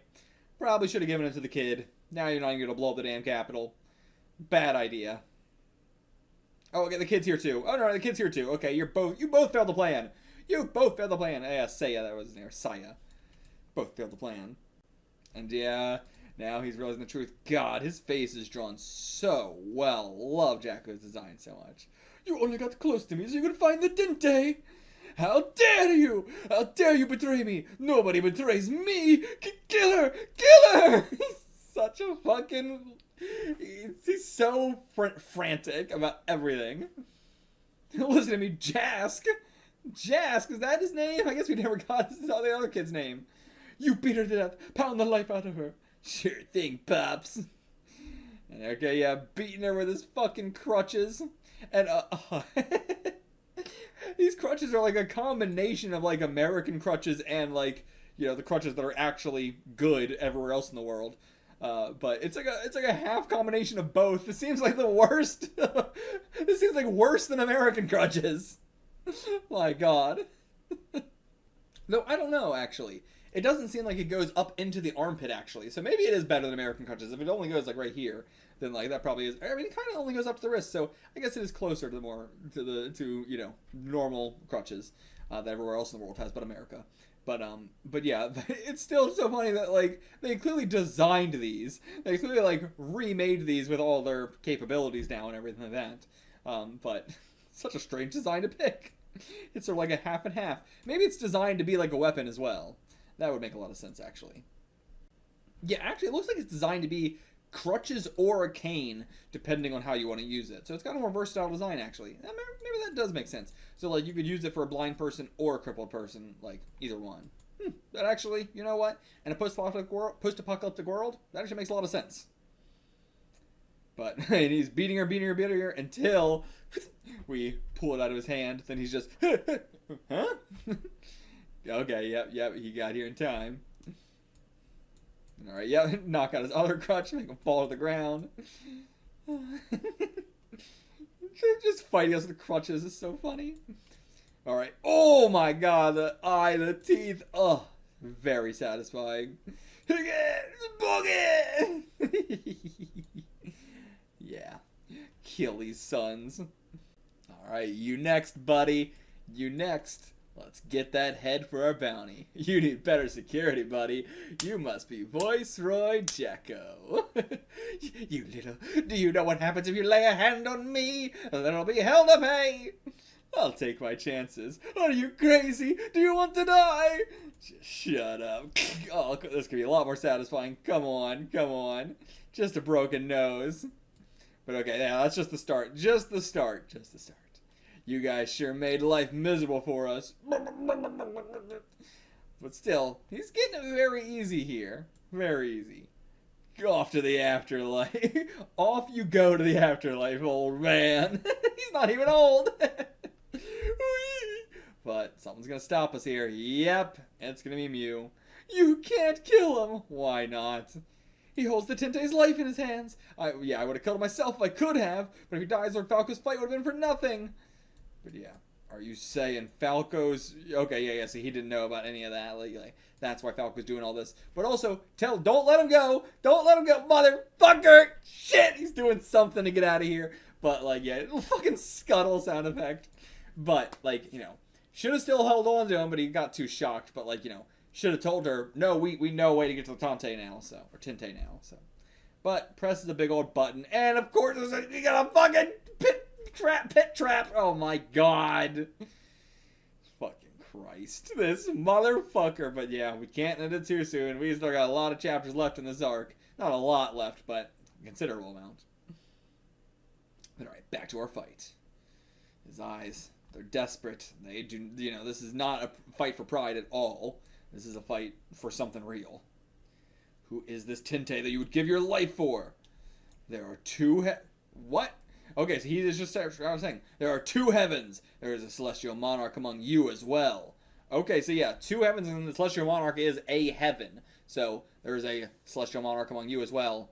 Rin is also the celestial monarch. It's gotta be what it is. If it's not that, I'd be shocked beyond belief. But alright, now, down here in the pit. What's down here? So this is where you are, your majesty. He's been down here in this pit the whole time, too. What am I looking at here? What the hell? Oh, this is just like a, you know, page of the cave, fill-in page. Yeah, after the chapter, fill-in page. Okay. So is he a statue or something? I don't know. But chapter 156, two celestial monarchs. So, okay, that is what it meant by two heavens. Two celestial monarchs. That's crazy. Alright, Too Dark can't see him in here. But she can see him, apparently. But, okay. He just had a match on him. This is the Tinte? I don't even know what to expect. A statue, I'd assume. You know? But, what, a skeleton? Or, you know, something decidedly not human at all. I don't know. If I had to make a guess, I'll go with statue. Okay, I'm not gonna see it right away. But okay, my guess is statue. And okay, he's doing a thing like sort of like barrier, maybe a lot of barrier sort of things. But alright, this is as far down as we can go, Ren. But he's still, yeah, it's just below us even further. But okay, then he leans on a wall, click, activates a secret passage, which, oh yeah, another. The whole floor collapses?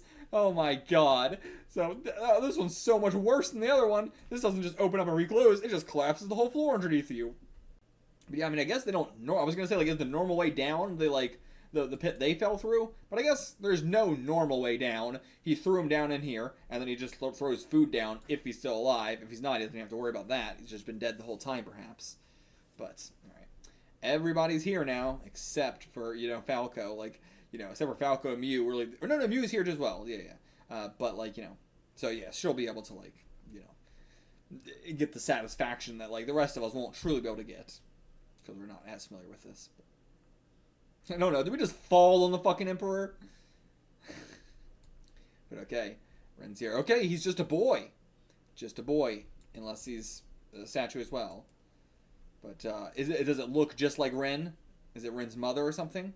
Ren's mother, perhaps? Okay, that's why there's two. But yeah, she is, I don't know what's going on with her. She doesn't look like a statue. She doesn't look dead. But, I don't know what's going on. Yeah, there's another me! What's going on, though? Is she been, like, preserved with, like, you know, like a mummy sort of thing? But it's, you know, hasn't been that long, so it still looks really good. That's my guess, I guess. I don't know what else it would be.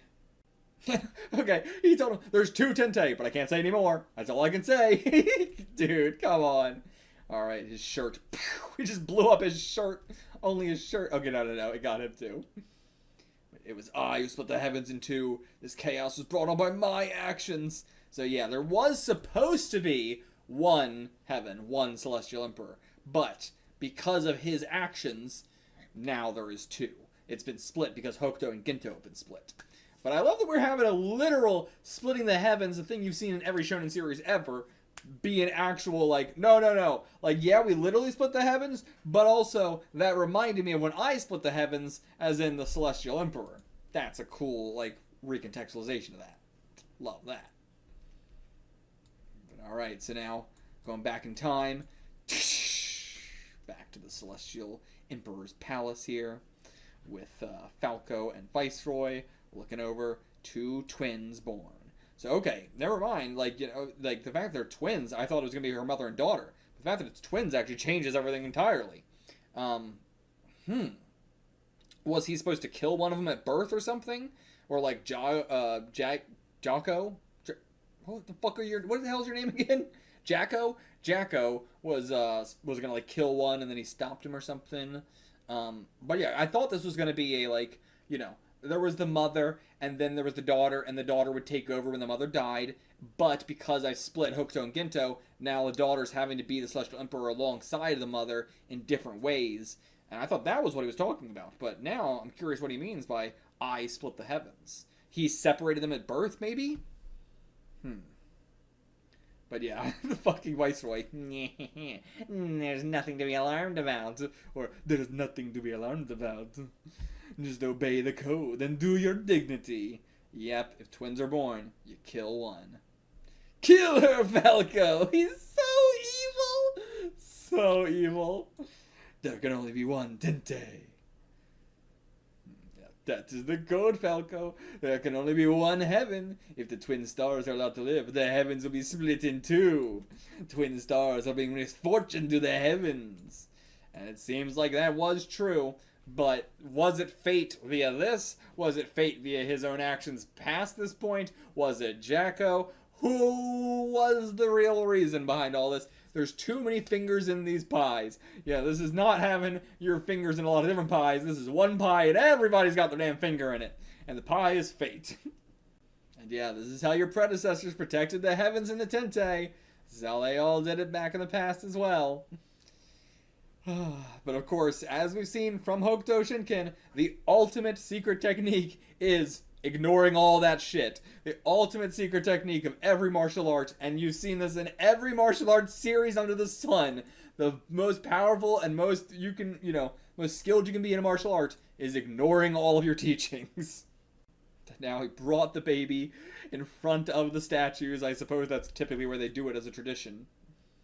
Forgive me, this is the cross I must bear as the successor of Ginto Koken. But he can't do it.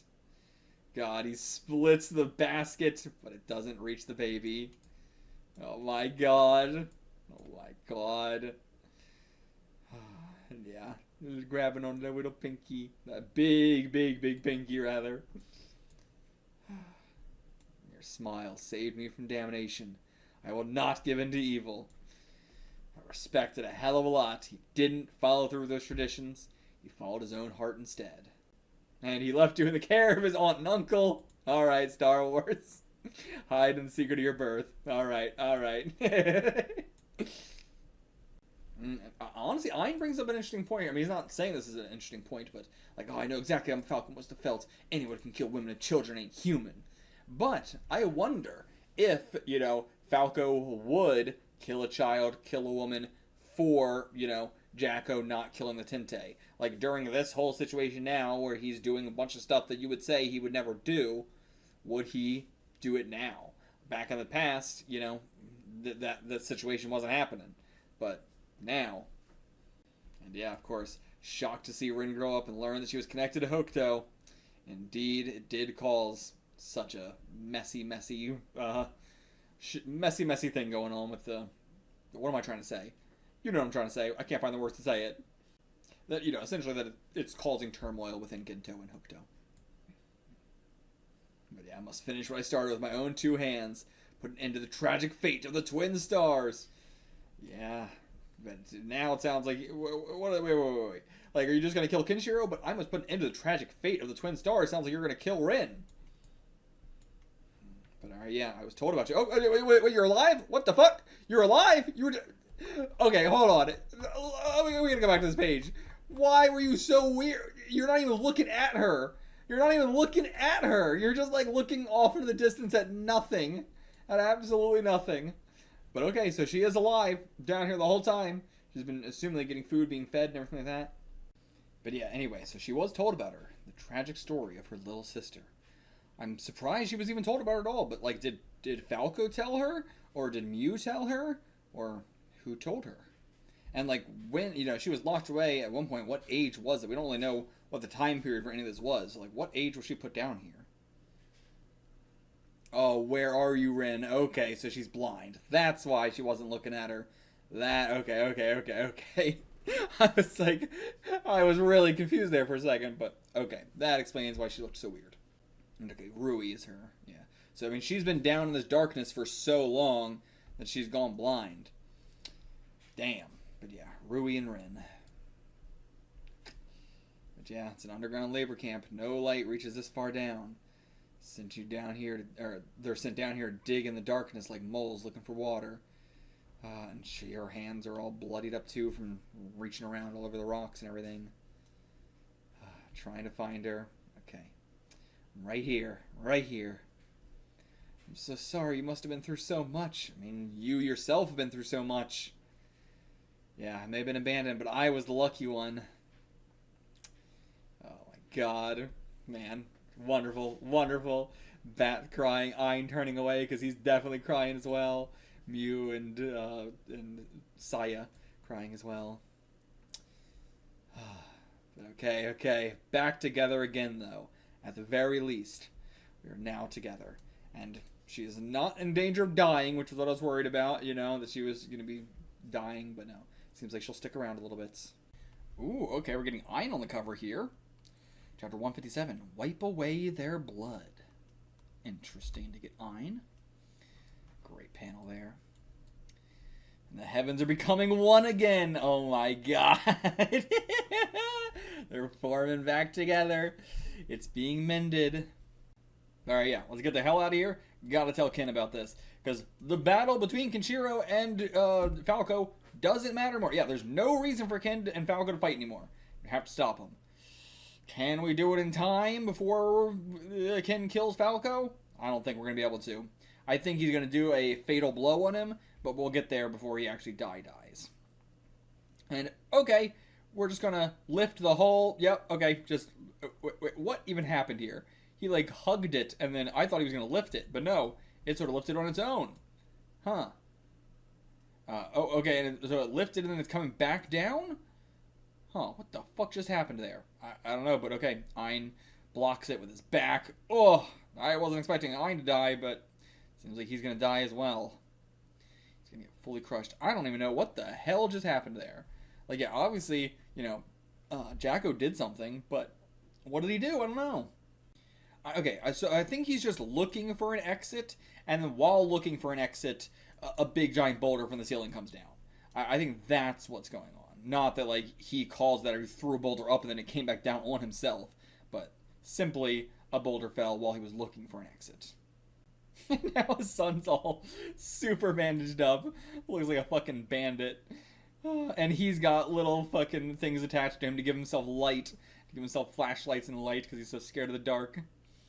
You really think Kenshiro and Falco have worn each other down by now? Even I should be able to finish them off. Idiot. But they are pretty weakened, but there is no way the likes of you can even lay a finger on him. And he's standing on his fake leg. Desperation move? Huh. What's he doing? It's a kick with his real leg. But okay, so Ken dodged it, and yet it still... kept coming. With one leg, I always make certain I'm never vulnerable when attacking or defending. I waited for you to exhaust yourself. What? I've honed my skills with prosthetic leg. It's not a weakness. It's my greatest weapon. Okay, so you're just standing on one leg. I mean, is the artificial part of it helping you? If it was your real leg, wouldn't it be better? I don't know. But alright, he's saying you can't evade my kicks. But we did evade the kick, and then it kicked us anyway. So, what's the secret there? I don't know. I guess spinning? I don't know. I don't know what the, yeah, Kenshiro purposely disabled his own leg in order to understand Falco's unorthodox one-leg technique. Okay, so he was waiting for this. And damn, yeah, he is truly, like, sending us to a limit that we didn't even know we had. Like, even Rao couldn't do this. But he does block this one. Then goes after the fake leg, knocks him down. Yeah, you're completely defenseless, huh? Or sorry, you're like, you know, other way around. You have what did he say? What was the line he said? I guess just I'm never vulnerable when attacking or defending. But what's a word that means you're the opposite of defenseless? But all right, he goes at him with a jab as well. Skate by it. Managed to get him right in the chest. Okay, 4 fingers in. Okay, all we need is to hit those pressure points. But okay, realize my techniques rely heavily on the lower body, so I struck the Kaketsu channeling point. But the fight's not over. What is that channeling point even? But Ginto Koken has 2,000 years of history. We developed a secret to seal Hokuto's techniques. Okay. And okay, so yeah, any techniques used on you, you can seal them back up with that fire. Because I guess, yeah, if you hit the channeling point, but you just burn away that channeling point or something, maybe that's the key? Yeah, destroyed his own cells to stop the effect of Kaketsu flowing within him. Yeah. This fight's just begun, Kenshiro. Oh, boy. And yeah, Ein, he's definitely gonna die as well. But yeah, it's not my wounds you should be wiping, it's the tears. Only you and Rui can stop Falco and Ken. It's their blood you should wipe away. That as well, but I thought we were going into the chapter title. But yeah, we're getting you guys out of here. I don't know if you can even get out of here. I'm a professional bounty hunter, remember? This ain't the first time I've had to slip out of hostile territory with a fugitive in tow. Yeah. But looks like the heavens haven't turned their backs on us yet. What's he seeing? I mean, the light coming from up there, but now they're both on the ground. And yep, here comes Jako. And it's not even going to be you. You're still sending your fucking cavalry after them. Jesus Christ. Alright, ready the bolt thrower. They've got a giant fucking gun. You know, or it's just this one, actually. I thought it was going to be this one back here, but nope. Just going to be the normal spikes that we've seen before. And these guys have all got lights in their heads as well. He is obsessed with the light. Can't live without it. Chapter 158, A Promise to Asuka. So yeah, Ein's not making it out of this chapter. And what, Lord Falco's body's glowing again? Ooh, what the hell is that? It's like a dark glow. That's not his battle key, it's blood! Blood spraying out of his pores like mist! Jesus. Now I see why Hokuto Shinken is the invincible fist! But why didn't you finish me off? Struck just a little bit deeper, he could have taken my life! So okay, he tried to stop the pressure point, but it didn't work. It still went through anyway. But I don't know. Your eyes. Something in your eyes stopped my fist.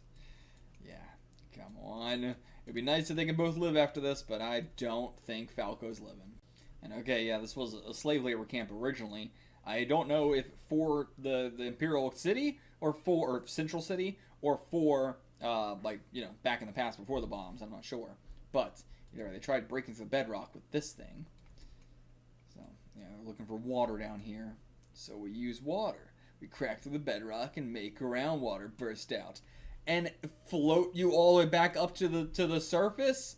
What a beyond absurd idea. But it's Fish of the North Star, baby. So it's gonna work. Yeah, nothing my fist can't punch through. I'm gonna punch straight through the bedrock. But you'll kill yourself doing it. He's already gonna die. But if we don't stop Ken and Falco, it'll be too late. It already be too late. Too late for what? Huh. Too late for what? Or does it just mean like it'll be... If we don't stop Ken and Falco, it'll be too late because one of them will die? Like, you know, not anything greater than that. But, like, yeah, I don't think anything worse will happen. Alright. Punch it through. Punch it through the bedrock. And now, back to the arrows. Flying at them too. And, okay. Whoa, whoa, whoa, whoa, whoa. Falco's men jump in here to block them. Damn. Damn. That is some deep respect. Deep, deep respect. And they're still coming, though. They're still coming. But, okay, Kenshiro grabs it. Tucks it in his arm. Incredible. Incredible. Not gonna let a man like you die at the hands of filth like Jako. But I'm just getting started. Ready the explosive arrows. God, he is drawn so well. This is a great, great villain. I gotta admit, Jako's fucking great. But okay, back to this. Didn't manage to do it in one blow. And yeah, that was the promise he made to Asuka. To change his life, to stop being such a lowly bounty hunter. Even if my life burns out, I'll put everything I have into this blow. Breaks through it entirely. Down, past the bedrock. Hopefully. Hopefully. But it didn't even crack. Ain't my life good enough? But okay, and now it cracks. Water gonna come bursting through. But first, the explosive arrows. But no, the water's gonna come bursting through even from there. Now that's a strong-ass fucking geyser. I can't believe there was this... The water pressure must have been absurd in there. Alright. What a silly way to do this. Gonna bring them right to them, too. But alright, yep. Bat's the one to say it. The Tente's safe! Your enemy! The real enemy is Jako! It's not Falco. Okay, Ein made it out alive, actually. For now. You know, not gonna last that long. And yeah, he can't even see anymore either. Yep, can't see a damn thing anymore. Completely blinded. Falls back into the water. But yeah, not gonna make it. Bat's seen this happen many times over. And yeah, leaving his daughter in our hands. I mean, as we talked about before, what's it better to be? A dad who's cool or a dad who's around? Sometimes you want a dad who's cool. It ain't so bad to die for a girl. Still using the pinky. Talking about his daughter. I forgot that he used the pinky originally. That's so weird, dude. That's so weird. Am I the man or what? You're damn right you are, you crazy fool. Yeah, I mean, Ein is definitely up there with the with our allied characters. Like, definitely in my top 3, maybe my top 2. I think Rei is still my number 1, but ooh, okay, let's flip this. Chapter 159, Tears of a Warrior. Oh my god, it's not the best image we've gotten of him, but it's cool. It's cool. But actually, yeah, nothing really to say about it. So okay, now our limited color. The tear shining, and the water adds such a great element to this. The flowing fucking water in the middle of our fights. But yeah, our friend, our brother who shared our blood, is gone. Avenge him. Bat. Ein. God, these two images look so good too. I can't say it enough. The limited color. Nobody does it better than Tetsuya. And yeah, I better get the hell out of here or I'm dead. But we tried to go back into the city. Nope. It's full of water. Busts down the fucking gates. Sends him right back to us. And he grabs onto somebody. A leg here. Now's my chance. It's the man of your nightmares. Trying to do the backstroke. Alright, take out these two and I'll put you in charge of the capital. The head of the capital can do whatever he wants. Hear that? Head of the capital, huh? Yeah. You can barely stand. They're practically dead already. Yeah, it seems like it. He's seen him barely able to stand up. Alright, grabbing the arrow that was sent at us. Alright, bring it on, fuckers. Now we've got purpose. We might not have been able to stand because we were wavering mentally, but now we ain't. Bring it on. Okay. If this ain't one of the sickest fucking pages we've got, goddamn. Goddamn, just tapping on his shoulder. So delinquent here. So delinquent. Oh my god. He should be on his last leg. We outnumber him. Come on, let's go. God, there's no page like this Fist Northstar either. We're just like a pure background. Not like, a detailed apocalyptic background in the background. It's very rare that, he's ever done just a pure background like this. But it looks so much cooler because of that. Alright, with one strike, can we get all of you? Yep, one strike like he's fucking Dio. And also, now I know what, this was used in part 1 of JoJo. Now I know where this came from. This reminds me so much of that moment from part 1. But damn, he just cutting through them like butter. Yeah, you can't even buy me time, you worthless dogs. Alright, throw it to his ass now. Ooh, right through the cheek and the ear. Nice. Yeah, piece by piece this bitch. But I don't think we're going to do a piece by piece. I think we're just going to do a very brutal trailing point. But okay, actually, you should be the one to finish this. Let Falco do it. Alright, a Gintoan. And he can barely even make his way over to you. And so, yeah, he sees, he's wobbling. Hey, Mr. Kenshiro, if I take out Falco, will you let me go? What do you say, huh? Do we have a deal? Okay, if you can. He knows he would want him to put up a fight. He wouldn't want to kill him if he's cowering. I mean, maybe he probably still would, but...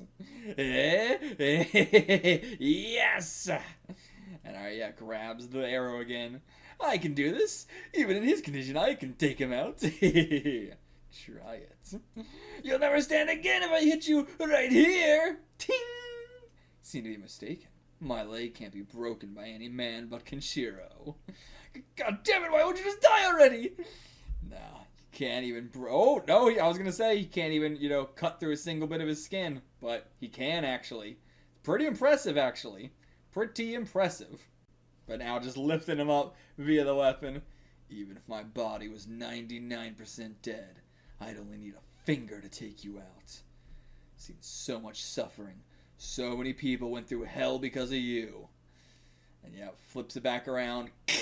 Right on him. Again, just like that moment in JoJo, Araki was definitely cribbing this part. Alright. Ripped his face and his ear, crushed his shoulder, broke his nose. The nose could definitely be drawn as if it was fucking broken, though. Come on. Each time I saw it, I could barely hold myself together. Love that we can still see the scar from Kenshiro and himself's mark there, too. Wait, Falco, I'm sorry. Let's start this over, huh? How about it? It doesn't even begin to express how I feel. Alright, torch that face, hand mark burned in there.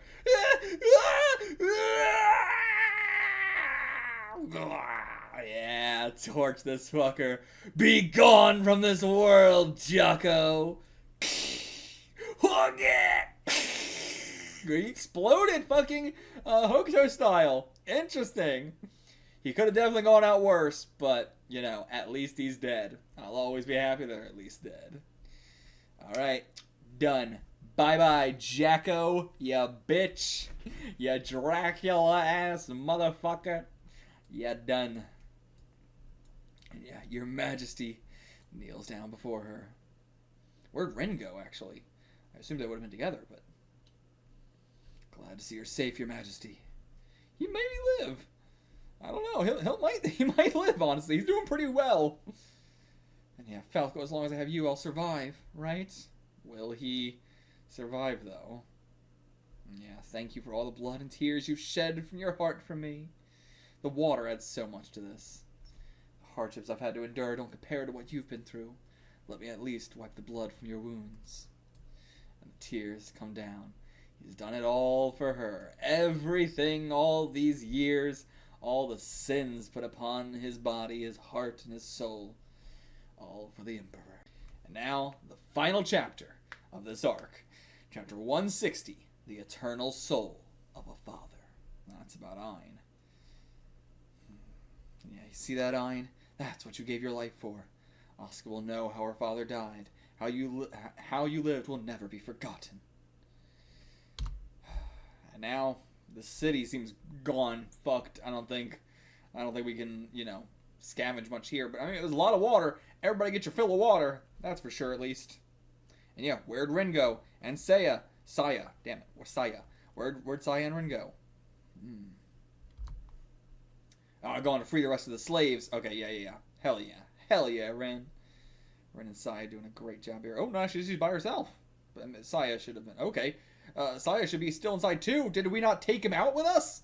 Why? We just left his ass in there? We just left his ass in there? Are you serious? Ein, come on. You didn't even get fucking this kid out. What? Ein. I can't believe that. I can't fucking believe that. Ein, you son of a bitch. Oh, he couldn't even save this fucking kid. And yeah, the capital's still crawling with angry soldiers. Very bitter about what's happened and what their lot in life's gonna be now. Oh boy. One of the sons of Jako. Yep. Son of Jako's still here. Jask, right. That's what this guy's name was. So creepy. And it just grabs a pole from who knows where and beats Saya over the head. Not her, but Saya. What an asshole. Well, how about that? Seems I got the devil's own luck. Oh, punch her in the gut. She immediately faints. Come on, Ren. Come on. Jesus.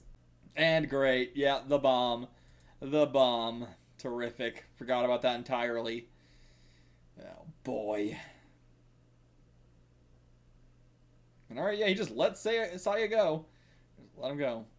But yeah, Jaska's Lady Ren. It's not safe here. Everybody run. Boom. Already detonated it. I guess Ren didn't... I don't know. Were they really going to kill her off like that? Like that? But there goes the whole Imperial Capital. Just like that. Goes up in smokes. Goes up in fireworks. And okay, he's still alive. Ren's still alive. I guess they got out of there. Never mind. Yeah, he just like went down the river. So, okay, never mind. You're good. And yeah, I guess he's just taking her as a hostage. So that way he'll still be able to like... He wants to, you know, get revenge and everything. So, he'll be back. Yeah, finally reunited. Now this again. I mean, honestly, this was a shit plan. Like, it wasn't a bad plan. It wasn't, from Ein's perspective, everything he did made a lot of sense.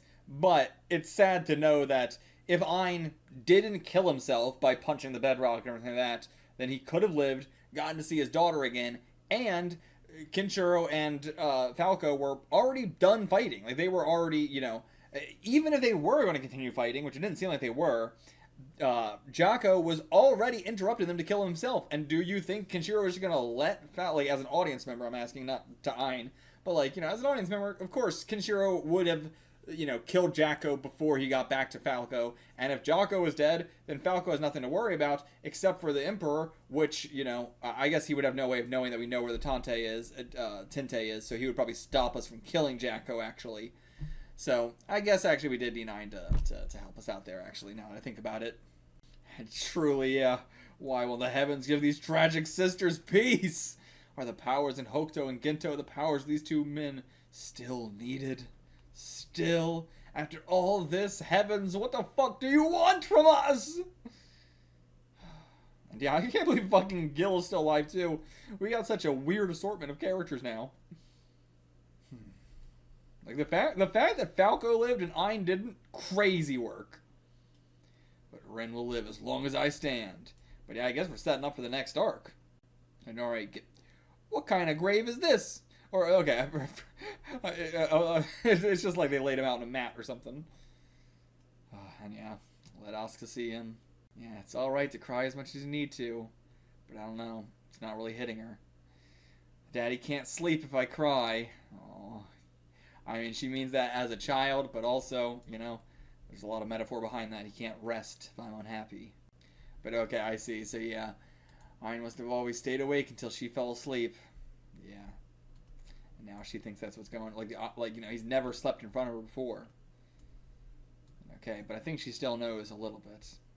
Daddy's glove. Daddy would have wanted you to have it. I don't think we can wear it. It's a bit too small for us, but... Oh my god, in there. Now. Kenshiro cries. First time we've seen him cry in a long time. And, oh, we get to end this on the volume as well? Oh, that's very nice. Ein, I swear your death will not be in vain. And okay, that's it for this arc. Incredible. Insanely good one. Loved it beyond belief. Like, you know, I was very shocked because, as you guys could tell, I wasn't really into it at the start. Wasn't very into it. But I think this is within the top 3 arcs of the series for me, which is pretty surprising. But I think they nailed everything they were going for it. You know, it's so different from the first half, so completely different, and I think that's what makes it so good. And it took me a while to get that that's kind of what we were doing. Does it have the sauce that the early series had? No. But it's got its own thing going on. And, I mean, Ein was a great character. Absolutely loved him. Falco's a really cool character, so he's sticking around. That's dope. We made Ren and Bat, like, you know, be a lot more important to the plot and everything like that. Definitely wish Ren could do a little bit more, but we'll take what we can get. You know, it's the 80s. But yeah, you know, the special chapter, it's just so much, and this was a long arc too. This was like 3 times as long as most of our arcs in the series are. And we got another long one coming up, I believe, as well. But yeah, we set up a little bit for our next arc, where our next arc's villain is the son of Jako, and he's already been, like, you know, we've already done a hell of a lot to him. But yeah, it's got to be a lot more than that, but now one of the heavens has been kidnapped. And now we got Rui, who's going to sort of take Ren's place for the next arc, as in, like, you know, she looks exactly like her, and she's just going to kind of be our Ren now. Yeah. Like, I liked what we did with the flashbacks, where we kept, like, getting a little more information, a little bit more information, a little bit more information. It, like, helped pace everything out, and it helped me go, like, you know, have a lot of questions, and then get those questions answered, and then have more questions, and then get those answered, and so on. And yeah, the first bit of it, I will say, was kind of weak, though. I do think, even looking back on it, the first third of this arc is a bit weak. But, you know, it was good in and of itself. Ginto could be drawn a lot better. I think the art of Ginto is lame, but its idea is really cool. Definitely got to see it in the anime, for sure. This is one where I definitely just got to see it in the anime in general. The leg, you know, I'm so curious about that. And yeah, Falco, I don't know if I like him more than Rao. I think I like the idea of him more than Rao, but in execution we'll have to see how, if he can truly be as cool as Rao. Because, like, he's close, but, I don't know. He's the fact that he even is a contender says a hell of a lot. That says a hell of a lot. But I would say, like, Rao, Souther, and Falco are definitely, like, real high up there. But okay, we got a little special commentary thing here by Buronson, The Landscape of Fist of the North Star. I'm often asked, how did you create the world of Fist of the North Star? In my mind, it was the intense impression left by my experience in Cambodia. About a year before I was asked to write the original story for Fist of the North Star, I had a chance to visit the site of Pol Pot's genocide of 3 million people in Cambodia. What do you mean you had the chance to... That sounds like it was like, you didn't decide to go visit there. Someone was like, hey, do you want to go visit the site of Pol Pot's genocide of 3 million Cambodians? Okay, sure. What? That's crazy. What do you mean you got the chance to? What does that even mean? But also, I can't believe, like, damn, I've given Buronson a lot of shit for his writing, but, I'm glad he, saw a lot of this stuff firsthand. Landmines and human bones laying everywhere. Saw more skeletons than I ever wanted to see. Layers and layers of bones were stacked in every village I visited. It was truly an apocalyptic scene. I was shocked to see how war changes us and the suffering it inflicted on the people of Cambodia. With no will left to fight, the Cambodian people were senselessly persecuted. Because I saw that firsthand, I think I was able to naturally introduce a character like Kenshiro into such a setting. Yeah, I mean, you get a first-hand experience of this shit in the world, and of course your thought is, what if there was a really, really strong guy who could have prevented this, or could help out after the case, or anything, like, that is what so much of, the 80s, power fantasy is. Like, what if there was just a really, really, really, really strong guy who could solve all the world's problems? Like, what if from, endless times in the past, we've always had the ideas of heroes and stuff like that, but a lot of times our heroes are very, flawed and are very, they have a lot to overcome. But the 80s is definitely that time period of, what if they were so fucking strong they could overcome anything?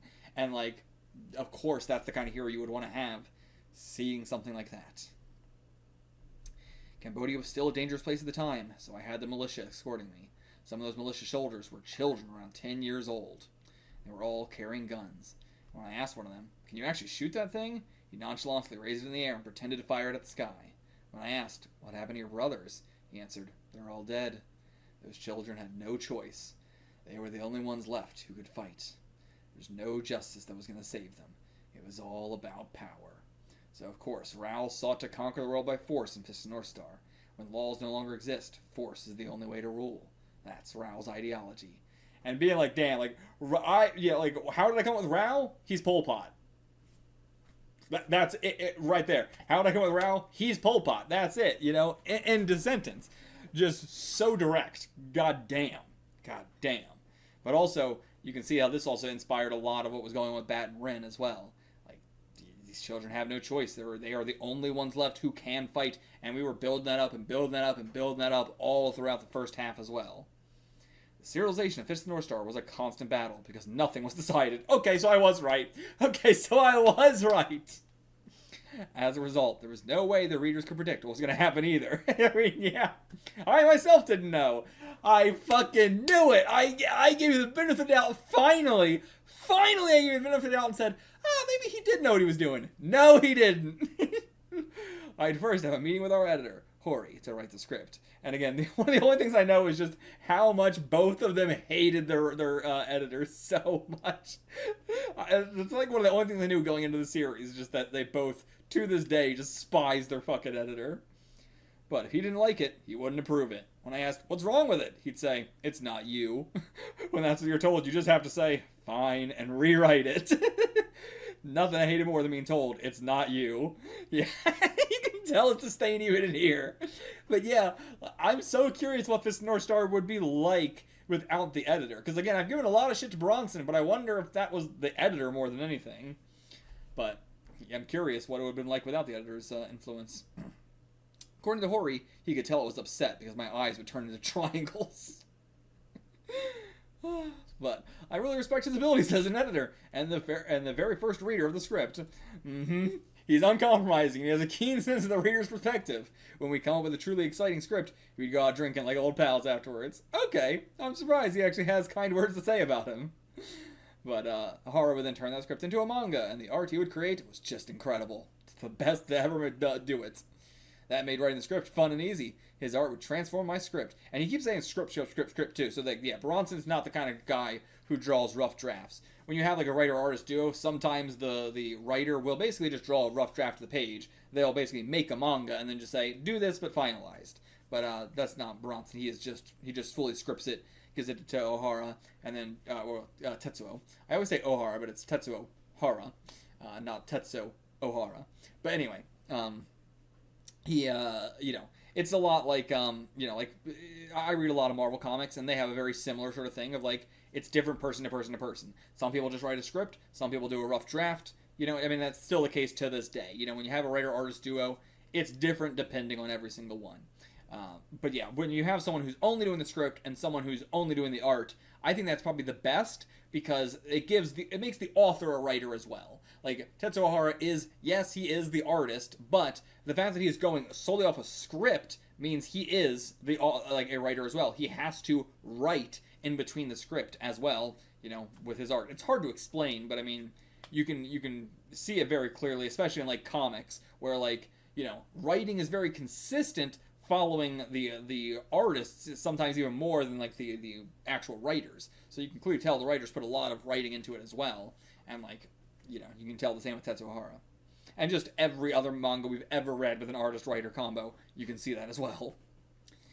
But, for example, he'd completely surpassed my vision of Warden Uyghur. Because his art was so incredible, I'd have to make these characters even more powerful. And that's exactly how Kenshiro became stronger. Take Joggy, for example. You remember Joggy? I can't believe you remember Joggy! I didn't envision him wearing a helmet. The story of Joggy losing to Kenshiro in the past was born after seeing Hara's version of Joggy in a helmet. Okay, damn, so he just came up with... That's crazy. When you say, I didn't have anything planned, you also were just like, next arc is going to be Jaggy, he's one of Kenshiro's brothers. And then Tetsuo Ohara, like, drew him, and then he was like, oh, what if, Jaggy lost to Kenshiro in the past and got his face all fucked up and that? That wasn't your plan at all? It definitely makes me think that, yeah, Tetsuo Ohara is doing a lot of the writing in this by nature of, like, he draws it one way, then Buronson has to write it a different way because he's inspired, so it says a lot. I think we were a great pair. I hope you are. I want to see something Tetsuo Ohara has done by himself. I know I give Buronson a lot of shit, but the writing in Fist of the North Star is by far the weakest part. Even the parts of Fist of the North Star that I love the most, I still can't say that the writing is really good. It's serviceable. But yeah, Fist of the North Star couldn't have gone anywhere without Tetsuo Ohara's art. That's for damn sure. But I do believe Buronson's doing a lot as well. But again, it is not a nobody's going to talk about the writing in Fist of the North Star being very good. You're going to have a hard time finding people talk about that. And the special chapter that begins this volume... Okay, so this was all written 30 years later. The special chapter that begins this volume commemorates the 30th anniversary of Fist of the North Star. It was a missing piece of the story that always bothered me. After Rao and Kenshiro's battle, we were all burned out. Yeah, we ended up jumping the story ahead 10 years. Weren't given any time off back then, so we had no choice. Lol. Yeah, these lols. I was going to say, these lols feel a bit passive-aggressive. The fact that you're saying lol, we weren't given any time off back then. Yeah, I feel like these lols are just passive-aggressiveness. Really wanted to fill in what had happened in those 10 years. And at the same time, I feel bad for making Hara draw something so incredible. So incredible. I feel bad about that. Maybe weird for me to say this, but it was a joy writing this script. His work made writing it worthwhile. More and more pages were added because Hara worked so hard on it and gave it everything he had. It's the final missing piece in the epic story of Fist of the North Star. A story that, with that piece finally in place, has been beautifully concluded. I truly believe this is the end. But if it will continue, I don't know. If people are still talking about Fist of the North Star 10 years from now, then maybe we'll do something. Lol. 30 years after would have been 83, 93, 93, 2003, 2013. So yeah, 2013 to 2023, hey, it's been 10 years. I'm still reading Fist of the North Star. So, where's the next thing, huh? What's next? I don't know. Maybe they did something. I don't know. Maybe they did do something for 40th year anniversary. But okay, so many, do we need this many black pages? 1, 2, 3, 3 of them. Do we really need that? I don't know. But so many black pages. But okay. That was really cool though. That was really cool. I liked getting a little bit of insight into the landscape of Fish of the North Star. Cool. And yeah, getting it by Buronson. I would love to get one by Tetsuhara as well, but I guess he didn't want to do one. Anyway. But okay. I will see you guys for the next arc. I don't know when it'll be, because this one took quite a while to do. But see you guys for the next one. Till then, get the fuck out of here.